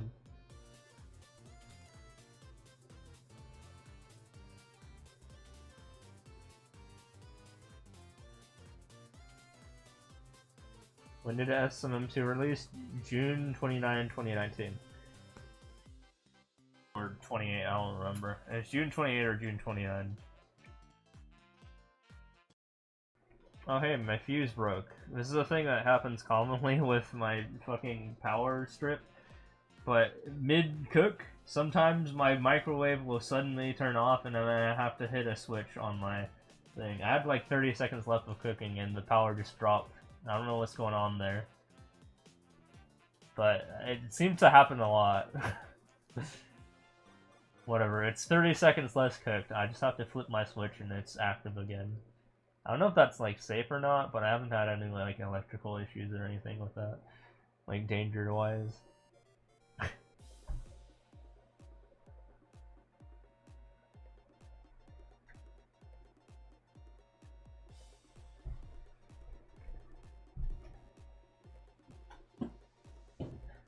Alright, my microwave is active again, although it's not cooking at the moment.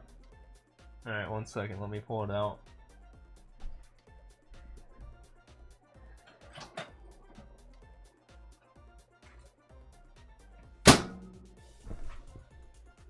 And there we are, dinner. It's good enough, it feels warm enough.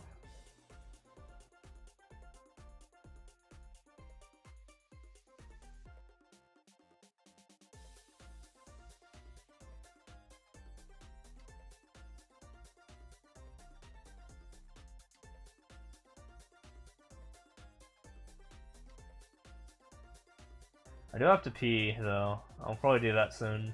Probably after this level. Peeing is for auto levels, but you can't guarantee that to happen.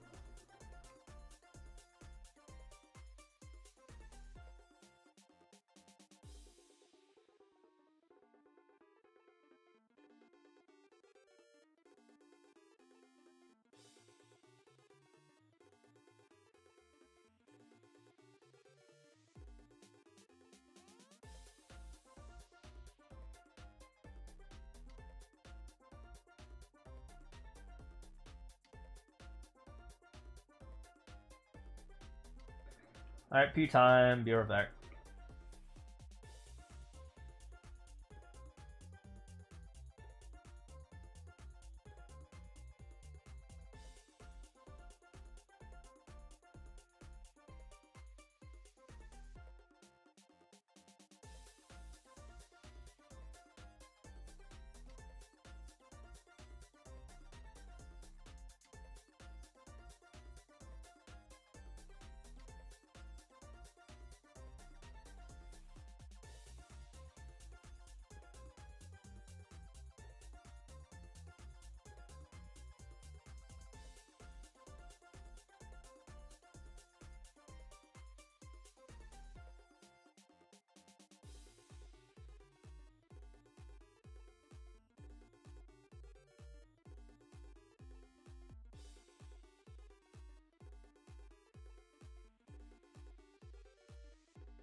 Okay, we're back.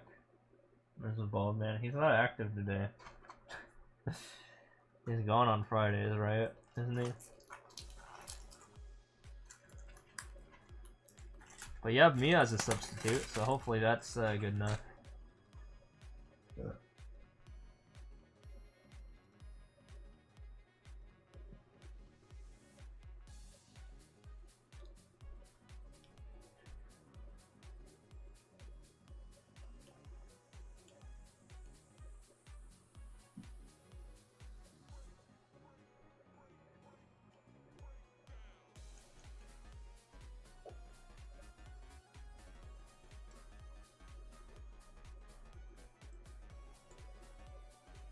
You know, I was actually playing expert levels the other day, a couple days ago, on stream. Believe it or not. If you want to see that stream, just go into my VODs. Because that's probably like a once-in-a-lifetime stream. You'll never see me play expert levels again. I mean, I literally beat all the ones I needed to beat anyways, so... Literally, by my statement there. I got my rewards for that. Now I have to beat super expert levels, though.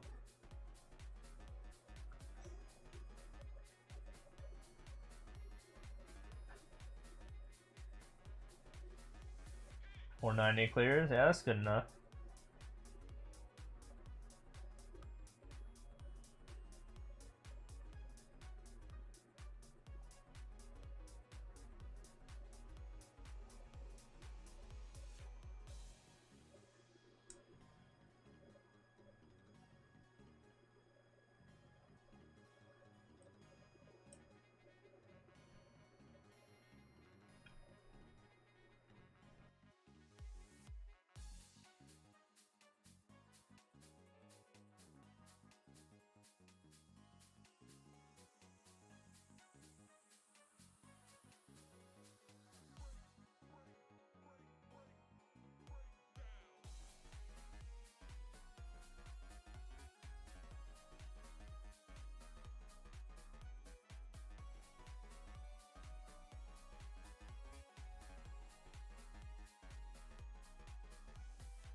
I'm like half eating my dinner, half playing.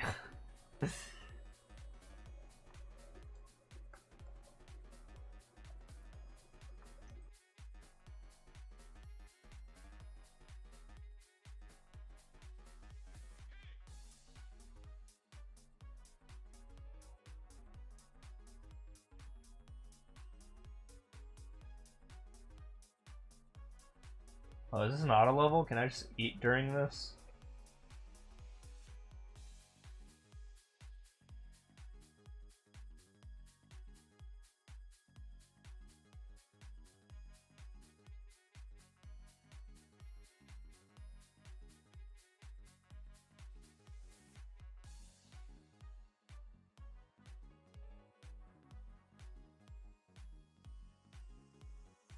Is this another auto level? Can I eat during this?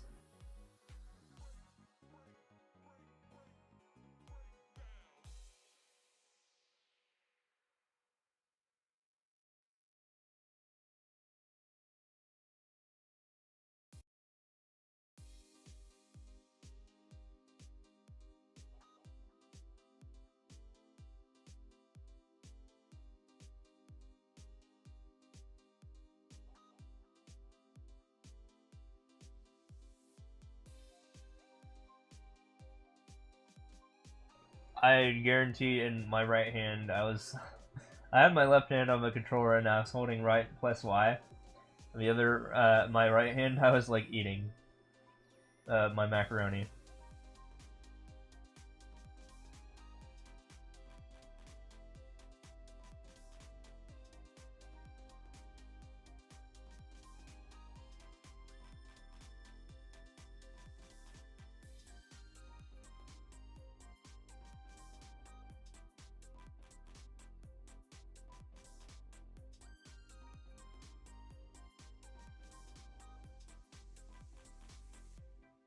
Dude, did I just like get the luckiest levels to consume food for? Like 3 in a row? My god, I'm almost done with my macaroni.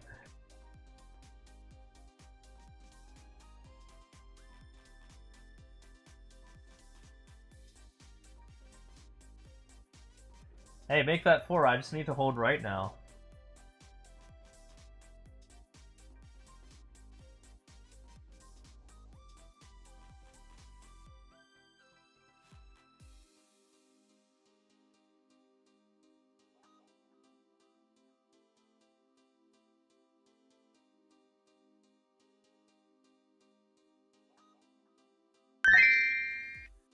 Beach, mouse, beach, mouse. Hey, thanks for that.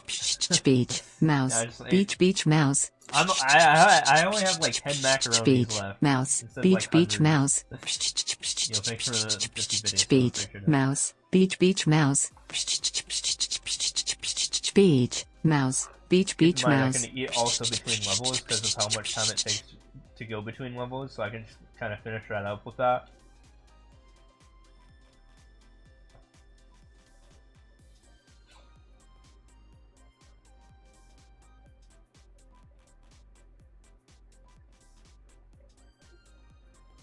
Yeah, right.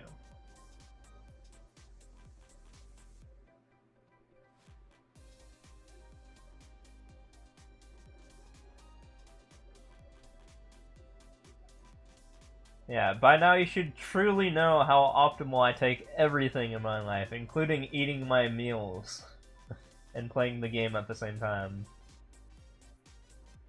I make it a rhythm. And mealtime, alright.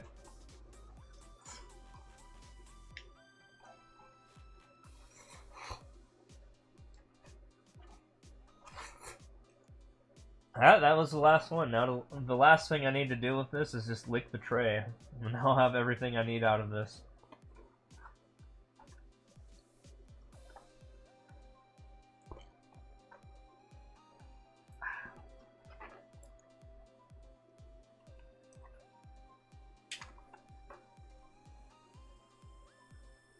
What was what? I'm just eating my meal, man.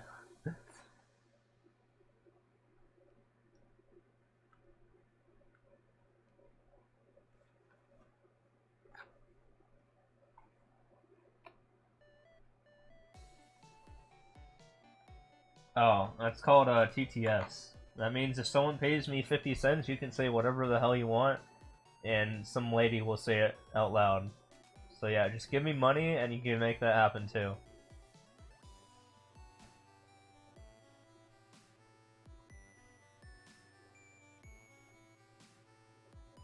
Blech.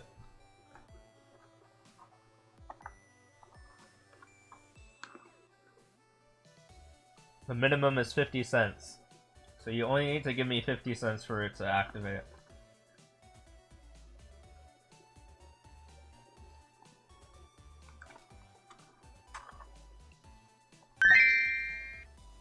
The Alabama beach mouse, Paramyscus polionitis is a federally endangered species which lives along the Alabama coast.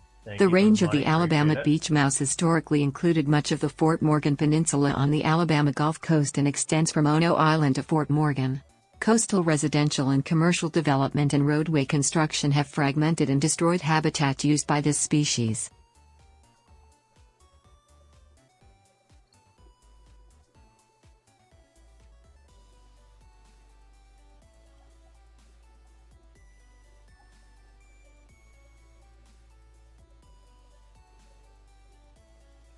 Yeah, you don't know about GTS? That's like a common thing on Twitch. So basically, yeah, people will pay their streamers for messages to be a thing, and then you can just say whatever the hell you want, and some lady will say it. Some robotic lady will just say whatever you said in your chat message. The Alabama beach mouse is one of several subspecies of old field mice living only in coastal sand dune areas. These small light-colored mice burrow and nest in dunes and are primarily active at night. Like it. They eat various plant seeds and insects. They prefer sand-covered slopes with patches of sea oats, beach grass, other grasses and herbs.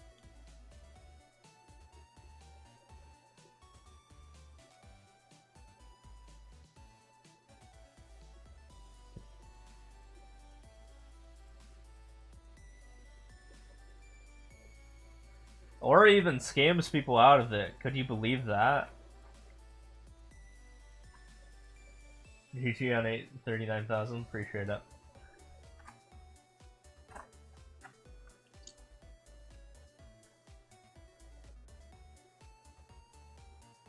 I don't scam people. You ain't got this bitch, yeah.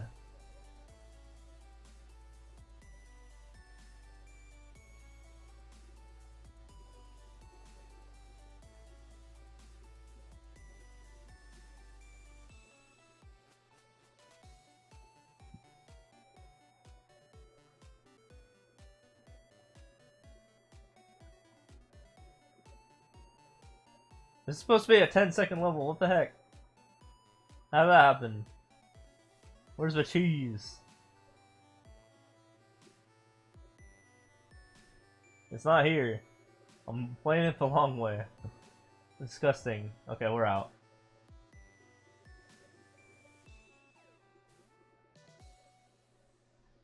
$22-part TTS. Dude, I could go for a 22-part TTS from someone else.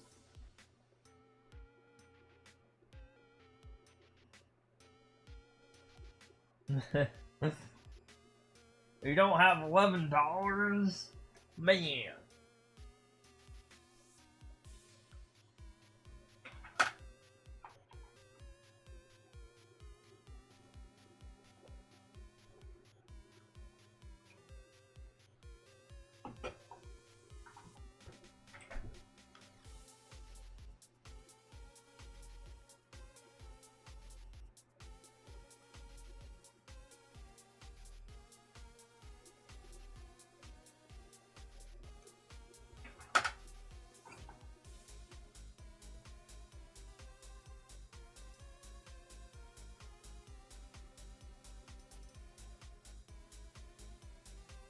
I like how we started with Zelda 2 music and we're back to Zelda 2 music. I think it was Zelda 2.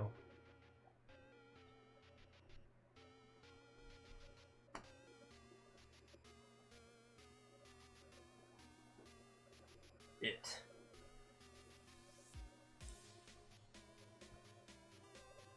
Yeah, it's the ending credits, I think.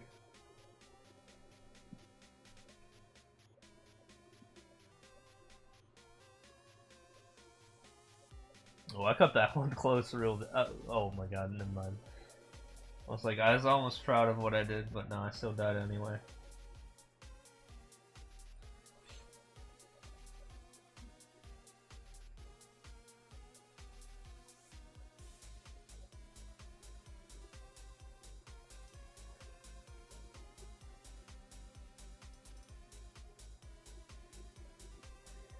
Dude, I died at the same spot. Am I getting scammed here?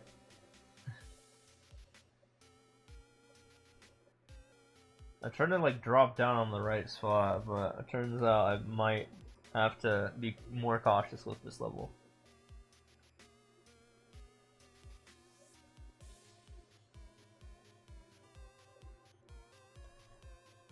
Okay, whatever. Yeah, I was going for a world record, but apparently that's not possible.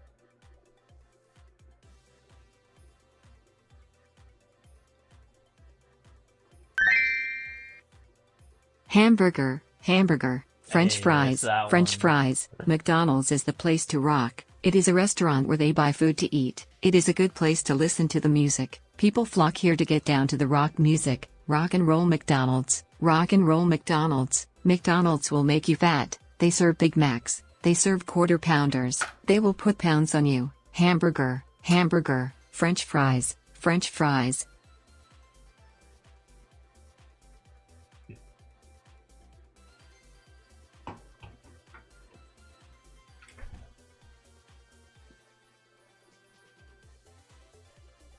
You're tapped out? Alright, fair enough. Appreciate it.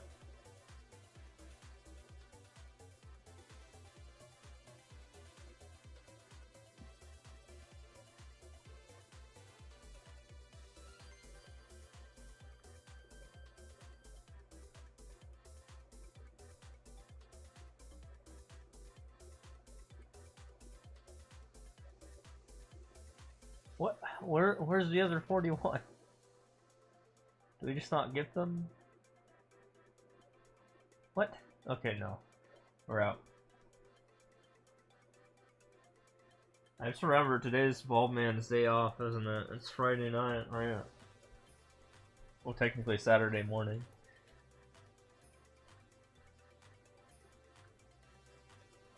Figures.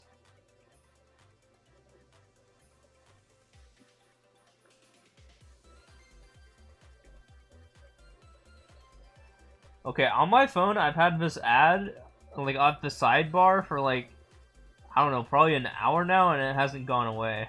What's up with that?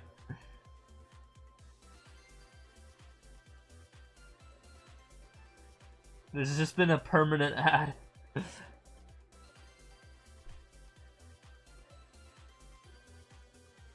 Oh, no, now it went away.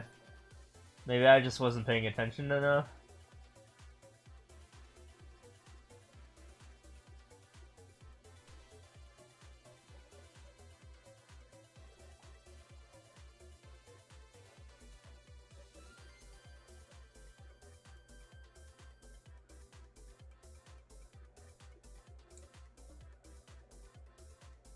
Dude, I'm still flabbergasted that my Maple Story guild leader that I randomly joined knows about Orator, which I find kind of funny.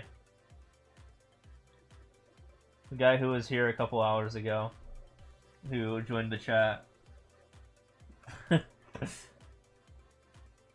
I just randomly joined his guild because I was like, I need some guild buffs. Which just happens when you're naturally in a guild. When he turned out to be an Orator viewer.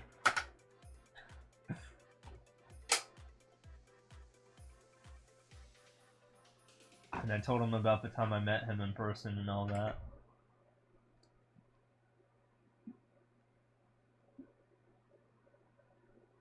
I need to invite Parkster to a guild, so probably that would be the place to do that. Maybe if I did some communication, I could probably get Parkster in that guild.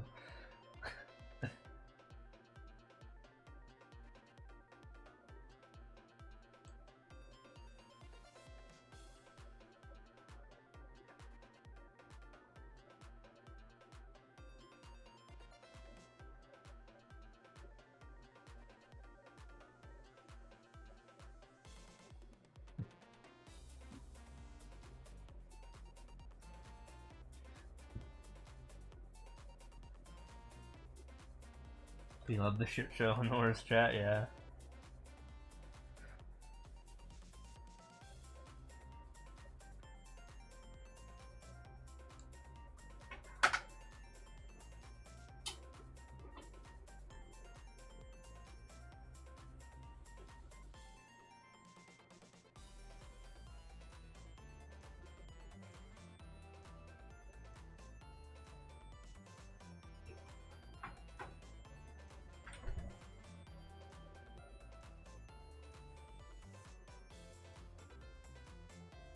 Such a good group of people, honestly. It's like you're all in the same joke of being annoying, true. Hey, I mean, like I said, I got to meet that group of people in person. They were pretty great. I liked my time there. They were a good crowd to be with. We had lunch together. I mean, what more can I ask for, right? I was in that crowd.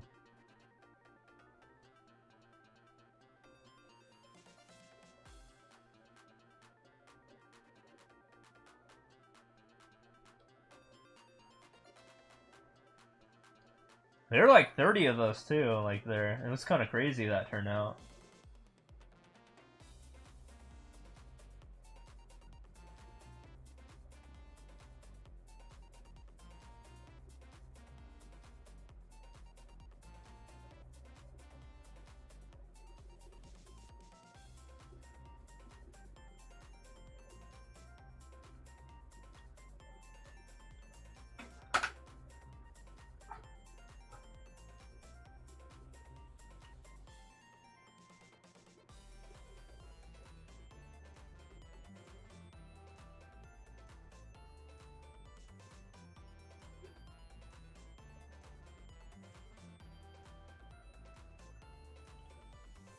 But yeah, I did tell about the time that I took a taxi with Orator and jaywalked a street with Orator, who convinced me to do so in front of a cop, and they didn't care, it turns out. Yeah, Orator's naughty. He wanted me to jaywalk in front of a cop, but I just did it because he did it, and we didn't get in trouble. And this is Vegas we're talking about. There were a lot of cops out there.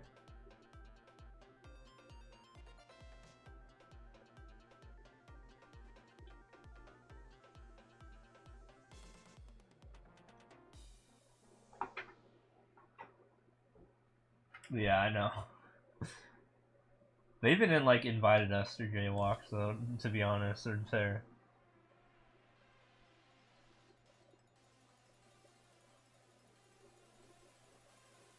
Like they gestured to us.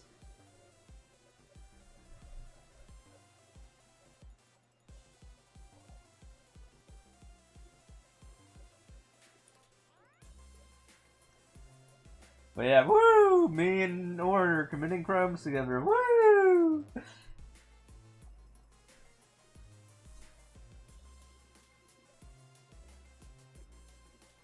I even told Parkster about it, who was an ex-cop, and he's like, yeah, they don't really care. Well, not really ex-cop, he was like an ex-person who worked for a cop.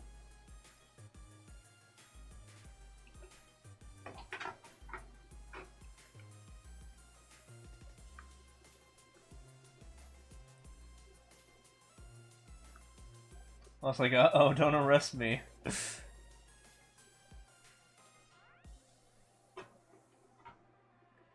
Don't find me.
I don't have the top 5 command up still. I'm super far behind schedule, so yeah, I don't have it up until I make some progress back on that.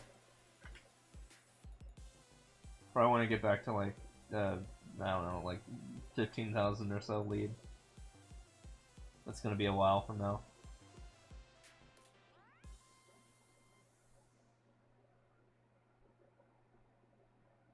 Hey, you can check out my YouTube channel.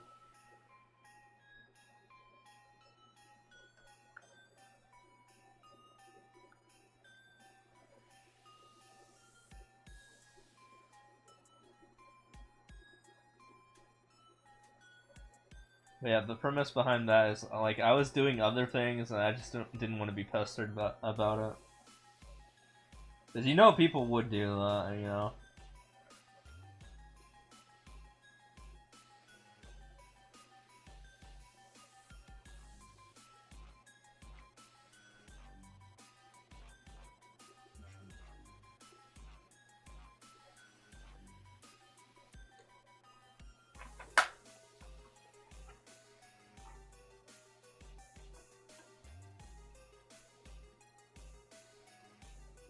Yeah, that's what they would say and would constantly remind me about that. It's like, yeah, I've been busy with shit. I literally just went over my gaming agenda.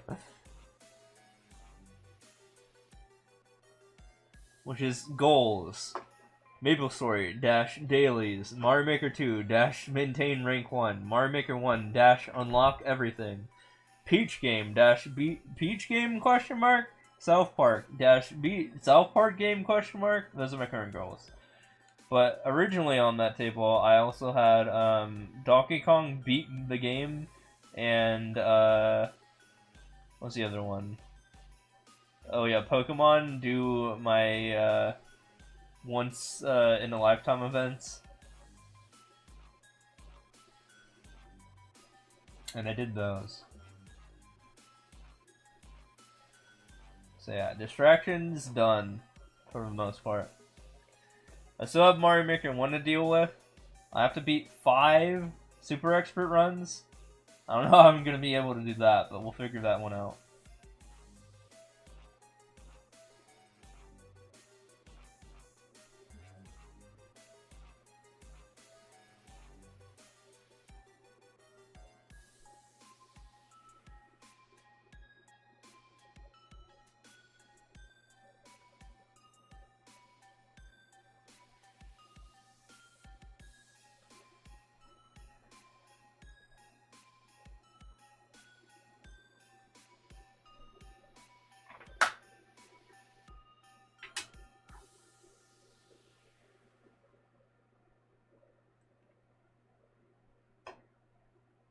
Like how everyone is getting together to be all uncleared levels in SMM1. Yeah, I'm just playing SMM1 while that's going on too, which I think is funny, but I'm not contributing to that because I can't. With my circumstances right now. I mean, I would if I could, if I had time for that, but I can't. Yeah, there's 350 levels or so. But I am playing SMM1 simultaneously. I'm just trying to get all the costumes while I still can. Because I didn't bother to do that for a while. But yeah, I beat 40 freaking expert runs, 16 level runs in the past like 2 days.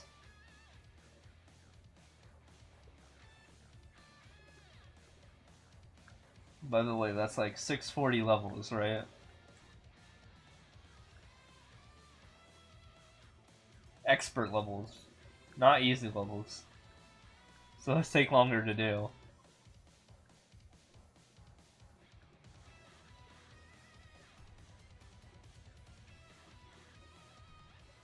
And now I have to do the super expert ones. I have to beat 30 super expert levels. Easier said than done.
Nut.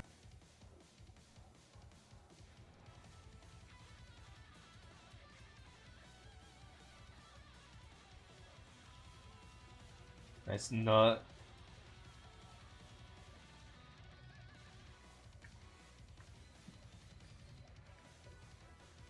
Nut.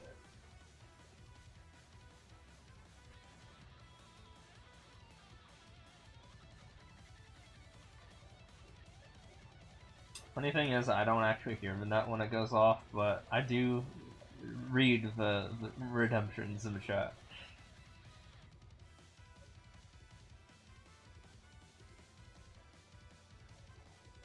But you guys hear the nut.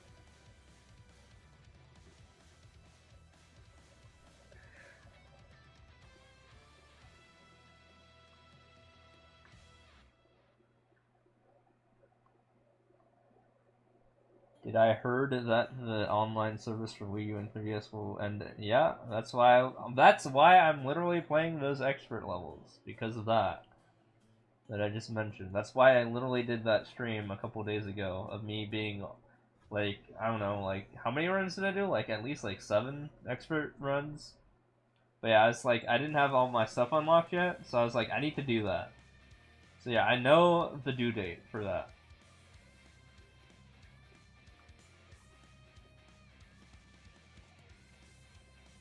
Otherwise, why would I be doing that in the first place if I didn't know about that, right?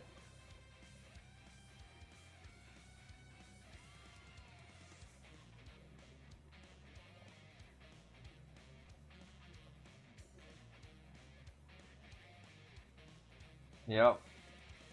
I will say there are some things about SMM1 I like about more than SMM2. One, it's on the Wii U, which I think is superior for people who don't want to put on glasses than SMM2 is.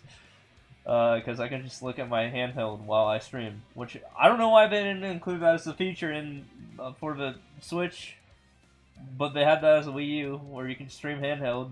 But I don't know. 2. What was I gonna say? No 3D World. 3D World is the most time-consuming mode in the game. That's good if I'm trying to go fast. That there's no 3D World. Which includes the fact that they don't have, like... For some reason, they don't have, like, levels about, spot the difference, for example. Or at least not that I could find in SMM1, interestingly enough. So I guess that's an SMM2 thing. There's no refreshing levels in SMM1. Those are 2 good things about SMM1. Just the levels themselves are better, on average, because of those 2 factors. And no 3D World. Or 3D World is by far the most time-consuming mode in the game.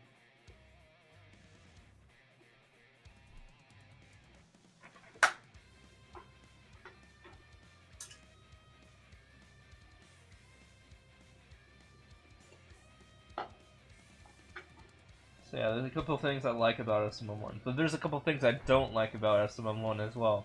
1, they can spawn you wherever the hell they feel like it, and you can just die on frame 1 if they want you to. In SMM1. In SMM2, you at least get a safe little barrier when you start the level. So I appreciate that. SMM1 does have more lenient spike hitboxes though. For example, when I'm dealing with spikes, in SMM2 it's very strict, but in SMM1 it's more lax and much more doable to do like precision levels.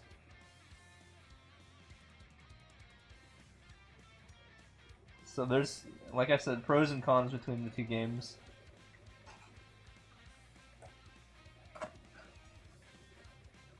Oh yeah, I didn't really even realize this, but it's really hard to like steal someone's world records in SMM1. Like, there's no way to keep track of world records in SMM1, is there? Stealing world records was like a new thing in SMM2, right?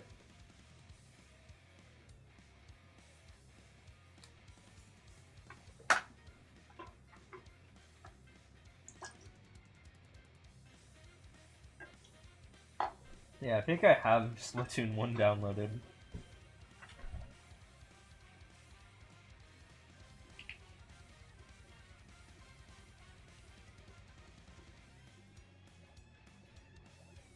So, to get this straight, like, any world record streams from, like, Pinga, for example, started in SMM2 and wasn't a thing in SMM1, right? So if you think about it, I was one of Pinga's first targets ever, which is funny.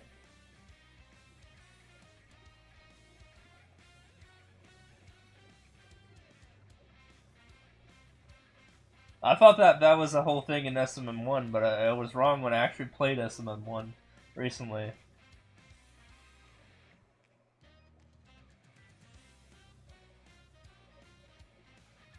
I mean, there was no, like, in-game leaderboards on top of that, right?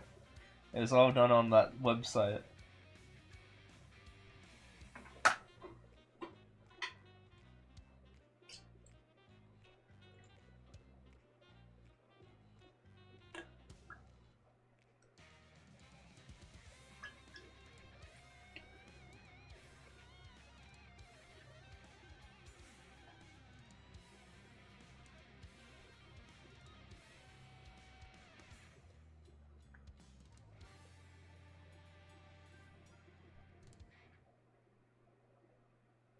But yeah, I definitely aced a few precision levels in Expert, quote-unquote precision, because they were so lenient in Expert. I probably couldn't do the same thing in Mario Maker 2.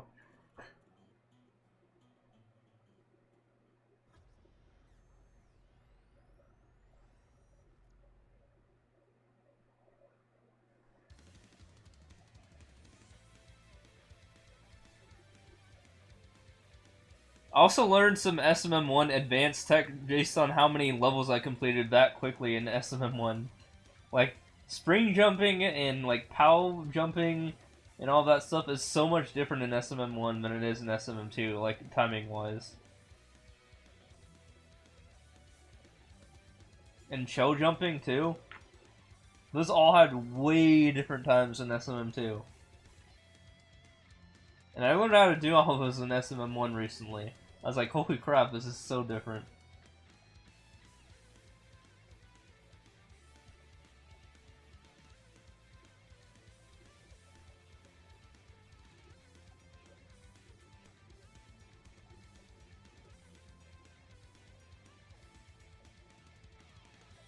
Imagine it was a shock for the veterans to come from SMM1 to SMM2.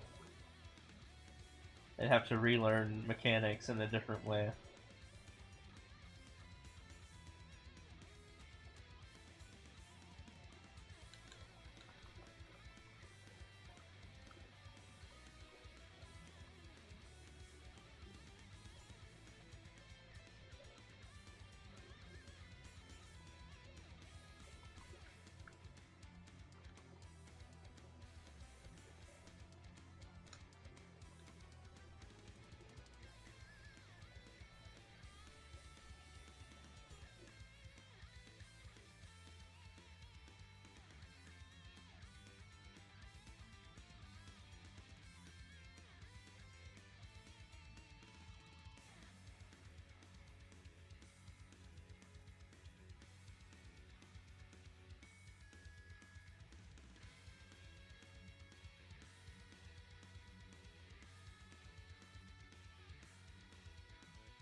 Am I the real D-Steves? No, I'm just a fake one.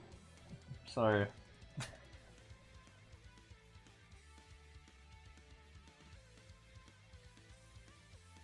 One of the thousands of clones of him.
Or okay, maybe I have a story here. Maybe I hacked this real D Steve's person and I'm just on his account, right?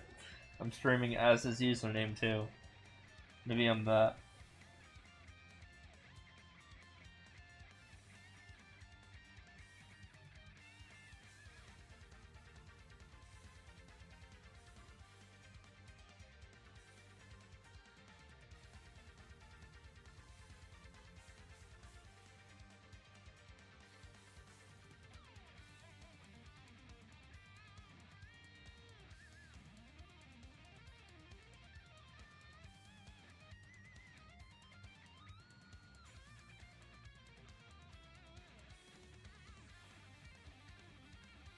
I know, right? Someone should get me off his account, right?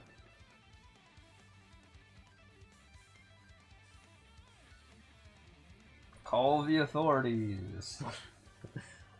No, don't do that.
Okay, quick question for those who are still here. Also press 1 if you're still here before I proceed with the question, otherwise you're never gonna get the question.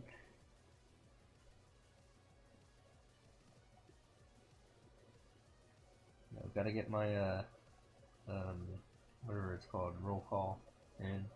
1. Okay. So, I was on Google, and I googled my username, right, D-Steves. And it says in related searches, D-Steve's age, D-Steve's girlfriend. What's that about? Why are people trying to search my age and my girlfriend if I have one?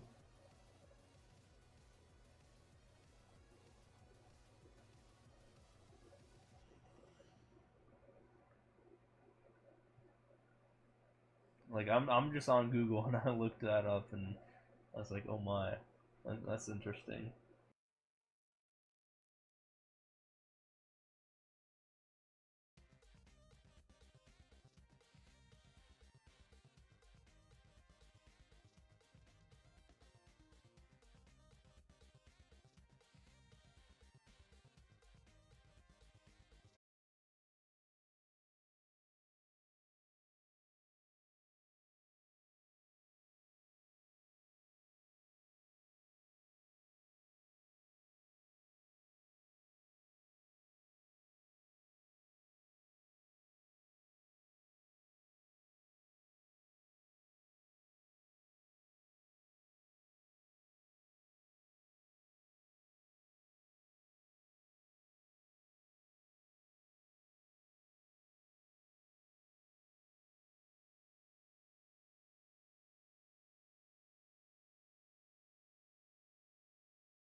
record on that level? Nice.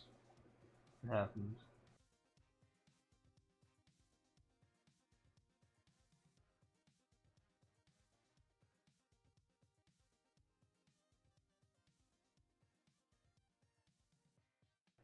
I see my dang old world records all the time.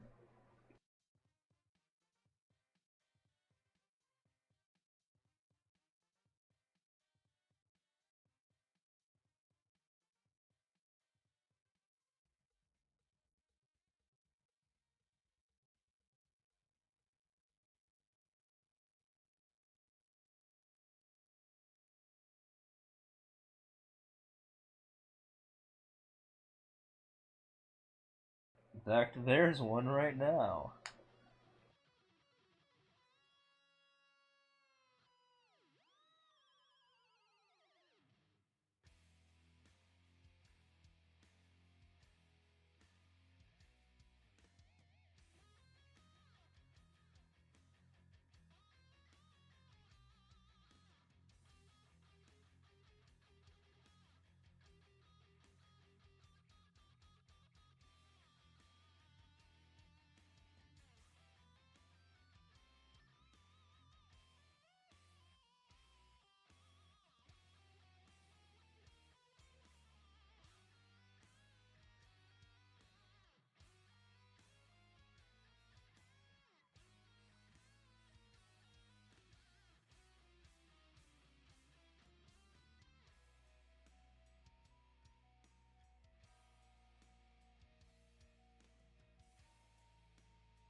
I'm actually gaining world records from easy because of people targeting me for world records. I'm not really losing world records that much anymore. So yeah, I'm gaining a little bit of world records. I'm probably at the very least, net treading. So like, not losing or gaining.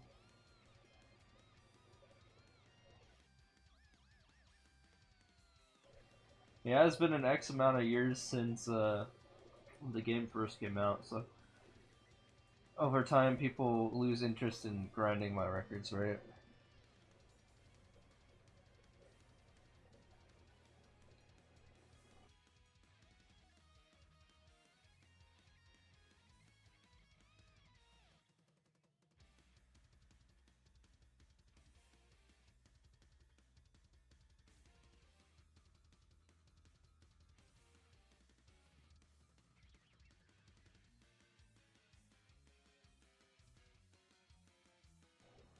Also, if you think about it, while I have been away from 2 months, I went from a 23k lead to a 22k lead in world records.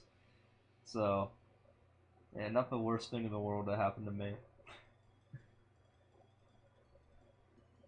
The only thing I have to focus on is easy endless, realistically. Everything else is in the bag.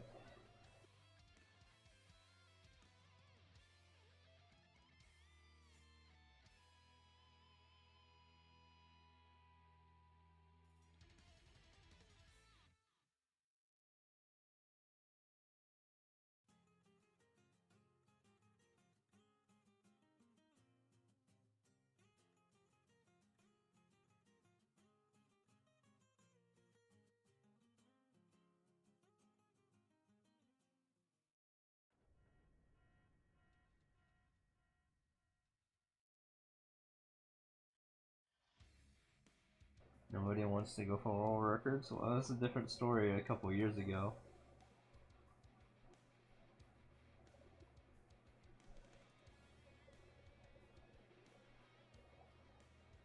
A year ago, like in April 2023, it was a big threat. Rank 2 was a big threat for me. But now he's stopped as soon as he hit rank 1 for first clears.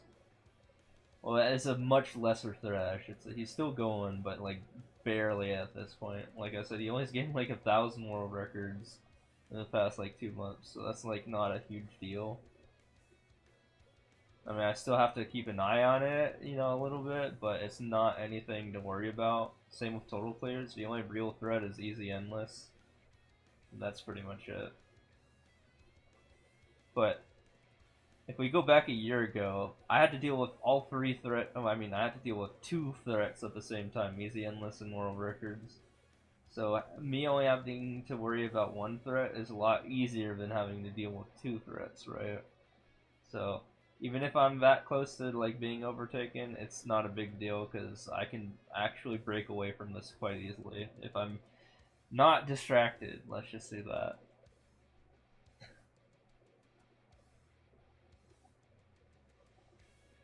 But whereas a year ago, I had to put my full attention on both at the same time. Nothing else. I couldn't play any other game.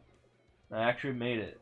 I actually beat it. I was able to break through and remain rank 1 in both two categories without any trouble.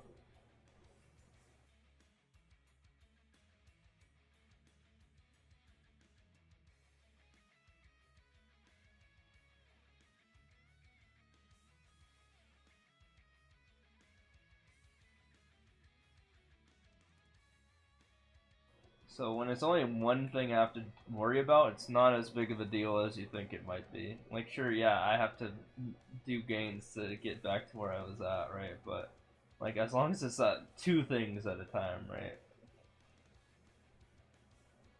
Because I've mentioned how like his rates, right? 400 a day. He spends 16 hours a day playing this game um, to get to where he's at. But I only have to spend 6 hours a day to his 16 hours.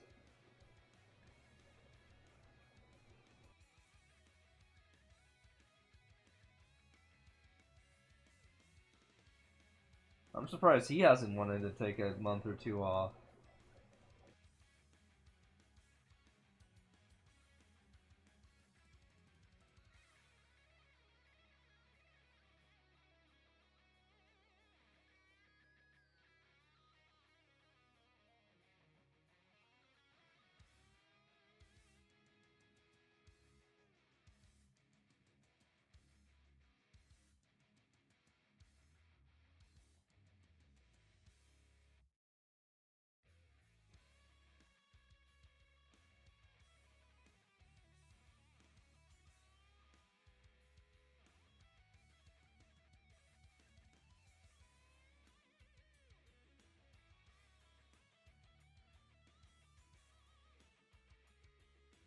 mean, it could be some sort of autism or something, honestly, but I don't really know.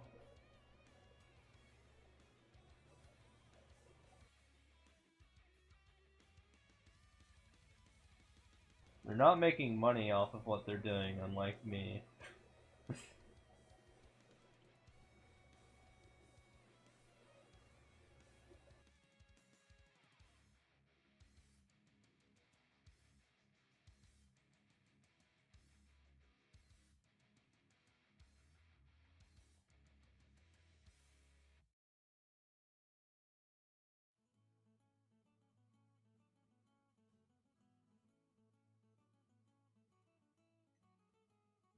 One of my main driving motivations is because I'm actually making money from this. Like, this is my actual job to maintain rank 1.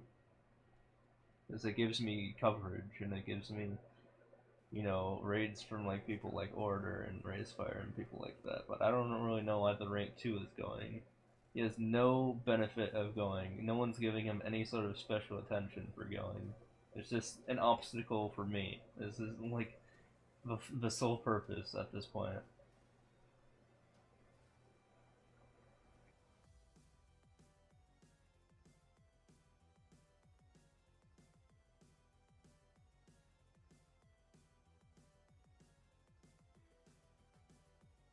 But yeah, I mean, if you've looked at his YouTube channel, like, he's not even upgrading any of his gear. He's just using like this stupid like camera to record his footage. Like, he's not even using a capture card. He doesn't even care about that. He doesn't even talk in his videos. He has no mic. Well, I mean, he does have a mic. He just doesn't use it. So it's like, I don't know what's going on there.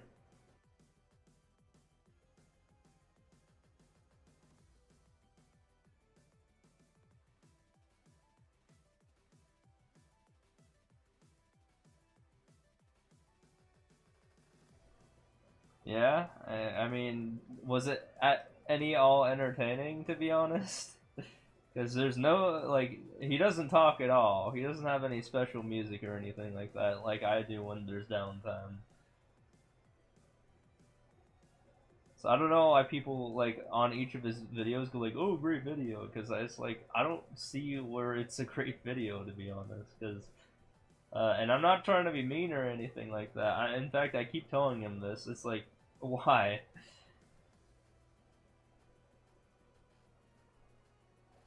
Genuinely curious.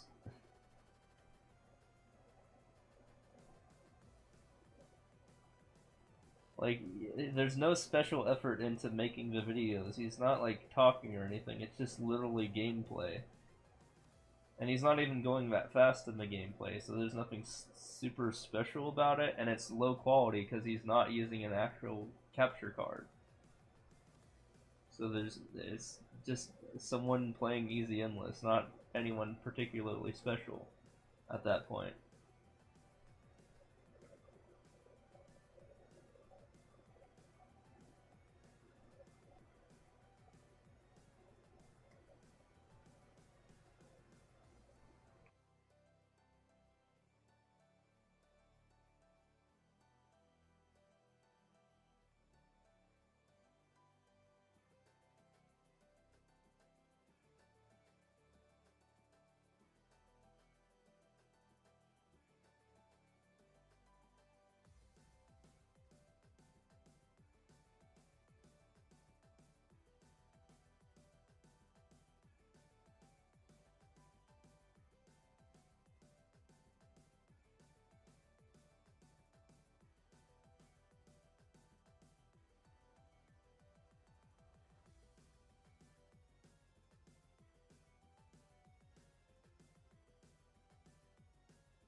Yeah, but like I said, what's the point?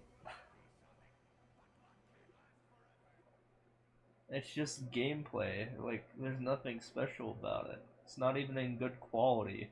It's just not putting in effort to buy a capture card. Or even say anything, ever.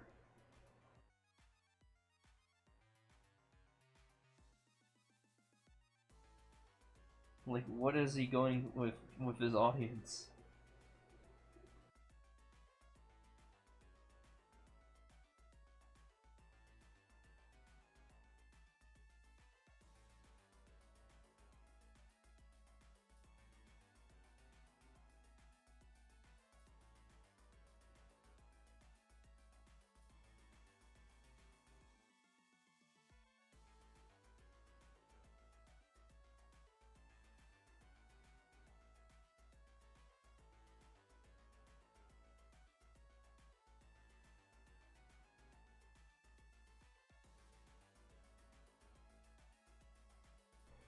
Yeah, but how?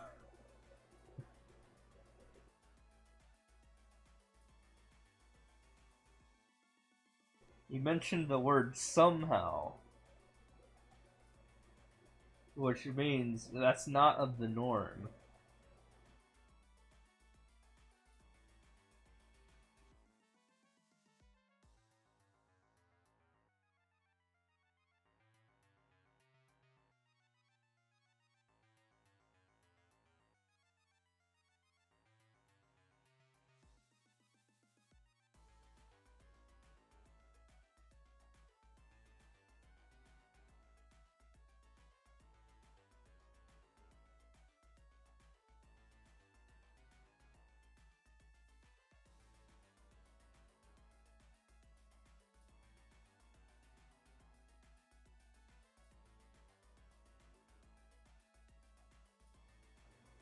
Not seeing a single comment that tells him to improve his quality as someone too on YouTube is just unusual.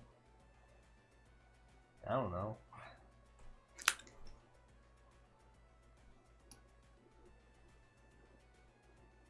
I physically told him he should improve his quality, otherwise he's not going to get anywhere in YouTube. I was trying to be genuinely helpful.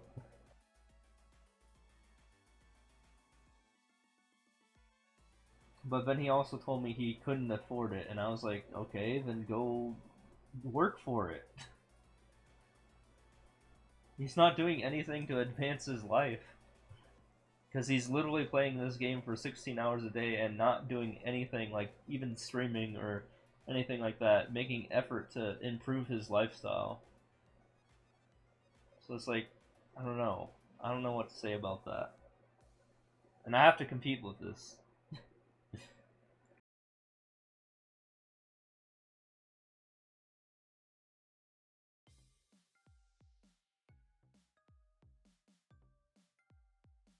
And to keep in mind, he is an adult because his first video that he ever made was like over 10 years ago. So he should have adult responsibilities at this point, but I don't know. I think he's leeching off of someone at this point.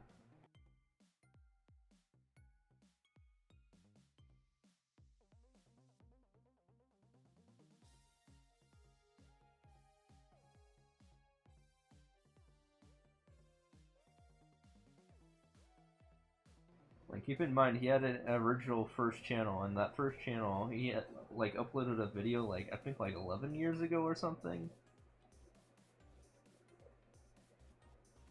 And even if he wasn't the legal age to have a YouTube channel when he first made his first video, assuming he was the legal age, like, you know, the minimum legal age of 13, 11 years ago, he'd be 24 now, right?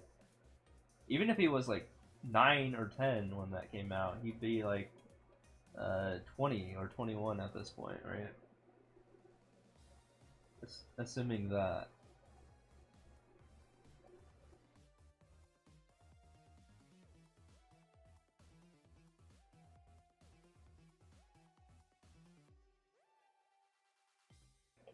Because going like before that, like in terms of having your first video, I'm pretty sure most people don't know how to upload their first video until they're at least like 9 years old, right?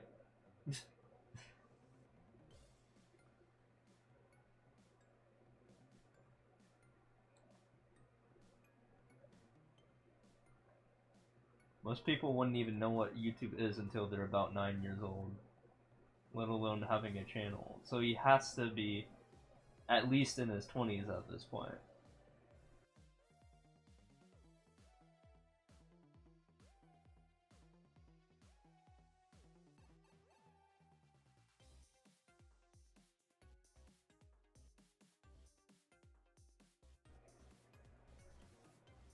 The same shit every day, each video is so identical. Yeah, that's what I'm saying. He's literally making zero effort to improve his quality.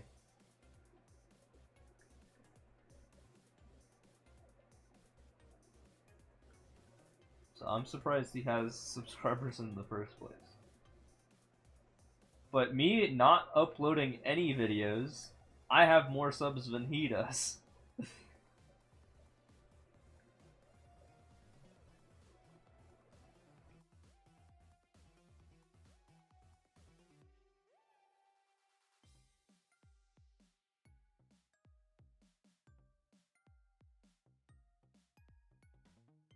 No, I don't think he has like relatives or anything like that. In fact, he once told me that like he doesn't have an actual computer. He's like using someone else's laptop, like his parents or something, or not even laptop, but like like an iPad or something, a tablet, to upload his videos somehow.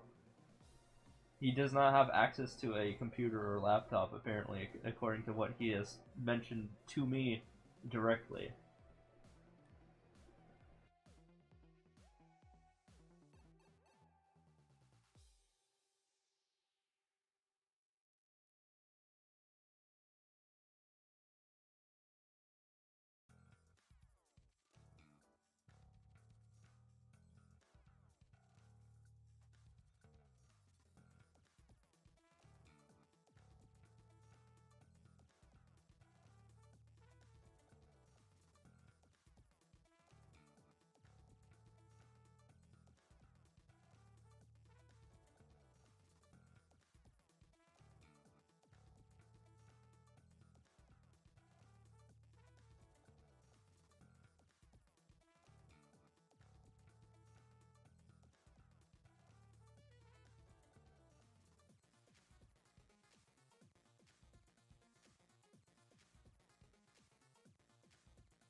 Yeah, I know, they have like 350 levels left or something.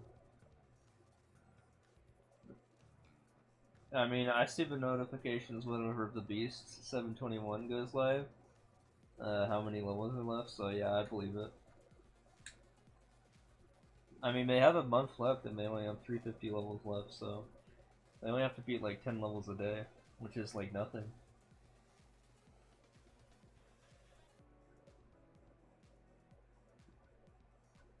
Like collectively 10 levels a day, like out of everyone.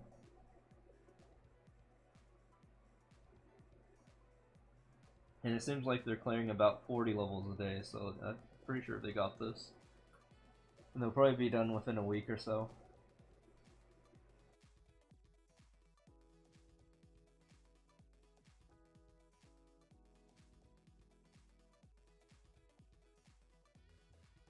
And since they've already beaten every single level in for 2019, I think that would make it.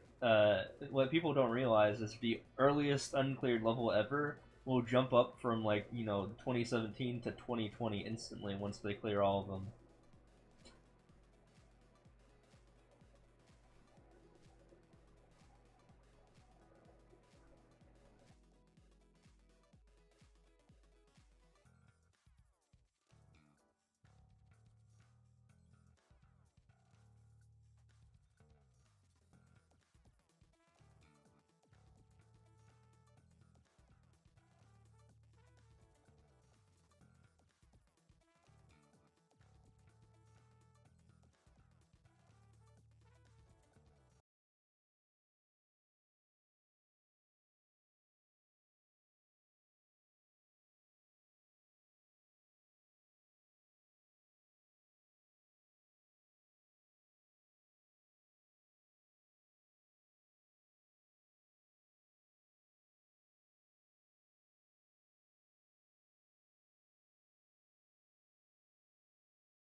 Thank you for Thank you following. for the follow, appreciate it.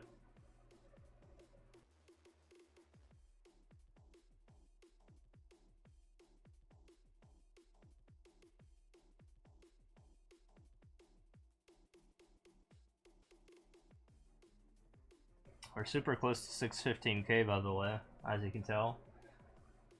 That's gonna be pretty exciting.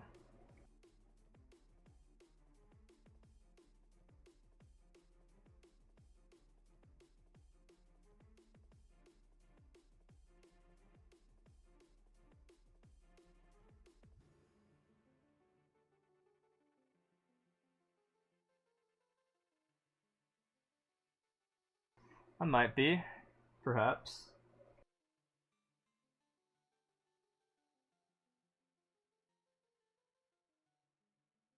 It also does say, hold on, global rank 1 on the screen right there. So hopefully that's an indicator of that.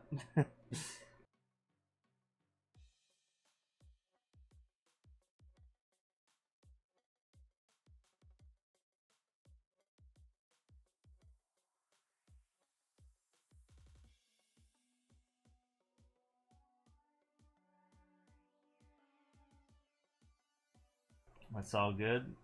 This game has been out for a while.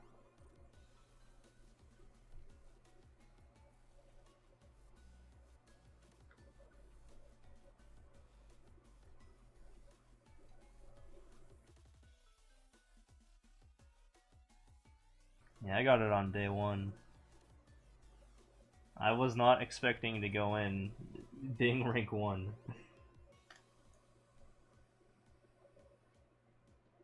But I guess that's just kind of what happened.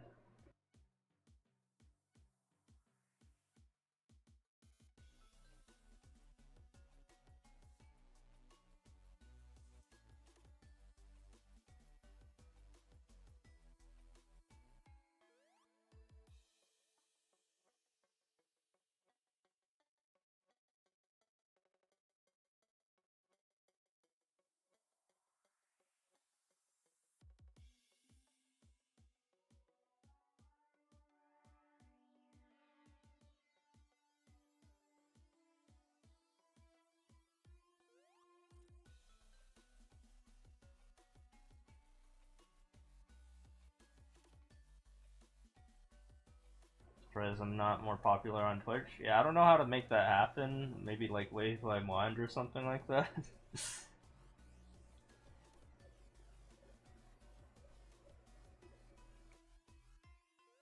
But believe it or not, the Beast 721 was here like 20 minutes ago for half an entire minute.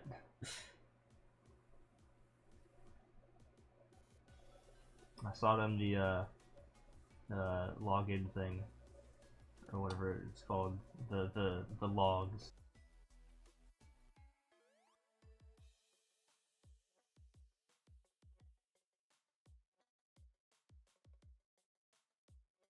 Which is funny because 20 minutes ago I was just talking about them.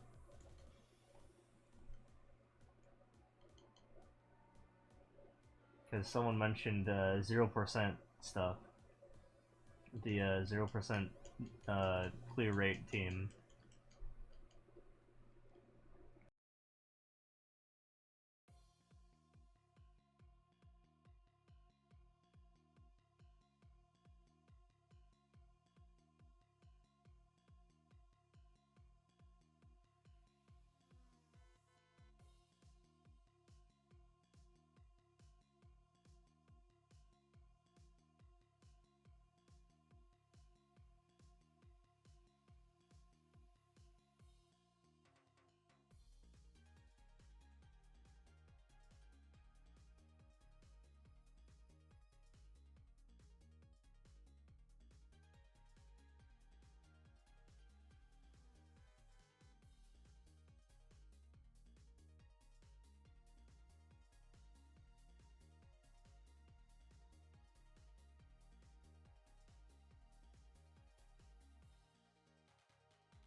Although, I will say, I do know some statistics about Twitch, by the way.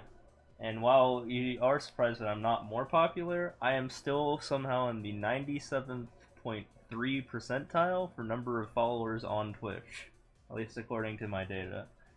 So, you know, that's still pretty good, right? It's still like top like 2.7%, right? That's not too bad. It's just the people who are ahead of me have a lot more than I do.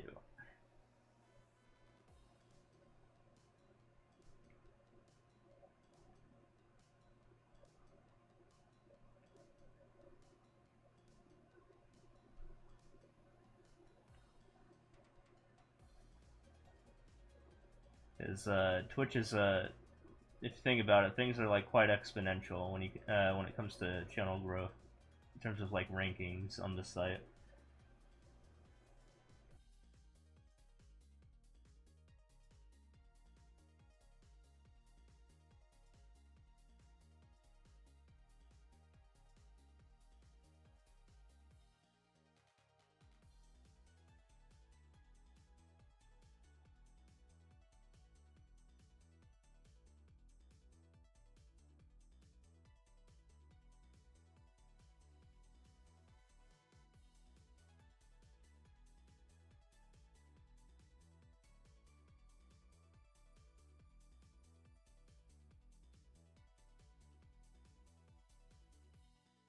Yeah, nice 615,000 clear.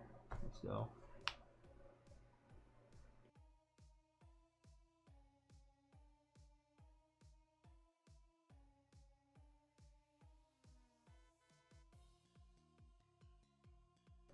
Alright, quick peek.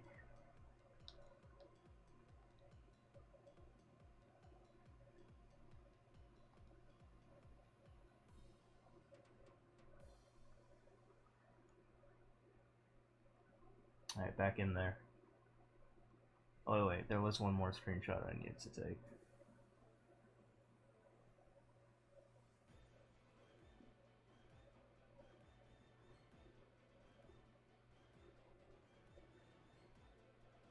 Whatever, we'll take it after this level.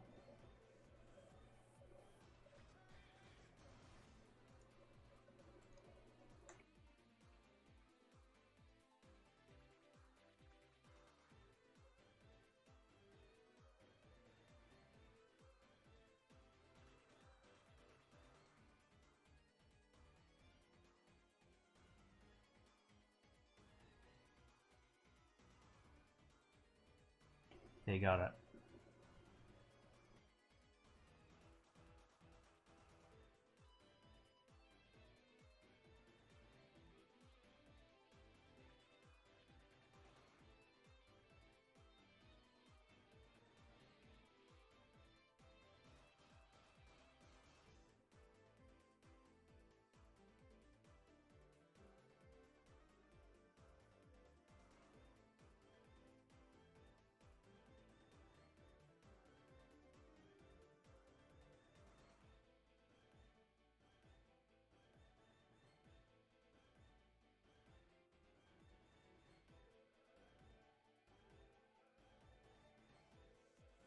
So this was supposed to be the starting point on March 1, me hitting 615k, but whatever.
I think this is a good P level.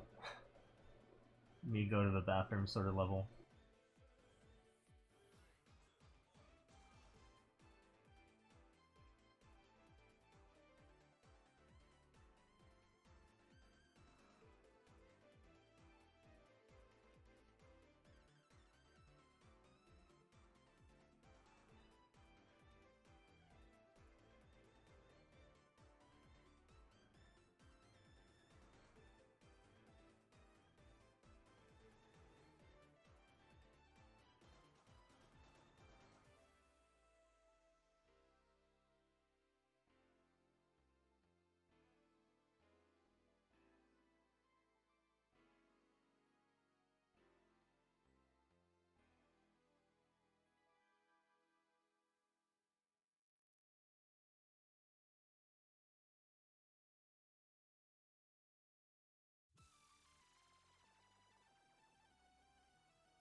Are you the only one who can't hear me? No, I'm just not talking because no one's talking in chat, so I have no reason to talk.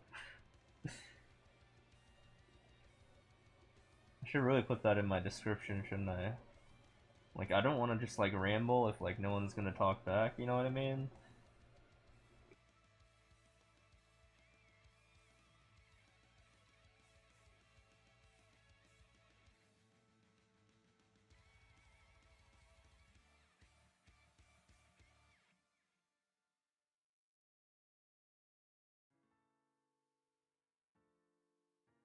DC, I assume you mean Discord? I have a sub-only Discord. And you can find that by linking your Twitch account when you do become a subscriber with your Discord, and then it will show you all the available people that you are sub to and their Discords.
I will say that, yeah, in the event where where chat's just kind of dead, I subconsciously just play the game while watching other streamers, for example, or like their VODs or something like that. Like right now, I'm just watching a guy play FF7 Rebirth. But I do have a thing that goes off, like a sound effect when someone types in chat, so I can immediately jump back to my own chat and be like, hey, I'm here.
Damn, it's already been 9 hours.